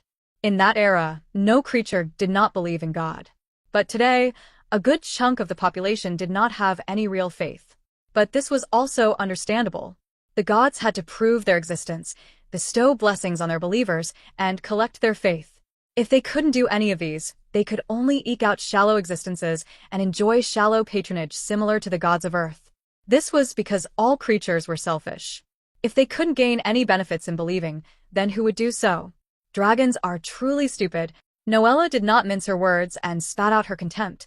That said, there are ones that are knowledgeable. Ho? And which dragons are worthy of attention? Louis asked with interest, while he did not forget to explain, "I recently returned to the main continent. Before that, I drifted in the distant stars for the past 30,000 years. I have little understanding of the current situation of the dragons." Louis knew that Noella was half-step into the realm of the demigods 1,000 years ago. She must know a lot of secrets about the dragons. As for the difference between 1,000 years ago and now, Louis was not worried. 1,000 years for humans would cause many changes, but 1,000 years for dragons would mean nothing significant. Cisna and the others listened with interest. Dragons were powerful, but they were rarely seen in public. So they were also quite interested. The current dragon kingdoms, Mithril King and her rival, the self-proclaimed Black Dragon Prince or Obsidian King, are dragons secretly trying to gather believers. One of them believes that dragons should come into contact with other races and treat mortals with kindness. The other believes that dragons should use their powers to gain more power and fortune over other races. If we look at it from a perspective before the era of disaster, one of them belonged to the good and the other to the evil. Noella did not feel that this kind of thing was a secret and could be said as common knowledge among dragons. So she directly told Louis about the intent of the two dragons. "So, it's the Mithril King and the Obsidian King. I hope both of you won't stand in my way of becoming the dragon god, otherwise I will have to get rid of you both. Naturally, if you submit to me and respect me, I wouldn't mind letting you both become my subordinates once I become a god." Louis narrowed his eyes and thought. However, he had never seen the two dragons before, so it wasn't good to count his chickens at this stage. He could only put matters aside for now. "Marches." Louis called out to Marches. He pointed at the back and asked, "Do you see these?" Marches nodded like a chicken pecking rice. He naturally saw what Louis was pointing at. This was the first thing he noticed when he arrived, a mountain of wasabi. Oh god of magic, there are so many materials for making potions. If any other mage knew that the Lord has this much raw material, their eyes would probably go red with greed. Oh Tylan bot. Thinking so, Marches also felt a bit of toothache. Having too much wealth would make other people covet it. Their great lord was simply too fabulously wealthy. "What about the basic education that I assigned to you earlier?" "My lord, I have had all the people of Dragon City, who are at the right age, be given basic education. Although they are still far from grasping anything, they can already recognize some words." Marches replied respectfully. He was shocked by Louis's whimsical approach to basic national education. This could only be done thanks to the city lord of Dragon City. Only when food and clothing were solved could basic education be implemented for the citizens. If they couldn't even eat, no one would care about learning anything. If they learned a few words in the day, they would have already starved to death at night. This was why education was only in the hands of the nobility. Then the next task I will give you will be important. Refine these materials into magic potions. Train a batch of people at the right age to become mages. I do not require them to learn powerful magic, nor do I require them to use many spells. As long as they can learn create stone and create cement, that would be enough. If they can't even learn these 2 spells, then let them go back to farming. Understand? Louis said in a deep voice. For Louis, he did not need these mages to be incorporated into the fighting force yet. As long as they could master 2 spells, it would be enough. If many mages could just learn these 2 spells, Louis's next step of advancing infrastructures would open up.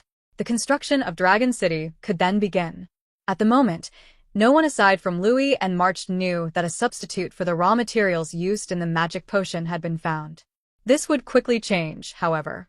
Once large numbers of mages started to be produced, many would surmise that he had a way to provide many foundational magic potions. However, Louis did not care at all. Although the saying went that a man's wealth leads to his ruin, Louis was a powerful demigod dragon. Few would dare to covet his wealth. After instructing Marches and Clooney, Louis turned to Lisfer. The wolf girl knew that Louis had something for her to do, so she bowed to show respect with a wild and prideful smile. After living in Dragon City for several months, Lisfer and the other beastmen had become used to the palace. The old, the weak, and the children were doing simple tasks every day. The warriors, on the other hand, were living a completely militaristic life. Dragon City had taken very good care of its soldiers. They got to eat their fill every day. Aside from the exquisitely refined wheat, they occasionally got their hands on meat as well. When they were not eating or fighting, they were training. In short, they were living the dream life. As the ban on trade in Dragon City gradually lifted, several bold merchants came to the city and brought in the specialties of their regions. After eating and drinking, people would naturally pursue more high-end things, and so Louis had set forth the precedent that labor food. In the future, he would hammer down this point even more strongly. Louis pointed at another batch of supplies and said, "Lisfer, take a look at these metals." In terms of production, China was the #1 producer of steel, but because of large supply and low demand, a lot of steel simply could not be sold. Since Louis needed steel, the Chinese government had given him a batch. In any case, the amount given to him was only a single hair from the back of an ox. In modern society, steel was used for infrastructure. Naturally, a lot would be consumed. That said, Louis did not obtain them to modernize the world's infrastructure. He wanted the steel to upgrade the soldiers' weapons. He even wanted to create full-body equipment for each person. Lisfer had already seen the metal when he entered. For a warrior, good weapons and defensive equipment were the most important thing. After obtaining Louis's permission, she quickly approached the steel and knocked her fingers on it, but the joy on her face just disappeared. "What? Is this batch of metal not qualified?" Louis frowned. It was possible that in this world, the common steel used might have special properties that its version on Earth lacked. "No, it's not unsuitable, my lord. The materials used in this batch of steel are very good. In terms of basic quality, even the equipment of the human empire's elite heavy infantry cannot match. The only difference is the enhancement from craftsmen." Lisfer said in a hurry, "The material is just too good, and there aren't many smiths in Dragon City that could process this level of materials. The difficulty is so high that I'm afraid only the dwarves could work with it." Because of the backwardness of civilization, the people's forging ability was also insufficient. In the face of modern materials, ordinary flames could not melt them and would probably require magic. As Lisfer said, only dwarves who were used to forging various weapons could do it. Wanting to forge these steel into weapons and defensive equipment is not impossible, but with human technology, it would take a long time, especially the defensive gear. Lisfer further supplied. Louis pondered a little and decided, first, gather all the smiths in Dragon City. Then, determine their monthly salary and wages depending on their skill level. This should stimulate their competitiveness. Then we let them forge weapons first. It doesn't matter how long it would take as long as we upgrade the soldiers' weapons first. Defensive equipment was more delicate compared to weapons. Without the right forging ability, the smiths in Dragon City would not be able to finish fast enough. Weapons were better. For example, the beast men preferred rugged weapons, so the sharpness could be ignored. Making them solid and heavy should be enough. With a single smash, the beast men should be able to ignore enemy armor and smash through their opponent's liver and guts. Is there a dwarven tribe nearby? The dwarves were a good race comprised mostly of smiths. In the near-recent century, the slain theocracy explored the San Soliel mountain range. In the depth, there is an existence of dwarven tribes, but because those dwarves were located deep inside the mountains and posed no threat to Dragon City, the theocracy had always ignored them. Our Epsilon. Clooney rushed forward to speak. As someone who was formerly from the theocracy, he had seen many documents of the original central city, its situation as well as the situation in its vicinity. No matter what was said, the theocracy had operated the city for more than 100 years already. Very good, Clooney. Tell Lisfer about the detailed report later. Lisfer, send some scouts to search the mountains according to Clooney's information and find traces of those dwarves. Louis gave his orders. Lisfer's eyes were glittering with excitement and bloodlust. The meaning behind Louis's orders was simple: collect information, capture the dwarves, and enslave them for their use. As for Louis's behavior being cruel for attacking the dwarves who did not provoke him, no one would criticize him at all in this world rife with wars. Internal wars would probably require reason and excuse, then interracial wars only needed one side to dislike the other. After Louis gave his orders on the future development of Dragon City, Cisna stepped forward. "My lord, a representative from the Adventurers Guild wishes to have an audience with you. We didn't wish to disturb you before, because you were asleep." Although she said he was in a deep sleep, Cisna was aware that the lord had probably traveled to the unknown realm that only he was aware of again. That was also why there was another huge supply of materials inside the hall. Although Dragon City was only a city, the city lord's provision of supplies made its supply deposits equivalent to that of a principality. Adventurers Guild? You can let them come meet me. Louis nodded his head and agreed with the audience. Cisna, you stay. I have something to say to you. The rest of you can go and work on the tasks I have given you. Let Dragon City grow better and attract more talents. I hope that you can accomplish your tasks well. Louis looked deeply into his subject's eyes and spoke with a heavy tone. He did not need wastrels. He needed talents that could help him. Beauty was worthless to Louis.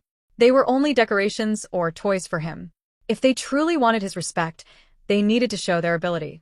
Everyone seemed to be lost in thought as they retreated to the place. Now only Louis, Cisna, and the Queen of Calamity remained in the room. When talking about important matters, even those elven maids were not allowed to stay. "Yes, my lord. What might I do for you?" Cisna gave a slight bow with her hand over her chest. She raised her emerald pupils and stared at Louis with a trace of tension. In human form, Louis would be described as extremely handsome by human standards. Perhaps some might even classify him as being preternaturally so. That said, his appearance could not move this legendary ranger's heart. Elves were the most beautiful race in the world. Although they were also fond of beauty and appraised others' looks, that behavior was often restricted to outsiders. She would be lying if she said she did not feel the slightest bit of tension from his gaze. Dragons had a reputation for licentiousness, and she knew it wouldn't be strange for him to have certain thoughts towards her. Louis paid little heed to her flustered demeanor and spoke. "I will tell you the coordinates of the goddess of Night's divine kingdom." At this, the elven ranger stood erect. "Are your words true, my lord?" Immediately afterward, she paled at her wording and rephrased. "Forgive me, my lord. I did not mean to question your intent. It is only that this information is extremely shocking." Louis dismissed her behavior with a wave. "No matter. You are forgiven." After all, even he had been shocked beyond compare when he heard the news. "My lord, why are you telling me this?" Cisna thoughtfully asked, as if she had guessed Louis's thoughts, and her guess was immediately confirmed by Louis's answer.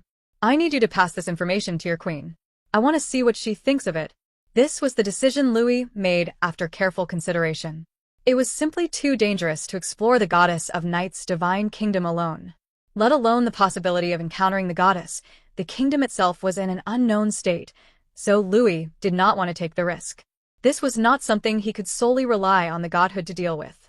Divine power might be able to deal with legendary rank powerhouses easily, but the goddess of Night herself was a powerful god. Even with the godhood of the five-colored dragon god, he did not obtain any advantages from it, and might even overexpose himself. However, the goddess of Night's divine kingdom was too enticing. It would be fine if he did not know where it was, but now that he knew, how could just ignore it and let the information rot? Thus, Louis needed an ally who could explore the divine kingdom with him. They would also need to be a demigod, as legendary rank powerhouses were not enough. The only other demigod that Louis knew was the Queen of the Elves. Louis had spent much of his recent time learning the history of San Soliel. Though much of what occurred before the era of disaster was lost to the annals of history, everything that happened afterward was well accounted for. From his efforts, he had learned that the Elven Queen was the oldest living demigod in San Soliel. The Queen had appeared just after the era of disaster came to an end. In fact, some suspected that she lived through that chaotic period. Consequently, many were confident that she knew many secrets. By pulling her into this matter, Louis could obtain some of her knowledge. Louis was not afraid that the Elven Queen would refuse. The goddess of night and the goddess Silver Moon were enemies. The goddess of night was the eternal darkness, while the goddess Silver Moon was the light in the eternal darkness. These made them completely at odds with each other. No beta. Thanks to some ancient records, Louis knew that the goddess of night and the goddess Silver Moon were sisters. They were born when the world was created and was part of the oldest gods. At first, the goddess Silver Moon was the goddess of light, but for some reason, her divine authority had changed into the Silver Moon, and she became the main god of the elves. In any case, the goddess of night and goddess Silver Moon were hostile with each other. Thus, the Elven Queen who devoted herself to goddess Silver Moon would certainly be willing to go together with Louis after hearing information on the goddess of night's divine kingdom. Cisna understood exactly what Louis was thinking. As a general raised by the Elven Queen, she naturally held hostile feelings to the enemy of the goddess she believed in. Please don't worry, my lord. I will personally deliver this message to Her Majesty as soon as possible. I'm sure that Her Majesty would also give you a quick answer. Cisna replied with a solemn face. Thank you for giving us this information. We will definitely repay you with friendship and talents. I am not in a hurry. Even if the divine kingdom of the goddess of night has fallen for more than 30,000 years, there may be hidden dangers. Although I am not a god, and barely just a demigod, we can carefully approach this matter. Louis spoke quite calmly. In truth, changing his perspective of time from a human scale to a dragon's was not very easy. It would take a while for him to truly adapt to the idea. For example, the statement, "An inch of time is an inch of gold," was already a joke to him. After making this decision, Louis and Cisna stopped talking about this matter. In the matter related to gods, Cisna could not make a decision and had to ask her queen about how to proceed. My lord, winter is coming. Cisna thought about it. In her opinion, Louis was different from other dragons and was definitely a qualified lord, but at the same time, Louis was a demigod who might fail to notice the smallest of mortal problems. Dragon City is close to the south, but because of the geographic location of this place, winter is especially cold. The coldness might be a small matter to you, but for mortals, it is a matter of life and death. If we do not prepare in advance, we will likely suffer unnecessary losses. She tried to remain polite toward Louis, hoping he would pay attention to the issues of the livelihood of mortals. It seems that you did not notice the details when I was replanning Dragon City. I apologize, my lord. I'm somewhat unable to understand what you mean. Cisna was dumbfounded. Her ears twitched in confusion. Come with me. Let me explain things to you. Louis mysteriously smiled. He flew down from Noella's body and came in front of the Elven Ranger. Under Cisna's embarrassment and shyness, he took her small snow-white hands and led her outside to take a walk. After passing by the noble district, Louis and Cisna arrived in front of two newly built houses. From the designs, he could tell that they were among the selected houses that were rebuilt according to his instructions. The owner of the house was a young man in his 20s. Although he had never seen Louis in his human form, he knew Cisna as one of the celebrities of Dragon City. Beautiful elves were already sought after by everyone, let alone Cisna, who was probably one of the top beauties among them. Even if they knew that there was an unbridgeable gap between them, men would always have unrealistic expectations and long for the cold and awe-inspiring Elven Ranger. After seeing Cisna standing respectfully behind a young devilishly handsome man, the resident could faintly guess Louis's identity. He carefully welcomed the two into his home. For the city lord and Lady Cisna to enter his humble home, this resident felt that it was the greatest honor in his entire life. Louis did not let out any excessive arrogance towards his own people. He did not need to pretend to be arrogant in front of mortals. The residents who lived close to the noble district were those that had made contributions to the city. He just slightly nodded at the nervous young man and brought Cisna to a brick construct. You actually have coal here? Cisna's eyes moved to the corner of the room and noticed a pile of coal. The resident hurriedly said, "Milady, the lord had ordered every family to store coal. We didn't dare disobey the city lord's orders, so every family collected some." This young man knew how to read the mood. Since Louis did not disclose his identity, he did not point it out. As for why their lord had turned into a human, he thought that it must be one of those magical abilities of a dragon. After all, they were mysterious creatures. Very good. I like people who can listen to orders, Louis gladly said. Even if there wasn't any punishment for his orders, the residents still obeyed them. This meant that his prestige among the people had already reached an incredible level. Even if his orders were strange, the residents would still obey his orders. Are you planning to have them burn these? Cisna immediately guessed Louis's thoughts and raised her eyebrows skeptically. That's right. I had the people explore every inch of the city and found that there was a large coal mine on the north side. The place is very easy to mine. The San Soliel mountain range is really rich in resources, said Louis. But these things called coal will produce poisonous gas when burned. If the poisoned person does not see a doctor or a priest immediately, they will die. Coals are normally used by dwarves in the forge, Cisna argued. I know what you are thinking, Cisna, and I have long considered this. Coal burning caused carbon monoxide poisoning, but Louis did explain in detail. In any case, Cisna did not understand science. Coals burn faster than firewood, and elves are a race that loves nature. Hearing Louis's words, Cisna was flattered and said, I can't thank you enough for thinking of us, but we elves are not unadaptable. Except for some druids, we do not mind if other races cut wood and dry them for heating. Even elves sometimes use firewood, and Louis raised his hands to stop Cisna from continuing. Instead, he approached the brick structure and said, This is a heatable brick bed. If you burn coal in it, the coal would produce heat. If you look inside it, you can see an exhaust that would discharge the poisonous gas outside.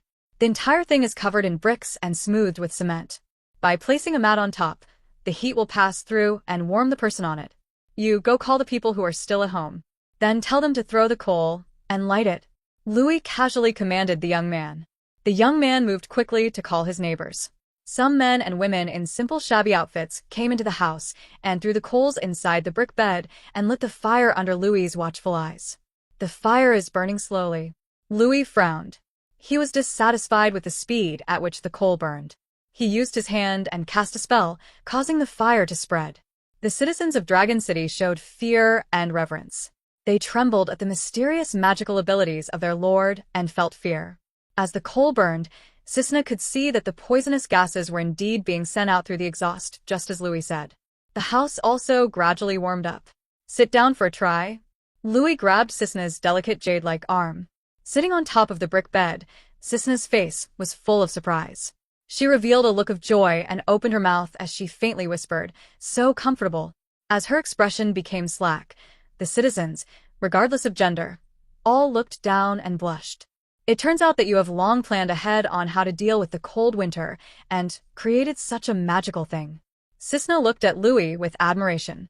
She admired Louis's wisdom of thinking of a way for the people to cope with the long cold winter in advance.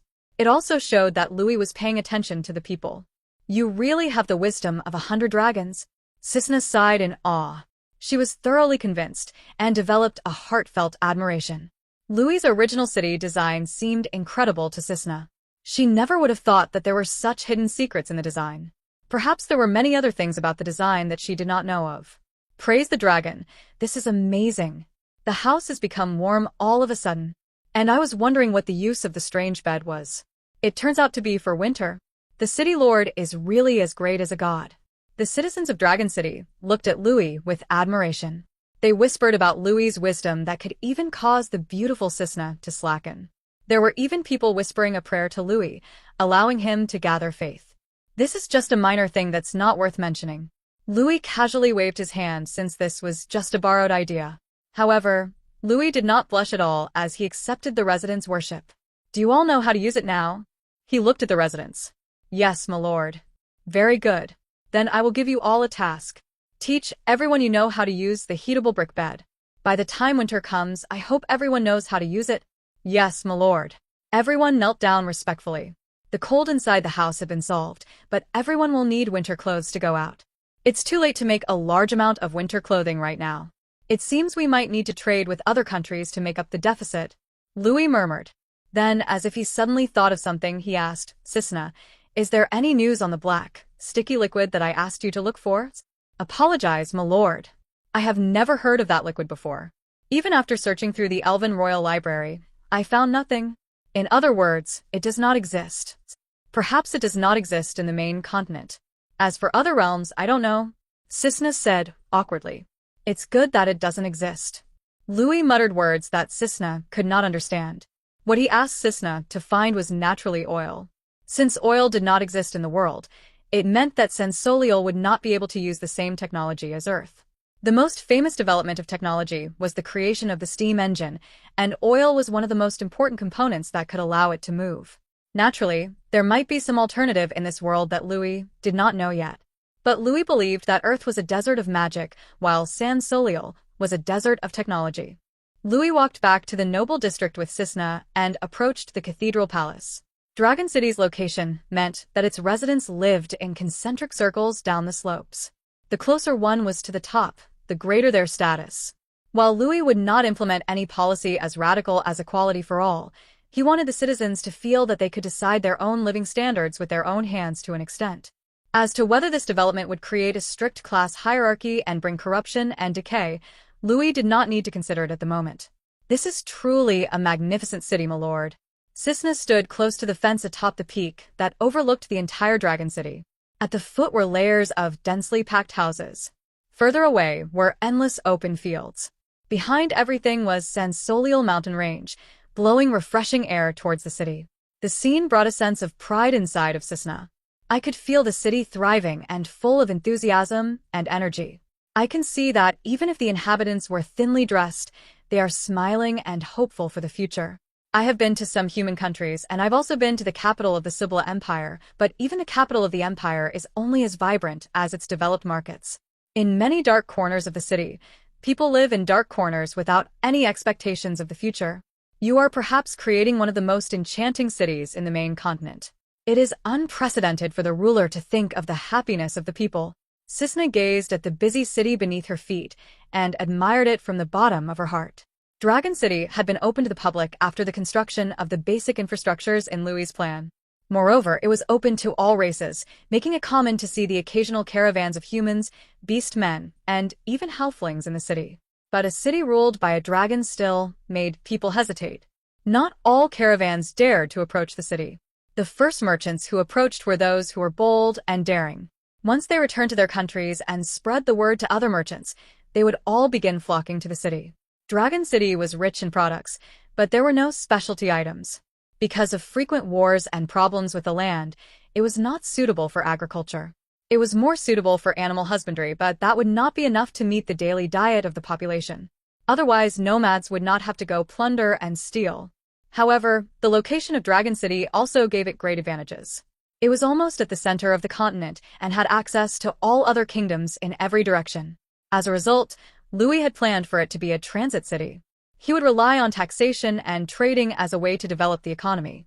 Louis knew that he was only relying on Earth's food resources to fulfill the needs of the citizens. He also understood that it was impossible for the city to be self-sufficient, but Louis already had plans to deal with this. I'm just building the city the way I want it. I don't expect everyone to be like a dragon. That is simply a pipe dream. All I ask is for the people to be able to live a full and warm life. Louis said so as he looked at the distant city gate where some merchants were reluctant to leave. Anyone who came into Dragon City had the same benefits as its residents. They could obtain daily food stamps to exchange for a certain amount of refined wheat. If they wanted to buy it, they would have to pay more than the citizens. Even so, other cities lacked the supply, causing the prices to go a few times the price in Dragon City. To be able to use a certain amount of money in Dragon City to live like the nobility was already seen as a luxury by these merchants. However, the caravans coming to Dragon City could not stay for long. They had to go to other countries to sell goods in order to leave, so they could only go in regret. Some people had even asked how they could become citizens, but as Louis had just finished the basic planning and construction of the city, he began to strictly control the population. This world was closer to the medieval era, making it impossible to have a city that reached 10 million people. As a result, Louis wanted more high-quality residents. The original residents who survived his ramage could be considered lucky to become Dragon City's first residents. But this is enough, my lord. For the normal people, their greatest happiness in life, which is to be fed and clothed, has already been achieved. We elves also like this passionate way of life, but unfortunately, many have already lost this obsession. Cisna sighed.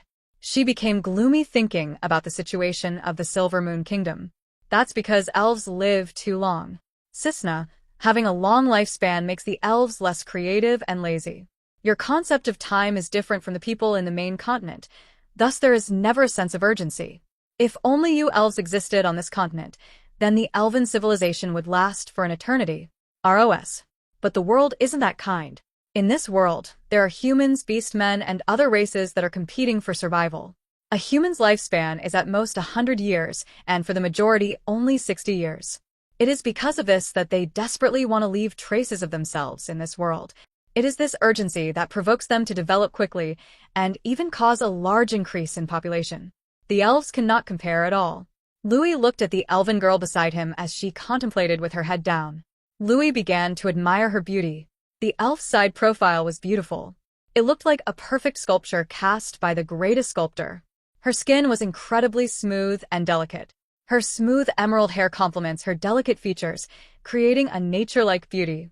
Elves were truly worthy of their name. Their beauty wasn't something that humans could match. You're saying that because of our long lifespans, we elves were once the strongest race but came to have narrow views as a result. We could only barely survive, right? I can only say that longevity is one of the reasons, but it also has its benefits. Just look at your Silvermoon Kingdom. It has stood for more than 10,000 years without collapsing. Now look at the human civilizations. Do you think their empires could last even 1,000 years? Who knows how many human kingdoms and civilizations were born and destroyed? Even the original civilization had already been lost. Louis paused for a moment and stopped talking about this topic. He instructed, "This isn't something for you to think about yet. Your Silvermoon goddess should be the one to think about these. So, Cisna, you don't have to dwell on it. What you should do now is hurry back to the Silvermoon Kingdom and tell the good news to the queen." Cisna came back to her senses and bowed in embarrassment. "It's me who has overstepped, my lord." Louis did not mind it and said, "Since you know what you should do, hurry up and get ready. I'm also going to meet that person from the Adventurers Guild." Dragon City is placed in an extremely strategic location. There are mountains to the north, a jungle to the south, and a swamp to the west. There are many monsters and beasts that could serve as good resources. It would be a pity to not make use of them. In the past, the theocracy did not allow outsiders to enter this city because it's a religious country, but I will open it up. Hopefully, the adventurers of the entire continent would come here and bring more wealth to Dragon City to become the capital of adventurers. Nervous, Elton stepped into the cathedral palace at the summit of Dragon City. As the representative of the Adventurers Guild to Dragon City, he was already prepared for the Lord to wake up. Dragons usually slept longer than expected. As a legendary rank assassin, he had already made preparations. Since his lifespan was longer than mortals, he was prepared to wait for a long time. This mission was of the utmost importance. It wasn't because he would be punished if the mission failed. He was a valuable legendary rank assassin, so he would not suffer much. The reason why Elton was so concerned about this mission was that he would become the representative of Dragon City's Adventurers Guild if he succeeded. What he needed was the strongest power of this city's Adventurers Guild. Legendary rank were to a certain extent still mortals. They also needed resources and power to survive and live a good life. And it was perhaps because they were legends that they required more of them. The lord of this city awakened so quickly, as expected of a primordial dragon. It's truly different from other dragons. Thinking that he was about to face a primordial dragon, Elton felt a bit jittery. After all, the other party was still a demigod. As long as the other party still had divine power, it was impossible for a legendary rank powerhouse like him to win. And even if a demigod was killed, they would usually detonate their divinity, causing everyone around them to perish as well. "I'm just an assassin, not a warrior. If I wasn't too greedy, then I would not be willing to face a demigod dragon like this." Elton sighed. Then he collected his thoughts and did not let his mind wander. He followed the elven maid in front of him towards the interior of the palace. The elven maid in front of him was very beautiful. With Elton's experience, he could tell that she was an elven noble that could only be seen in the capital of the Elven Kingdom. Her beauty was truly worthy of the name noble, to the point that Elton, who considered himself as still as water, could feel ripples in his heart. But as he was an assassin, he was able to remain calm. In contrast to the ripples in his heart, he thought more about the other side's snow-white slender neck, thinking that he had 136 ways of breaking it. The elf walking in front of him felt a chill in her heart. Her footsteps unconsciously accelerated. In the past, many men had desired her beauty, whether it was in the Silvermoon Kingdom or Dragon City. She had already been used to the prying eyes of men. But this time, she knew that the gaze from the man behind her was different. What she felt was a heart-pounding terror and the fear of death. She wasn't willing to stay with this person for too long and quickly brought him to the Lord's side. Not long after, Elton reached the hall in which Louis accepted audiences. When he stepped into it, Elton immediately swept his surroundings. His occupational habits made him look around for an escape route in case of danger, but when he saw a shadow dragon lying down in front of a mountain of gold, he felt incredibly shocked. Shadow dragon? I never thought that a dragon like this could still exist without being exterminated by the dragon race. Moreover, it's a legendary rank shadow dragon. Seeing Noella, Elton couldn't recognize her as the former Queen of Calamity at all, but he nevertheless made some internal calculations. For an assassin like him, an opponent like a shadow dragon was very troublesome, especially when the other party was of legendary rank. This made Elton even more desperate. I am here to talk about business, not to assassinate the city lord. What's there to be afraid of? Elton laughed at himself and then raised his head and looked at the one lying on top of the mountain of gold, the dragon that shone with golden brilliance. That dragon was the same size as the shadow dragon, but more majestic and awe-inspiring. The faint aura of divinity that he could sense from the dragon made Elton's body tremble slightly. This was the huge disparity in status. There was a crown atop the dragon's head, and its eyes were directly looking at him. Compared to the dragons with bloodthirsty eyes that he had met before, this dragon was different. His aura was that of a superior, that of a king looking down on the people. This pressure made it hard for him to breathe. Elton hastily lowered his head to show his respect. Adventurers Guild representative Elton greets Lord Galacrond. Louis looked at the legendary rank assassin in front of him. The dragon's expressionless appearance made it hard for the other side to guess his thoughts. A legendary rank assassin of the Adventurers Guild was definitely close to the higher-ups. Sending such a person would not be a slap to his face. Louis guessed that the person behind the Adventurers Guild was also a demigod, but since the other party was being secretive about it, Louis did not ask for much. Thus, he stayed silent just like that for a few seconds before slowly speaking. Elton from the Adventurers Guild. Why have you come to Dragon City? Elton was dumbfounded. He did not expect the dragon to get to the heart of the matter instantly, but he felt that the dragon was used to these kinds of affairs. He also didn't like to be roundabout, so he got straight to the point. I came to your territory on behalf of the Adventurers Guild in hopes of establishing a branch of our guild here. You should know that there are many advantages to your territory. Whether it's the San Soliel mountain range to the north, the dense forests leading to the Silver Moon Kingdom, the swamp in the southern coastline, or the desert of the Seven Kingdom Alliance to the east, all of them contain a large number of monsters and different races. These monsters and other races possess huge economic value, but if we want to subdue them, we would need sufficient military strength. It is not worth wasting your precious troops on these monsters and other races, but our Adventurers Guild can bring you trade prosperity at a minimal cost. Our Adventurers Guild has 1,000 years of history on the continent and has enough credibility to be trusted even by mercenaries. It's just what you need. Elton thought back on the words he had rehearsed countless times before he arrived and gushed them out in one breath. But he also knew that he did not possess the charm of bards, nor was he any kind of negotiator that could make the dragon in front of him feel moved. Louis did not agree nor refuse, but after looking at Elton, he suddenly asked, how does the Adventurers Guild define an adventurer's levels? We generally rate adventurers based on their ranks -1 level. Only after they have accomplished enough tasks will they be promoted to the next level. Elton did not know why Louis was asking these, but he still had to answer. For convenience, we follow the continental standard of ranks. I don't like the way you rank each other, it's a little too boring. Louis directly denied the other party's words. If you want to open a branch of your Adventurers Guild in Dragon City, you have to change the naming of your ranks. I don't care how you are in other countries, but in my place, you have to listen to me. What do you want to change the name into? The corner of Elton's mouth twitched. He thought that dragons were a truly egotistical race. He couldn't believe that just because the naming was bad, the dragon wanted him to change the way they had done things for more than 1,000 years. From now on, don't call them things like first rank, second rank, and so on. Rather, I want you to change it to this: black iron, bronze, silver, gold, platinum, diamond, transcendental master, strongest king. But there's just 8 of them. Moreover, how could king be used this casually? Elton said in embarrassment. Idiot. What's the point of keeping adventurers below the 3rd rank? They are only useful when assembled as a legion. You can collectively call them black iron. You can even qualify each class with tiers. For instance, you can have gold 1, 2, and 3. As for the specific conditions of the promotion, I really don't have to teach you, do I? Louis shot Elton a glance. His potent aura made the adventurer feel a fresh bout of nervousness.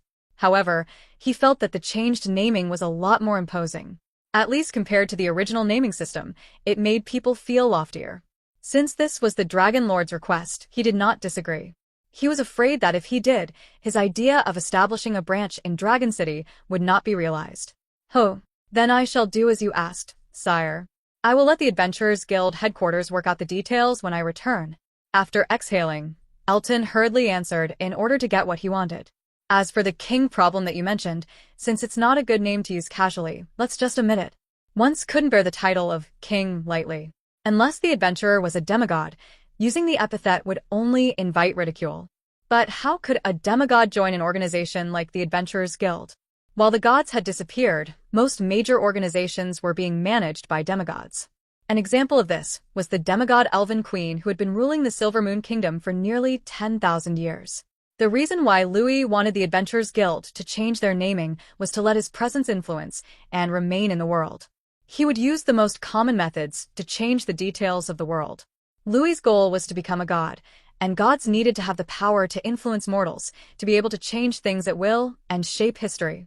Since you have agreed to this change, then as long as you agree to this contract, you can establish an Adventurers Guild in my city." As Louis finished, an elven maid came forward and handed a glowing piece of paper to Elton. Seeing that the contract had a magical binding, Elton's eyebrows jumped. From this, he could tell that Louis had already known about his goal and expected his visit. Elton took a deep breath and looked at the contents of the contract. The conditions listed bound the guild in several ways. For example, the guild needed to comply with the laws promulgated by Dragon City. This would allow Louis to sanction adventurers who perform harmful acts to Dragon City. There were many other conditions, but they were pretty standard. When the Adventurers Guild set up branches in other cities, they also signed similar contracts with the rulers there, so Elton did not feel anything wrong. However, when he saw the last article, he immediately exclaimed, "You want the Adventurers Guild to turn over a portion of the proceeds to the city?" "That's right. Are there any problems?" "Sire, this tax rate is really too high." Elton's tone was a little sharp. The Adventurers Guild had to actually pay half of their proceeds to the Lord. Who could endure such a thing? "Elton, let me ask you, what was Dragon City called before?" "Central City." "And who ruled Central Cities?" "The slain theocracy." "Why didn't the Adventurers Guild set up a branch in Central City while it was in the possession of the slain theocracy?" Because the theocracy does not allow us to not believe in their god." The more he answered Louis's questions, the more Elton's forehead was covered in cold sweat. "As you can see, you could not even set up a branch here in the past. Now I am allowing you to do so. That's the biggest difference.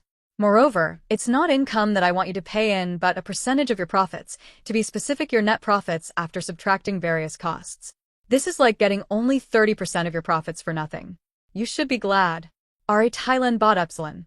"Naturally, I would send a professional tax inspector to stay in your branch in case you think you can claim losses every year." Louis had a bit of accounting experience back in the day. He understood how people cooked books, so it was impossible for others to fool him. Elton felt dizzy at Louis's words. "You're saying that a profit of 70% is a good earning? Moreover, you're afraid that we will evade taxes, so you'll send someone to monitor us? God, is this really a dragon?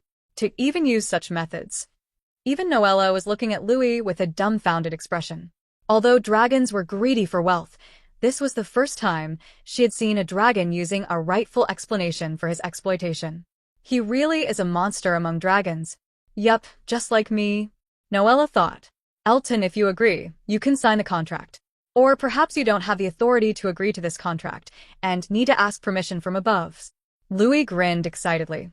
Naturally, Elton could understand the meaning behind his words. His face reddened. As a legendary rank powerhouse, it would make him look incompetent if he had to ask others about this kind of matter.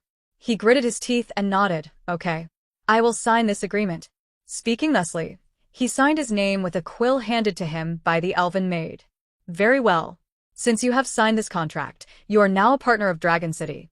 Go find Clooney and he will choose where you shall build the Adventurers Guild. Naturally, the construction will be funded by you. As for how to attract more adventurers to Dragon City, that's also your problem." When Elton walked out of the palace, he still felt muddle-headed and wondered if he had gotten a good deal. After giving us a piece of land, why is everything else left to the Adventurers Guild? Does even the publicity have to be on us? And we have to pay a portion of our annual proceeds to the Lord? God, what horrible thing did I sign? Damned greedy dragon. I really am more suited to killing people than negotiating contracts. Elton cursed, but he still gloomily left to find some people to work with. In any case, his mission was accomplished. After the legendary assassin left, Louis raised his claws, and an emerald glow flashed as a small holographic elf appeared on his claw. This was a messenger from the Silver Moon Kingdom. The elf queen is actually coming to Dragon City in person? But Cisna requested to wait for a bit longer because the queen wanted to make sure of something first. Louis frowned. He didn't expect the elven queen to be more interested in this matter than he thought. Capital of the Silver Moon Kingdom. As a set of doors opened, countless magical runes emerged from the void. A beautiful and clear figure walked out of the doors with delicate feet and stood inside the gorgeous natural palace formed by the ancient tree of life. Lush green vegetation clung to the surrounding walls. There was a hole in the dome's roof that let in the moonlight. The light spilling through it hung in a colorful aurora near the ceiling. Cisna respectfully knelt on one knee at the bottom of the long wooden staircase. She used her peripheral view to look at the beautiful figure standing atop the staircase and awaited the figure's beautiful voice. Cisna had been waiting for more than an hour. After returning to the Silver Moon Kingdom half a month ago, she informed the queen of the news of the goddess of night's divine kingdom. The queen had told her to wait for the time being and quickly left the main continent. Cisna guessed that the queen had entered the Shadow Realm to confirm this piece of information. The only thing unexpected was that the queen had been gone for about half a month. If it wasn't for the fact that the queen's divine fire was still burning, then the attendants would have wondered if something had gone wrong. Luckily, the queen had returned safely. For the Silver Moon Kingdom, they could lose everything, but only the queen was irreplaceable. Cisna thought so quietly. Cisna, prepare the carriage and guards. I will depart for Dragon City. She continued standing still until the moon disappeared from sight, and the sun had risen. The elf queen sighed and gave a decisive order as if she had thought about this for a long time. Your Majesty, you are personally going to Dragon Cities? Cisna was surprised. The elf queen had not left the Silver Moon Kingdom for a long, long time. Half a month ago, the queen had used spells to travel to the Shadow Realm, which was at best a secret departure not known to the world, but now she was going to use her carriage to pay a visit. This was equivalent to an official visit. With such a clear and blatant behavior, it served as a sign to every force on the continent that the elf queen and the demigod dragon had an intimate relationship. The reason why she took so long to decide this was because she had to calculate the consequences of doing so. Lord Galacrond has given us this piece of important information, and if I don't personally go make a request, then I would be too disrespectful. Luckily, there are no forces in between the Silver Moon Kingdom and Dragon City. This visit will only take up some time, but there is no need to worry about encountering unknown situations. The queen pondered a little and slowly issued her instructions. My child, my general, my guard, I leave the preparation of this trip to you. Go to the queen's guard and pick a batch of people. Don't choose too many, or the other party would be annoyed. We are there to pay a visit, and not as a show of force. But the number of people shouldn't be small as well. It will make it seem like elves have a lack of depth and heritage. It is up to you to grasp the right number. Yes, Your Majesty. Please leave everything to me. The Ranger General bent down lower, had held her chest in salute. Then she quickly stood up and left the sanctuary. When Cisna left, the queen once again opened her mouth and sighed. I don't know how long this trip would take. Elders, please take care of the Silver Moon Kingdom. If there is an emergency situation, use the magical energy of the moon to activate the formation in the royal capital. In a wall not from the queen, hidden inside the vegetation, figures appeared one by one. They did not say anything and saluted to the queen, signifying that they had received her orders. These figures all looked old. The youngest of them looked like a middle-aged man, which was already in the old age of the elves.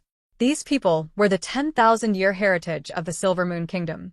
These powerful legendary rank guards were elders who protected the last paradise of the elves on the main continent. As the palace fell quiet once again, the queen stood in front of a well that was full of water. She gazed at her beautiful figure and whispered, Goddess of Night, Shay. As her words fell, the entire palace seemed to fall into silence of absolute darkness. as if all the light in the room was covered in total darkness and the only thing that remained was eternal silence. Just when the darkness engulfed everything, a silver light from the void bloomed. It reflected the power of the sun, creating light in the eternal darkness. This was the appearance of the silver moon. A dark figure passed by in the darkness and laughed. The darkness immediately faded afterward, and the palace returned to its original appearance. It was as if everything was just an illusion. But the elf queen knew that this was indeed an illusion. The goddess of night could not yet use her divine power against the core of the Silver Moon Kingdom. Alpha. But saying your name already causes some reaction. The queen entered into deep thought. In the era when the gods sat atop their thrones, their names couldn't simply be mentioned because that would allow them to perceive you. If a person carelessly pronounced the name of an evil god, they were more likely to bring danger to themselves. But after the era of disaster, the gods had gone into hiding. Their names had lost their effect, and even mortals could just say their names without consequences. They could even curse the gods and get no reaction. But now, when the elf queen recited the name of the goddess of night, the goddess of night had a slight reaction. This was enough to prove many things. The time of the gods is nigh. This is the final test, whether it succeeds or not. Dragon City was decorated with lights and colors as if there was a festival. The people happily enjoyed the place, making the vibrant city even more lively. The Adventurers Guild worked very efficiently. In less than a month, they had already established their branch in the territory. From this day on, the Adventurers Guild Dragon City branch, which had been rejected by the theocracy for hundreds of years, was finally open to all those professionals who lived by the blade. The streets were already filled with imposing and fierce professionals from various races. With the arrival of these people, trade in Dragon City had picked up. The taverns in Dragon City were packed to the brim with visitors. Adventurers from far and wide came to the newly opened guild, and taverns were open all through the day. These iron-blooded warriors needed the city's facilities to maintain their weapons. And as people who lived on the edge of life and death, there was very little incentive to save for a tomorrow that might not come. With Dragon City's facilities and expertise, it was sure to pull in many willing spenders. With the consumers' high demand, greedy merchants would also come to do business. These adventurers were like pirates that only came to shore only from time to time. They spent a lot of money on each visit, and this pulled countless merchants to the area. As a result, the citizens of Dragon City could also find work and earn extra income. Naturally, the arrival of these adventurers would also put enormous pressure on the city's security. In the recent period, crime rates had been on the rise. As a result, security had been the top priority of internal affairs. A big man in leather armor took a sip of the low-quality wine and yelled on top of his voice due to the noise in the tavern. "What's going on here? Is there a special event happening in Dragon City? I heard that the Queen of the Silver Moon Kingdom is coming to visit the city lord." The lord gave orders to tidy up the city to welcome her arrival. After the residents heard that, they naturally put up decorations to welcome her. "You must be new around here to not even know about this," a young man beside the big man said with a hint of mockery in his voice. The big man gave the young speaker a vicious glare, but after seeing that the person who was laughing at him was wearing a simple robe and holding a wand, his anger immediately deflated, and whispered in astonishment, "A mage?" "Yeah. "I am a three-ring mage from the historical city of Agoron. After registering in the Adventurers Guild, I am now a silver rank adventurer." I heard that the Dragon Lord asked the Adventurers Guild to change the naming. Silver rank adventurer sounds much more distinguished than third rank adventurer. The young mage looked easygoing. Although his face carried the pride of a mage, he still casually chatted with these crude warriors. "I am a fourth rank warrior from the warrior capital of Chios. I am also a silver rank adventurer, like you." The big man's expression immediately became intimate. Knowing a mage was definitely a good thing for a party of adventurers. "I could instantly tell you are from Chios with just a glance. If you were from Sibylla, I would have ignored you." The young man cheekily grinned. From the looks of it, he had just left his mentor and entered society, so he did not yet have much experience. Chios and Agoron were both part of the Seven Kingdom Alliance. It was an alliance made up of 7 duchies who united to face off against the threat of the Sibylla Empire. As a result, they do not interact with the Sibylla Empire all that much. The two smiled at each other and felt as if they were meeting an old friend. "Speaking about the facilities here, they really piss me off. You have to go to the toilets to urinate, and if you're caught urinating on the streets, you'll be fined. I had to part with a small fortune earlier. This is the law that the Lord set. You have to obey it, but this city is so clean. Much cleaner than a Goron. The mage sighed. About the elf queen that you mentioned, is that the queen of the Silver Moon Kingdom, whose country doesn't let a single outsider go in? Yeah. It's that place. That place is an elven settlement for my mentor. It's said that the demigod rank queen of the country hadn't left the city for thousands of years. This time, her personal visit to Dragon City is considered an extremely rare event. It seems that the demigod primordial dragon is a lot more terrifying than imagined. At a glance, the mage seemed to know a lot more things and whispered. My mentor said that the queen is a rare beauty in the world. Just look at the elves. Each one of them is beautiful, meaning that the queen's appearance must be unimaginable. RA with a cute B. Sure, keep your voice down. That person's a demigod, so let's stop talking about it. The big man quickly raised his finger. What are you afraid of? She's not a true god, whose name couldn't be said easily. It's fine as long as we don't badmouth demigods to their faces. The mage's knowledge brought him enough guts to talk about demigods without fear. Speaking of elves, there are so many fucking elves in this city, especially close to the East Side Barracks. There are a lot of pretty bubbly elf girls. TSK. That body, that face, that skin, human women simply cannot compare. The big man licked his lips and showed a lewd smile. Fuck, after seeing so many elves, I thought I could play with one in the city. Unfortunately, I did not find any elves selling themselves in the city, but the human woman I had yesterday's skin. Don't even think about it. Elves rarely do that kind of thing. Perhaps some do in the Sibylla Empire. That's why elven slaves are worth a lot of money. Even if there are elves that are selling themselves, do you think that you can even afford them? Playing with one a single time would suck your bank dry. The young man looked at his peer and beamed. I came to this city earlier than you, and didn't even find a place to play with women. You mages are just too prideful, always ignoring those below you. This isn't a place like the theocracy, which doesn't allow brothels to exist. As soon as I arrived here, I immediately found the place and heard them call it healthcare. The big man came over and carelessly said, our group has a total of 7 people with a variety of professions. We are almost complete and just short of a mage. We accepted a quest from the Lord to inspect the monsters and other races living in San Soliel mountain range. What do you say? Do you want to join us? It's better to have someone watching your backs than fighting alone. The mage hesitated, and under the big man's gaze, he nodded his head. Okay. If the quest isn't too dangerous and your comrades are really as good as you say, I'll agree. The big man smiled and hastily said, don't worry. You can leave your backs to everyone. We won't let you down. Now come, let's drink a couple of cups as we watch the elf queen's arrival. Let's have a good time tonight. Sorry, we mages do not drink. Then you have lost one of the pleasures of men. What is the difference between that and not being able to have sex? The young man fell speechless. Dragon City's appearance gradually aligned with Louis's expectations. At this time, he was waiting at the white marble plaza in front of the palace. His hand touched the railings as he looked over the city while waiting for the elven queen. Behind him were the elven maids who were all dressed up and waiting for their queen's arrival. From the plains beyond Dragon City marched a legion of around 500 elves. In the midst of them was a carriage. The coach was pulled by 4 pure white unicorns, and its chassis was constructed from luxurious wood and emerald green vines. The outside of the carriage was carved with countless patterns, imbued with magical meaning. At the center of the carriage lay a crescent moon and 10 stars surrounding it. This was the sacred emblem of the Silver Moon Goddess. The carriage passed through the plains without encountering a single bump, and the space within it was far larger than it might have seemed from the outside, a clear indication of spatial magic. The 500 elves were just there to show the face of the elves, and as a ceremony. The person they were protecting was a powerful demigod, so their protection wasn't really needed. As long as a demigod still had divine power, it would be very difficult to kill them. A hand that faintly glistened under the sun stretched out and opened the carriage window. It exposed the mesmerizing and elegant elf queen, whose face was shrouded under a layer of mist. Your Majesty. Seeing the queen reveal herself, Cisna hastily rode her night saber steed closer to the carriage and greeted the queen respectfully. We're almost there, Cisna.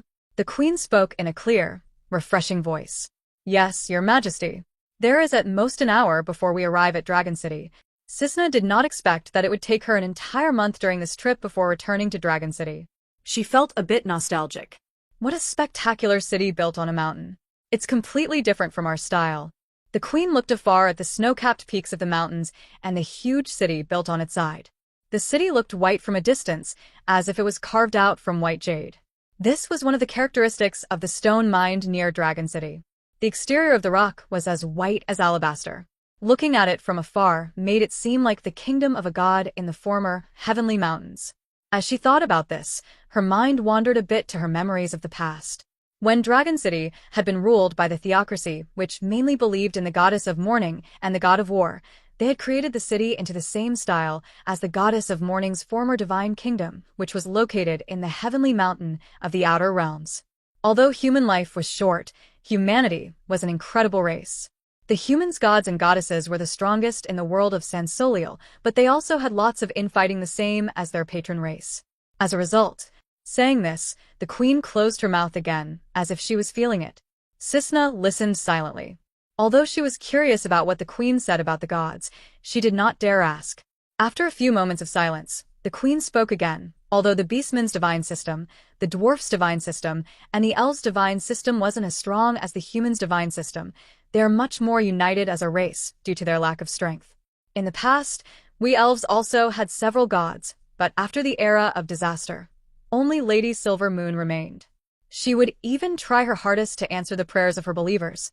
Although it might be inappropriate to say this about the gods, I believe that when our gods fell, the nature gods who were allied with them fell as well. The gods that the inhabitants of the forest and druids believe in no longer respond, new OBS. The queen's tone was light, as if she was just talking about a piece of history, but Cisna could only feel a chill and a trace of fear in her heart. No matter what, she could not imagine what happened during the era of disaster that caused many gods to fall and the stars, the symbol of gods, to fade from the sky. The queen drew back the curtain, and the elven guards marched on with an even pace. Cisna followed along while feeling muddle-headed. She thought about the age when the elven gods were still alive and watched over and protected them. She thought about how the gods existed in heaven and on earth, and how majestic that era was. The queen's guards were absolute elites with an average rank of 5 to 6. Among them, some even reached the 7th rank. With the power of battle formations and magic, they could cause a legendary rank powerhouse to give a run for their money. Although they could not win, they could force the other side back. These soldiers were very quiet. Only the faint sound of metal boots falling on the grass echoed. This spectacular legion arrived at Dragon City. The guards, who were already notified in advance, directly let them in. The elves living in Dragon City also came to meet their queen. Although they were now residents of Dragon City, they could not easily forget the queen that they had served for hundreds of years. The queen's carriage moved along the spacious road built by Louis. The road spiraled upward, allowing many people, be it residents or adventurers, from around the continent to curiously watch the arrival of these elves. Let alone the rumored elf queen, even the elite guards were never seen in other parts of the continent before. The people cheered and placed flowers in the center of the road. The girls looked adoringly at the stoic yet handsome faces of the male elven soldiers, while the men eyed the female elven warriors with yearning. Some of the adventurers were gazing at their equipment with undisguised envy. The Silver Moon Kingdom was truly a country with millennia's worth of heritage. Although their population was small, they possessed a lot of treasures. Their entire equipment, from weapons to armor, including the boots under their feet, were magical items made with magical inscriptions. These armors shone with silver light under the sun. Everybody from civilians to merchants to adventurers was dazzled. They were finally able to witness what the most elite soldiers in the main continent were like. The elven guards were welcomed by everyone in Dragon City. They walked through the civilian district, the noble district, and finally arrived at the uppermost district, where the lord resided. 500 soldiers neatly stood in a formation. The carriage pulled by unicorns came to a stop in front of the square. Time stood still until the carriage door opened. A pair of immaculate snow-white bare feet stepped on the square that was made from jade-white bricks. Then the silver moon revealed itself and shone down, illuminating the endlessly charming body wearing cloud-like light muslin covered in emerald green leaves. The queen relaxed her tender fingers and let the veil fall, covering the white bricks beneath her feet. When she looked up at Louis, who greeted her, she froze for a moment before opening her lips. Her voice, that was as clear as spring water, sounded, "You are so considerate, Lord Galacrond." Louis, who appeared in front of the elf queen, was neither in dragon form nor human form, but in elf form. He had a pair of long ears, and his pupils were still the same inverted dragon eyes that let out a golden radiance. His hair did not turn into the common green color of the elves, but turned into the same silver moonlight color as the elf queen. There were some complex patterns painted on Louis's face that were the ancient elven facial decoration. Louis's appearance in this form was already considered his highest level of service. After the elf queen greeted Louis, her gaze turned towards the dragon coiled behind the square behind him.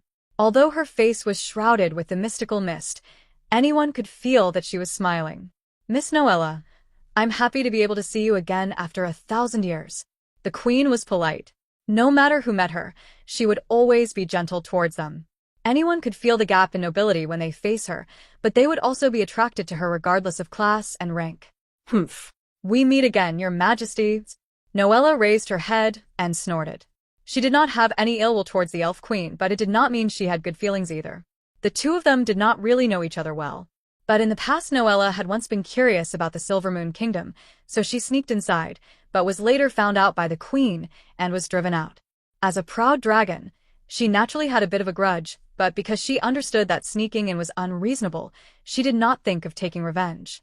Naturally, the main reason why Noella did not have any ill will towards the elf queen was that she wasn't part of those people who tried to kill her 1,000 years ago. As long as she did not trespass into the Forest of the Moon or massacre the elves, the Elven Queen did not really care much about the matter on the main continent. "Your Majesty." The elven maids behind Louis all kneeled down and saluted. The Elf Queen glanced at them and knew what kind of changes they have gone through. She understood what a male dragon could do when she sent them over. "Get up. You are already the maids of Lord Galacrond. No need to bow to me." The Queen extended her hand to support the elves to stand up. At this point, Louis said, "You don't have to call me by my surname. Just Louis is fine. These maidens are still elves. You are the queen who has sheltered them for thousands of years. They deserve to show you respect." The queen slightly raised her head to look at Louis.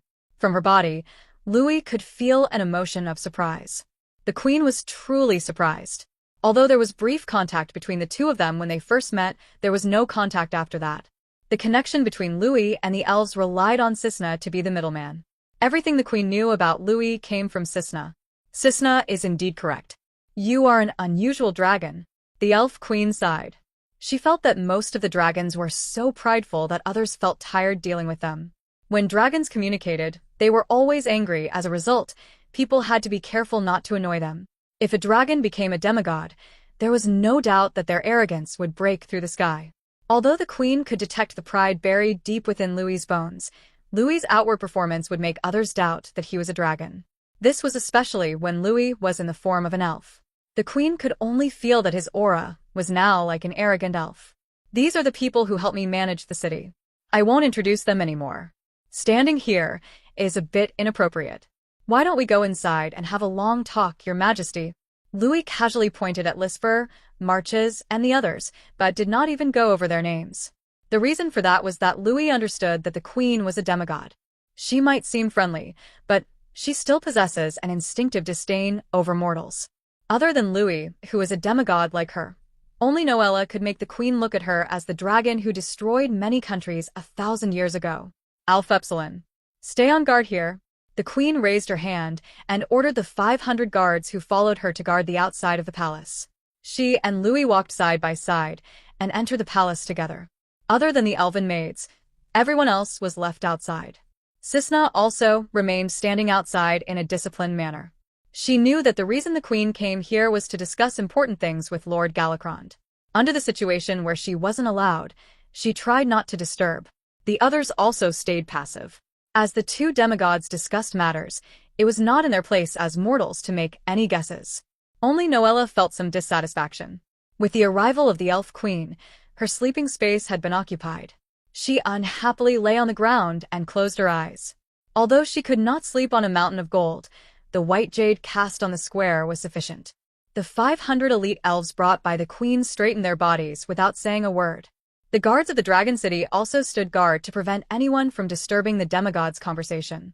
Louis, who entered the palace with the elf queen, looked at her from the corner of his eye. The demigod elf queen was tall.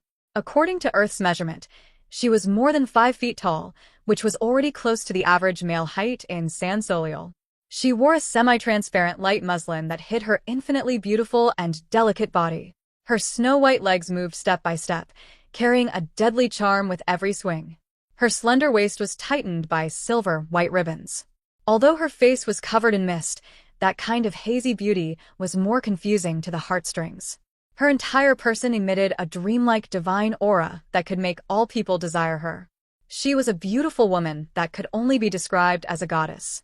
Although there were no external decorations on her body, her temper made her unapproachable. Not long after, the two arrived at the place where Louis stored his treasure. Looking at the mountains of gold in contrast to the moon-like woman next to him, Louis suddenly felt that his treasures were somewhat vulgar. They passed through the treasure trove and arrived at the back garden. Here, there were small bridges, rivers, and hundreds of flowers blooming. The environment was quiet and natural. The environment here is a bit similar to the Silver Moon Kingdom. The queen praised with a bit of joy in her tone. In the garden, there were two chairs side by side with a square jade table in the middle. Since they were both demigods regardless of status and wealth, it was appropriate for them to sit on the same level. I know you've come a long way. I have specially prepared some good desserts for you. As Louis's words came out, the elven maids walked in like fluttering butterflies. They brought several exquisite cakes that were high-grade goods from Earth. These cakes had been preserved by Louis with spells, allowing their taste to remain unchanged for a long period of time. Other than the cakes decorated with cream and fruits, there was also a bottle of red wine brought in by the elves. The queen looked at the pastries and then at the bottle of wine and let out a thoughtful smile. These pastries and the bottle of wine are not made by any race in the main continent. She seemed to be unintentionally testing him. She should have already guessed that these things came from a different realm, but she would never have imagined that these came from outside the crystal wall system. The amount of information I can get from her would depend on what she wants from me, Louis thought. That place is indeed a beautiful and vast realm. I lived there for as long as 30,000 years, but in the end, I found my way back thanks to your help. If you had not provided me with the coordinates, it would have been very difficult for me to find my way back from the borderless world of stars. Louis paused after spouting out half-lies and half-truths. It was not possible for him to tell the full truth. Earth was Louis's greatest secret and a base where he could gather pure faith. He especially could not let anyone know about the artificial tunnel that the Terran civilization created in the crystal wall system. However, telling lies was also bad. It was very difficult to completely deceive a demigod. When a person told a lie once, they would do so again, and eventually, the lies would pile up to the point that they tore themselves apart. Since Louis was not a con artist, he did not possess the ability to lie to gods and demigods. As a result, this half-truth, half-lie that Louis made was much more believable. Louis had tried to make Earth sound like a different realm and not a world outside the crystal wall system to confuse the elf. The elf queen did not react in any way, but she actually knew that these words were only partly true. Her noble eyes hidden behind the mistletoe decoration on her hair stared at the cake in her hand and the wine bottle. The materials used to make the cake and the construction of the bottle were not simple. The main continent was already considered as the most civilized realm in the world of San Soliel, so the elf queen could not understand what kind of realm Louis encountered to achieve this level of civilization. In addition to these, Louis had brought refined wheat and high-quality steel in unbelievable quantities. This made the realm he encountered more mysterious in her eyes. But she did not dig too deeply. Everyone had their own secrets, especially when it comes to demigods and gods. She also had her secrets that she concealed from Louis, so she did not particularly care about this. She slightly pulled up her robes, exposing her slender feet in front of Louis's eyes. Her snow-white feet were like exquisite white jade. The moment Louis saw them, his eyes could not move away. The queen seemed to have sensed Louis's gaze and flashed a smile. She was amused by the male dragon's reaction to her, but she did not pay much attention to it. Instead, she focused on the cake on the table and curled her slender arms to cut off a piece of cake with a spoon and ate it. Louis raised his eyes. He watched as the mist covering the queen's face did not disappear at all and only shook a bit. When eating, that strange mist did not dissipate at all. This elf is really strange for not revealing herself no matter what. Could it be that if anyone saw her real face, she would have to marry them? Louis inwardly thought to himself as he recalled stories in wuxia novels, then he shook his head and chuckled. San Soliel civilization was closer to Western civilization. It did not have strange rules like those wuxia stories. Oh, the queen once again swallowed a piece of strawberry cake and exhaled lightly. The entire atmosphere had become sweeter. This is a really delicious dessert. If my people can also enjoy such delicacies at any time, then the elves would really be living a rich life. A burst of nostalgia and greed came out from her voice. If you wish, I still have enough desserts here for you to try. Why don't you bring some with you when you return to the Silvermoon Kingdom? Lord Louis is quite generous. Truly unlike the petty dragons, the queen lightly laughed. Her tender hand picked up the crystal cup and shook it gently, causing the powerful scent of the grape wine to spread. Then she carefully drank it and said with satisfaction, "There is no sour taste at all. There is only the clear taste of fermented grapes that only the gods could taste in the past, a with ring above newbie." Louis was not surprised by the queen's enjoyment. The gods of San Soliel were not Buddhas who had to let go of their desires. The gods of San Soliel enjoyed material and spiritual satisfaction. They were without ethics or morals and indulged in pleasure without restraint while performing their duties. For example, in the divine kingdom of the god of love and beauty, as long as two people fancied each other, they could enjoy doing the deed in the name of love. They could even enjoy food, wine, and song and dance performances. Louis sometimes regretted that he did not live in the era when the gods were still around. If he would be a regular visitor there. If he was a normal person, he would become a believer. Just when Louis's mind wandered off, the queen finished enjoying the aftertaste. She placed down the wine glass, thought for a moment, and said, "I want to thank you for the information you asked Cisna to give me.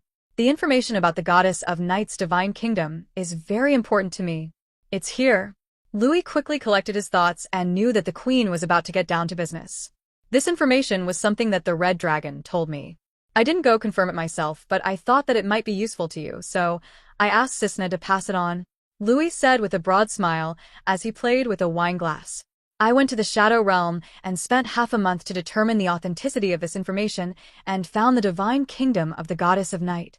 So, I wish to invite Lord Louis to the Shadow Realm with me to explore the goddess of night's divine kingdom. For demigods like us, even if the goddess of night's divine kingdom has fallen, we will still be able to find some benefits." The queen sincerely invited him. Louis did not agree immediately. He just pretended to think and only shook his head after a long time. "Noella told me that she had seen the goddess of night in person in her divine kingdom 1,000 years ago. I do not know what the states of the gods are like at the moment, but entering the fallen divine kingdom of a living god would pose a lot of danger to us demigods. Your Majesty, although I am lustful and greedy, I will not risk my life to venture through the unknown." Louis was tempted to agree to the queen's plans. He also desired to go and explore the goddess of night's divine kingdom, but there was also a real danger there. Moreover, the queen seemed that she had to go, but after finding it, she did not go in alone and came to invite him inside. There was no doubt that there was trouble inside. Louis needed more detailed information and intelligence before he dared to enter the divine kingdom. As expected, the elf queen was also in thought. She knew that this invitation without any benefits would not easily move Louis. "Lord Louis, I wonder how much you know about the era of disaster?" Suddenly, the queen opened her lips. Her clear and gentle voice echoed in Louis's mind, causing his heartstring to tremble. Is she testing me? Testing whether I am a primordial dragon or not. This might be the case. In the beginning, I was summoned into this world by her divine power. She should have sensed something was wrong with me, especially when I was able to take out this many supplies. It would be stranger if she didn't suspect anything. As Louis's mind spun, he immediately came to a decision and spoke. The era of disaster was caused by an invasion from a foreign civilization outside the Crystal Wall system. Louis did not go into too much detail as that would increase the risks of him exposing himself. Louis didn't fully understand what happened during the era of disaster. Whenever he asked the intelligent brain about it, it would find an excuse to not answer him. After doing his own research in San Soliel and asking the Queen of Calamity, it was only then that he found out there were almost no records of what had happened. Louis could only speculate regarding the details of those turbulent times. After listening to Louis's words, the Elf Queen's expression changed a little. Other than the gods who participated in that disaster, almost no records were written down. It was as if the entire world was trying to forget that this tragic event happened by eliminating all possible impacts of the Terran civilization's invasion. Since Louis was able to say these words, the Elf Queen believed that Louis indeed survived from that era, that he was a primordial dragon who returned from the stars. By the end of the era of disaster, most of the mid-rank to low-rank gods had fallen. Even some powerful gods perished, but in their desperate efforts, they were able to beat back the invading civilization from the Crystal Wall system. The enemy has not appeared since then. The most regrettable thing that happened was the fall of the five-colored dragon god. Before the strange civilization that used strange weapons left, they were able to kill the five-colored dragon god and leave with his corpse. At this point, the queen was shocked and immediately stared at Louis. Louis could tell that the queen's eyes were shining in the darkness. This queen suspected that I and the five-colored dragon god and the Terran civilization are related? Ha, she really is a demigod that has lived for tens of thousands of years. Her wisdom cannot be underestimated. Louis had been smiling. His expression did not change at all. He pondered for a moment before saying, I know you have your speculations, and I can tell you this.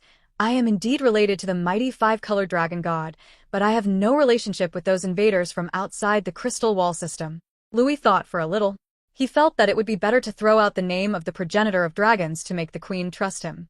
As for the Terran civilization, it would be better for the people of the world to have no idea that he was involved with them. Who knew how much hatred the gods had of the Terran civilization? When the time came, he would be in trouble if they wanted revenge. He wasn't the inheritor of the Terran civilization, nor was he its leader. He was only a creature transformed by their technology. If he had to take the blame for the wrongs of the Terran civilization, he would be worse off with nothing to gain. The queen nodded her head. Seeing that Louis was so frank and directly admitted that he was related to the five-colored dragon god, she felt that she could expose some information. As the gods gradually recovered, Louis would one day know of them anyway. It would be better for her to tell him early and gain an ally for the chaotic era that was about to come. After having these thoughts, the queen looked around. Seeing that there was no one eavesdropping, she slowly spoke. Lord Louis has been away from the main continent for more than 30,000 years, so you must be curious about what's happening on the main continent. Louis understood that the queen was going to spill some ancient secrets and quickly perked up his ears.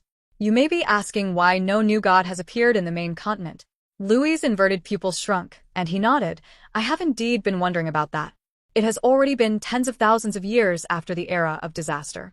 Countless geniuses and extremely lucky people should have been born. Powerful demigods should have risen, but why haven't they become gods yet? I have looked through some ancient books. I knew that many demigods had found churches, but they all failed without exception. They all fell at the final stage of deification. Probabilistically, that should be impossible. Louis almost said that this wasn't scientific, but he quickly changed his wording. That is because after the era of disaster, the basic rules of the world changed. Just as people needed to recuperate after being wounded, and animals needed to lick their injuries, the world of San Soliel was also traumatized by the events that happened during the era of disaster. In order to recover, the crystal wall system fell asleep. During this period, it was naturally impossible for new gods to be born. After the era of disaster, the starry skies were unable to withstand the birth of stars that symbolized the gods. This caused the world to be plunged into turbidity. The gods were once divided into camps of good and evil, order and chaos. Every god who obtained their power and authority would have to follow the rules of the crystal wall system. Those gods who were labeled as good had to act good, while those who were labeled evil had to act evil. The more the gods overstepped, the more the camps shifted. When a god shifted closer to their camp, there was nothing wrong with it, but if the gods shifted to the other camp, then it was likely that the god would lose their followers and be pulled down from the stars and fall. With circumflex Nui. The elf queen explained the secrets of the gods before the era of disaster. Louis also listened carefully. He could understand that good and evil, order, and chaos were opposed to each other.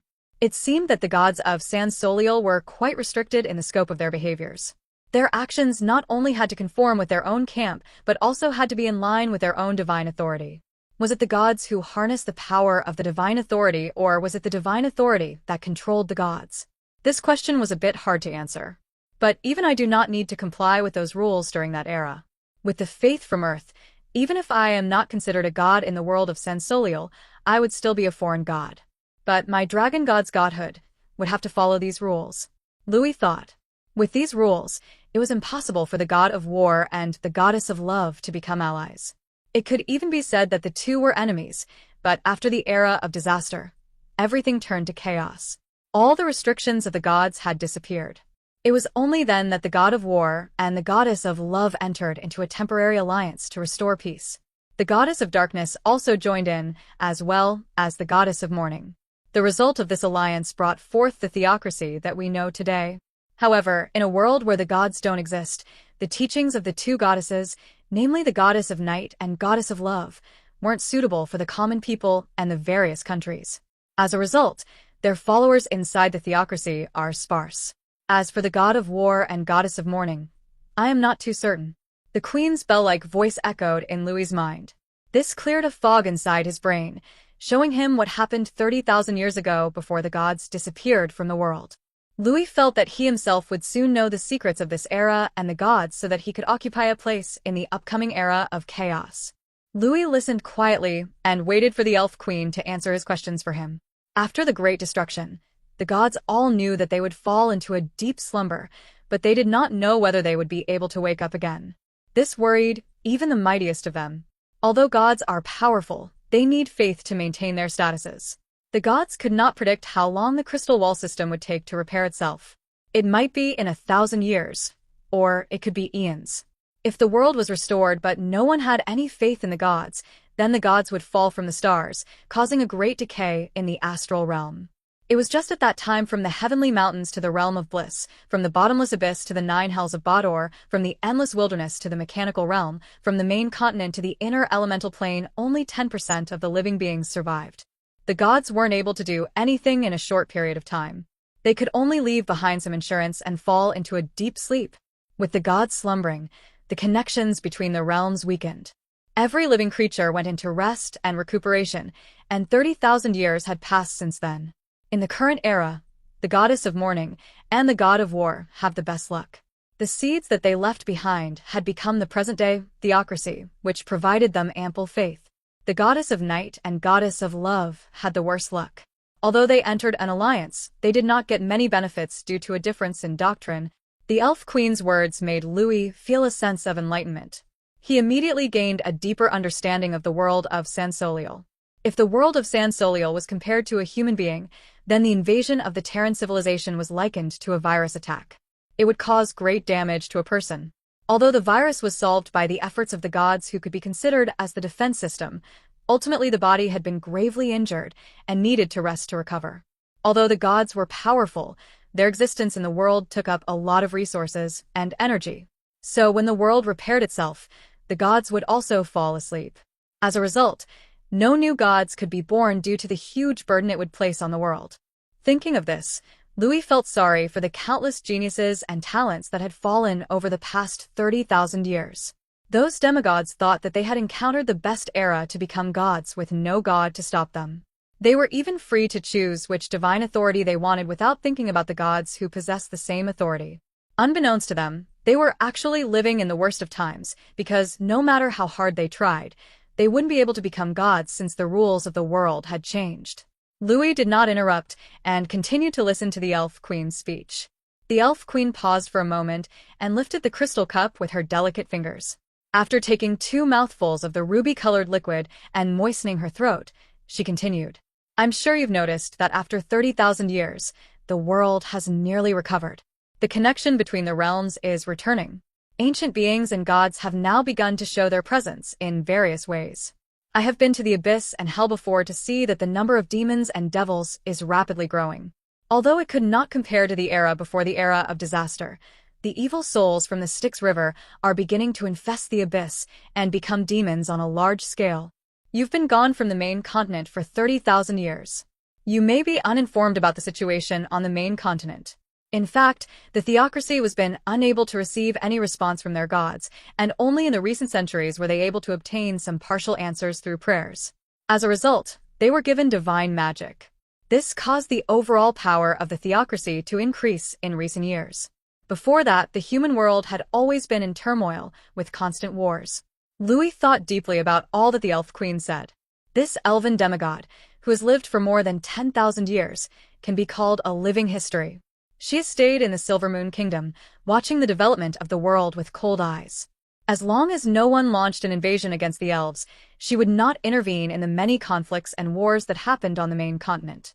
She knew that the losses were not worth it. In a world where one could not become a god, it was better to preserve one's strength. No, it's not right to think of it like that. In historical records, the Silver Moon Kingdom was formed within 1,000 to 2,000 years after the era of disaster, resulting in the elves becoming the dominant race in the main continent. This queen is actually very ambitious, but the elven way of life and their birth rate hampered her ambitions. Louis thought for a moment before slowly opening his mouth. Your Majesty, you have said so much, but what's the relationship of this with the goddess of night's divine kingdom? Epsilon. Hearing Louis's question, the queen smiled sweetly, or at least that was how Louis perceived it given the mist covering her face. The gods are about to return. The era of the gods will come once again. Since you are extremely lucky to have returned to the main continent in this era, do you have any plans of becoming a god? The queen went straight to the point. This silenced Louis for a moment, and he said, any mortal that gains a chance at doing so wouldn't be able to resist the allure of becoming a god. This is what I want to explain to you. After the end of the era of disaster, the gods fell into a state of incomprehensible slumber. Their divine kingdoms had all fallen, causing the gap between ancient gods and new gods to close in. Louis nodded secretly at her words. If it was an era when gods were still around, Louis would only be a new god if he became one. At most, he could receive a part of the five-colored dragon god's legacy. But compared to the ancient gods who had lived for eons, the gap between him and them was too big. Moreover, those ancient gods would have divine kingdoms that housed the accumulation of people for tens of thousands to hundreds of thousands of years. Even if Louis became a god, he would have to stay low-key. But everything was different now. With the fall of the divine kingdoms, all the gods were now at the same starting line. At this time, Louis understood what the queen was trying to say. It is as you imagine, Lord Louis. The gods who could not give back to their people were called false gods in the past. Their faith was very difficult to spread. Even the believers of the goddess of mourning and the god of war were not many in the theocracy. They couldn't even let the faith spread in the Sibylla Empire. You can try to imagine what the states of the other gods are like right now. Even if those ancient gods all return, they will end up in a state of having no divine kingdom or believers. This is your opportunity, Lord Louis. Louis's expression changed as he was convinced by the queen's words. There was no mistake in it at all. With those ancient gods having few believers and without divine kingdoms, everyone would have the same starting line. No, it could be said that he had a bigger advantage compared to the gods. While the gods weren't able to spread their faith, he had already established a church within Dragon City to gather faith. Even if he was forced to take on the establishment of the city. Louis sighed. Has anybody ever called your Majesty the Archduke of Hell? Your perplexing words had truly moved me. Since the current gods were not stronger than him, even if the gods had an advantage in experience, they were inferior to him in all other aspects, especially faith. Then why wouldn't he try to fight for himself to obtain a bigger lead? With the absence of believers and a divine kingdom, the gods who were asleep for 30,000 years would have their divine powers weakened. On the other hand, he had the godhood of the five-colored dragon god in his soul.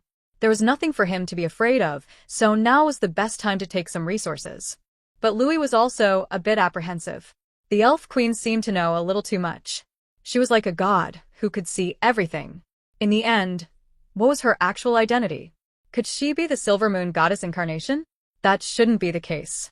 Since all the gods were asleep, the Silver Moon goddess is no exception. Her incarnation wouldn't be able to move at all. Could she be the Silver Moon goddess chosen one? That shouldn't also be the case. It's the same reason as above. If the gods are asleep and can't act, then their chosen ones would have organized the faith and not disappear without any traces. For a moment, Louis could only make guesses. Although it was impossible to guess her true identity, Louis knew that the elf queen had successfully piqued his interest with her offer. His prior vacillation had now solidified into a clear intention. Although protagonists in novels would always gain benefits in their adventures, reality did not work that way. That kind of bull-headed thinking and behavior was definitely dangerous. Now that he was able to find out the real state of the gods from the elf queen, he understood that he was on the same starting line as the gods, and might even be a few steps ahead of them. If he remained timid and did nothing, then he would probably not be able to raise his courage in this lifetime. You have succeeded in convincing me, Your Majesty.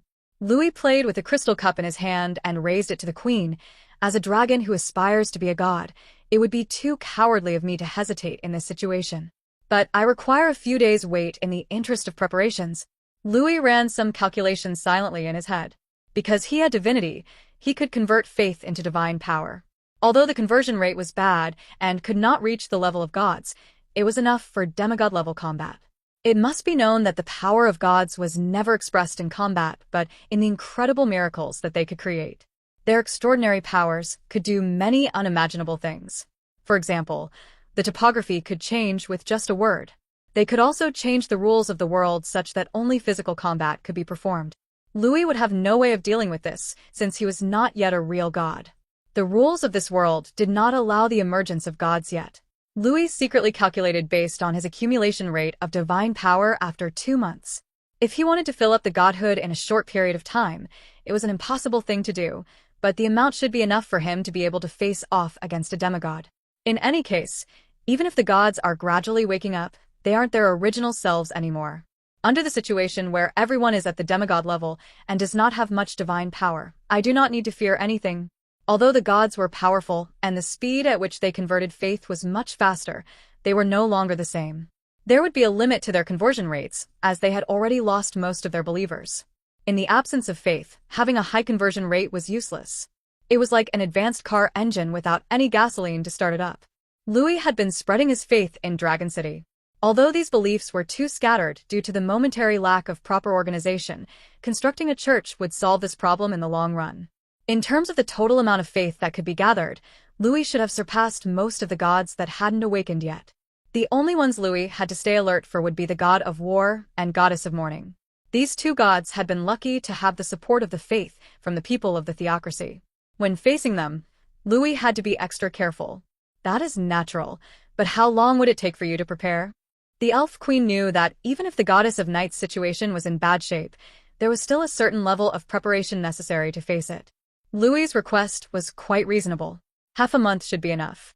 I wonder what you think about it. Louis calculated the amount of time he needed and gave a clear answer. Half a month? Very well. Since that is the case, then I might bother you to allow me to stay here for half a month. The elf queen pondered and nodded her head. She carefully thought about it. Although traveling back and forth from Dragon City to the Silver Moon Kingdom only required a short amount of time for a demigod like her, she was curious about Dragon City and Louis. Thus, she chose to stay in it for half a month. She wanted to see the city's developments and possibly uncover some of Louis's secrets. For example, where did Louis procure his supplies from? What was Louis's relationship with the five-colored dragon god? These were the things that she truly wanted to know. You're willing to stay in this city? I couldn't ask for more. I think that this event will also be recorded in the history books. I have a palace cathedral here. Although it's not as good as your palace in the Silver Moon Kingdom, I think I can at least meet your needs. Louis's words carried a slight pride. When he previously returned to Earth, he had procured a large number of supplies for the development of Dragon City. At the same time, he had also procured goods for his own enjoyment. Louis had been fed up with the scarcity of supplies in San Soliel. The food and drinks in this world simply could not compare to Earth at all. Because of the backward culture of San Soliel, even if he was in a high position, there were things that he could not obtain. You're very polite. Although we elves are fond of pleasure, we aren't like humans. I do not require much in terms of housing. As long as it is as natural and beautiful as your garden, it is enough. The elf queen pursed her lips and smiled. Although she looked like an immortal fairy, she was unlike one at all. She was an elf, and elves also had material needs. That's why she didn't say that she needed anything, and only a rough meal was enough. Louis gladly accepted her arrangements. Newbie. Since that's the case, I'll leave this garden fully in your hands while you live here. Although Louis liked the beautiful garden, he only used it when having tea and dinner. Compared to the elves who lived with nature, Louis preferred his own mountain of gold and silver. He clapped his hands to call the elven maids. The young maidens walked in gracefully and kneeled down in front of him. He looked at the light muslin they were wearing that revealed their wonderful body.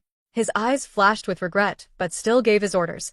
Take care of Her Majesty during her stay here. You have served her before in the past, so I don't need to tell you how to take care of her. There is no need to be polite, Lord Louis. Since I gave these maids to you, they are your ladies-in-waiting. You should not shirk from comfort. I noticed that you came to my city without any maids. Having these elves who are familiar with you look after you should give you a sense of familiarity. The elf queen listened and paused for a moment before saying, Since you have said so, then I would be honored. However, I have one more request. Please tell. I am very curious about your city. Can you give me a tour? Of course. For today, please take a rest in the palace. Tomorrow, I will personally accompany you and introduce you to every detail of the city. Louis smiled lightly. He nodded and agreed to the queen's request. It seemed that his methods of managing the city, which was different from other lords, had finally aroused the curiosity of a powerhouse of the world. Although it was impossible to guess her true identity, Louis knew that the elf queen had successfully piqued his interest with her offer. His prior vacillation had now solidified into a clear intention. Although protagonists in novels would always gain benefits in their adventures, reality did not work that way. That kind of bull-headed thinking and behavior was definitely dangerous. Now that he was able to find out the real state of the gods from the elf queen, he understood that he was on the same starting line as the gods, and might even be a few steps ahead of them. If he remained timid and did nothing, then he would probably not be able to raise his courage in this lifetime. You have succeeded in convincing me, Your Majesty. Louis played with the crystal cup in his hand and raised it to the queen. As a dragon who aspires to be a god, it would be too cowardly of me to hesitate in this situation. But I require a few days' wait in the interest of preparations. Louis ran some calculations silently in his head. Because he had divinity, he could convert faith into divine power. Although the conversion rate was bad and could not reach the level of gods, it was enough for demigod-level combat. It must be known that the power of gods was never expressed in combat, but in the incredible miracles that they could create. Their extraordinary powers could do many unimaginable things. For example, the topography could change with just a word. They could also change the rules of the world such that only physical combat could be performed. Louis would have no way of dealing with this, since he was not yet a real god. The rules of this world did not allow the emergence of gods yet. Louis secretly calculated based on his accumulation rate of divine power after 2 months. If he wanted to fill up the godhood in a short period of time, it was an impossible thing to do, but the amount should be enough for him to be able to face off against a demigod. In any case, even if the gods are gradually waking up, they aren't their original selves anymore. Under the situation where everyone is at the demigod level and does not have much divine power, I do not need to fear anything. Although the gods were powerful and the speed at which they converted faith was much faster, they were no longer the same. There would be a limit to their conversion rates, as they had already lost most of their believers. In the absence of faith, having a high conversion rate was useless. It was like an advanced car engine without any gasoline to start it up. Louis had been spreading his faith in Dragon City. Although these beliefs were too scattered due to the momentary lack of proper organization, constructing a church would solve this problem in the long run. In terms of the total amount of faith that could be gathered, Louis should have surpassed most of the gods that hadn't awakened yet. The only ones Louis had to stay alert for would be the god of war and goddess of mourning. These two gods had been lucky to have the support of the faith from the people of the theocracy. When facing them, Louis had to be extra careful. That is natural, but how long would it take for you to prepare? The elf queen knew that even if the goddess of night's situation was in bad shape, there was still a certain level of preparation necessary to face it. Louis's request was quite reasonable. Half a month should be enough. I wonder what you think about it. Louis calculated the amount of time he needed and gave a clear answer. Half a month? Very well. Since that is the case, then I might bother you to allow me to stay here for half a month. The elf queen pondered and nodded her head. She carefully thought about it. Although traveling back and forth from Dragon City to the Silver Moon Kingdom only required a short amount of time for a demigod like her, she was curious about Dragon City and Louis. Thus, she chose to stay in it for half a month. She wanted to see the city's developments and possibly uncover some of Louis's secrets. For example, where did Louis procure his supplies from? What was Louis's relationship with the five-colored dragon god? These were the things that she truly wanted to know. You're willing to stay in the city? I couldn't ask for more. I think that this event will also be recorded in the history books. I have a palace cathedral here. Although it's not as good as your palace in the Silver Moon Kingdom, I think I can at least meet your needs. Louis's words carried a slight pride. When he previously returned to Earth, he had procured a large number of supplies for the development of Dragon City. At the same time, he had also procured goods for his own enjoyment. Louis had been fed up with the scarcity of supplies in San Soliel. The food and drinks in this world simply could not compare to Earth at all. Because of the backward culture of San Soliel, even if he was in a high position, there were things that he could not obtain. You are very polite. Although we elves are fond of pleasure, we aren't like humans. I do not require much in terms of housing. As long as it is as natural and beautiful as your garden, it is enough.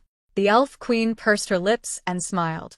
Although she looked like an immortal fairy, she was unlike one at all. She was an elf, and elves also had material needs. That's why she didn't say that she needed anything, and only a rough meal was enough. Louis gladly accepted her arrangements.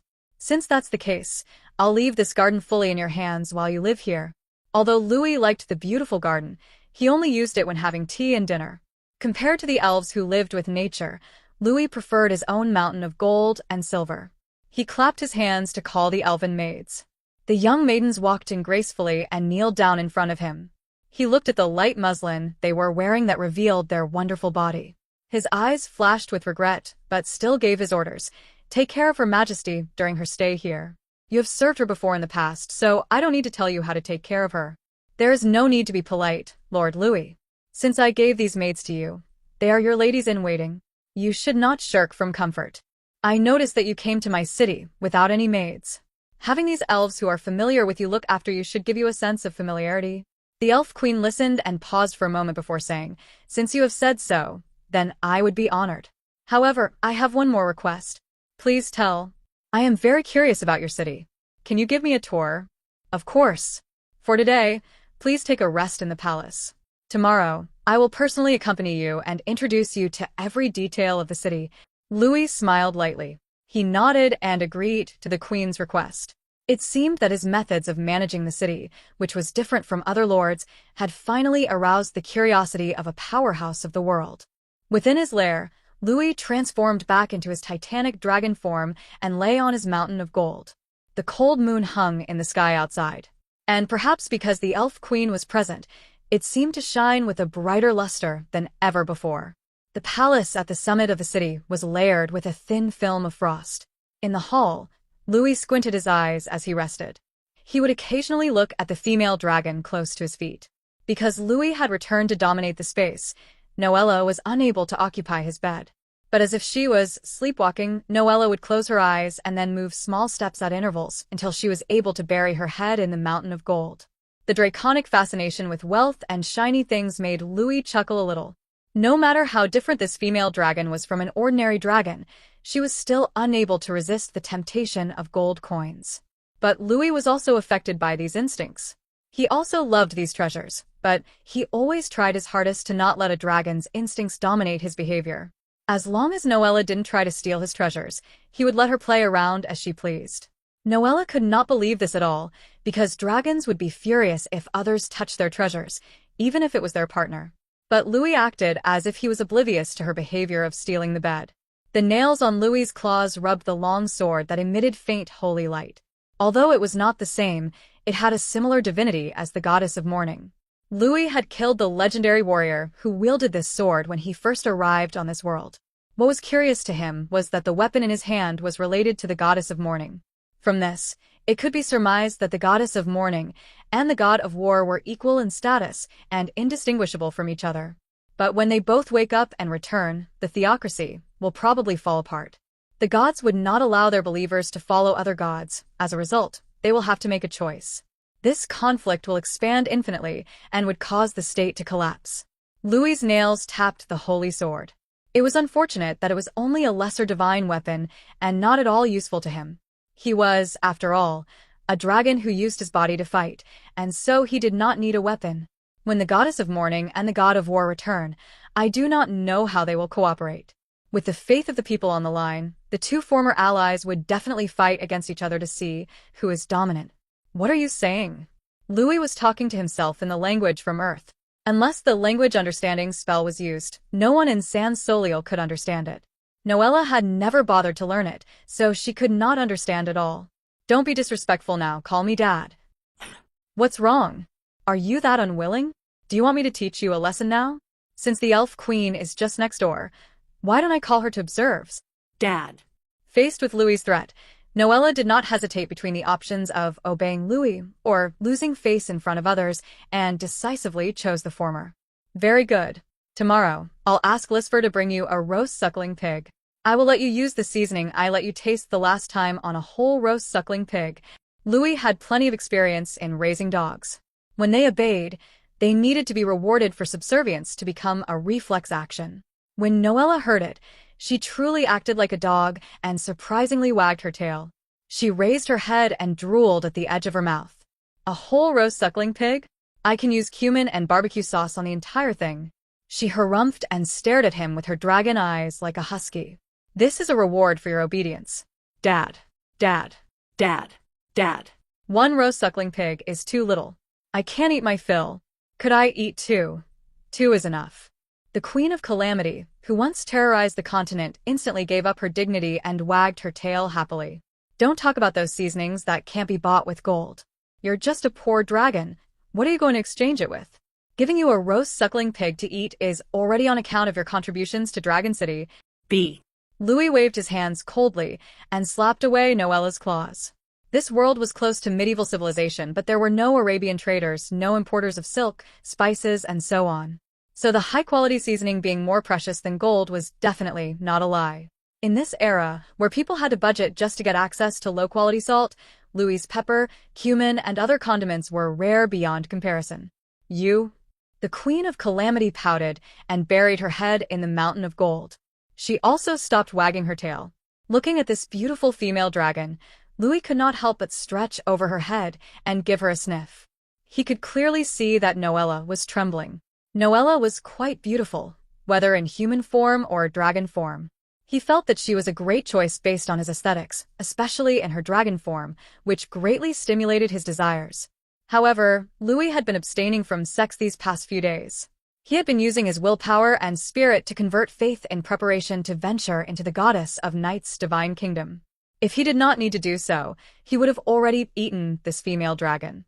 Noella, let me ask you, are you familiar with the Elf Queen? The Elf Queens. Noella let out a dull voice. I only know that she is a very ancient demigod. She is very famous in the main continent, but very few people have seen her. I only met her once when I sneaked into the Silver Moon Kingdom 1,000 years ago before being driven out. Seeing that Noella did not know much about the Elf Queen, he did not ask any more questions. It seemed that all the people in the world underestimated the Queen. And then, Louis suddenly thought about the Silver Moon Goddess. If the gods were still dormant and would begin in the same starting line, then what about the Silver Moon Goddess? Under the effort of the Elf Queen, there were around 1 million elves in the entire Forest of the Moon. Except for a few druids, almost all of them believed in the Silver Moon Goddess. The goddess of mourning and god of war are ones to be careful of, but I also cannot let my guard down against the Silver Moon Goddess. She, in fact, seems to be the more dangerous one. Louis fell into deep thought. The world of gods is really full of treachery. I can't have any oversights.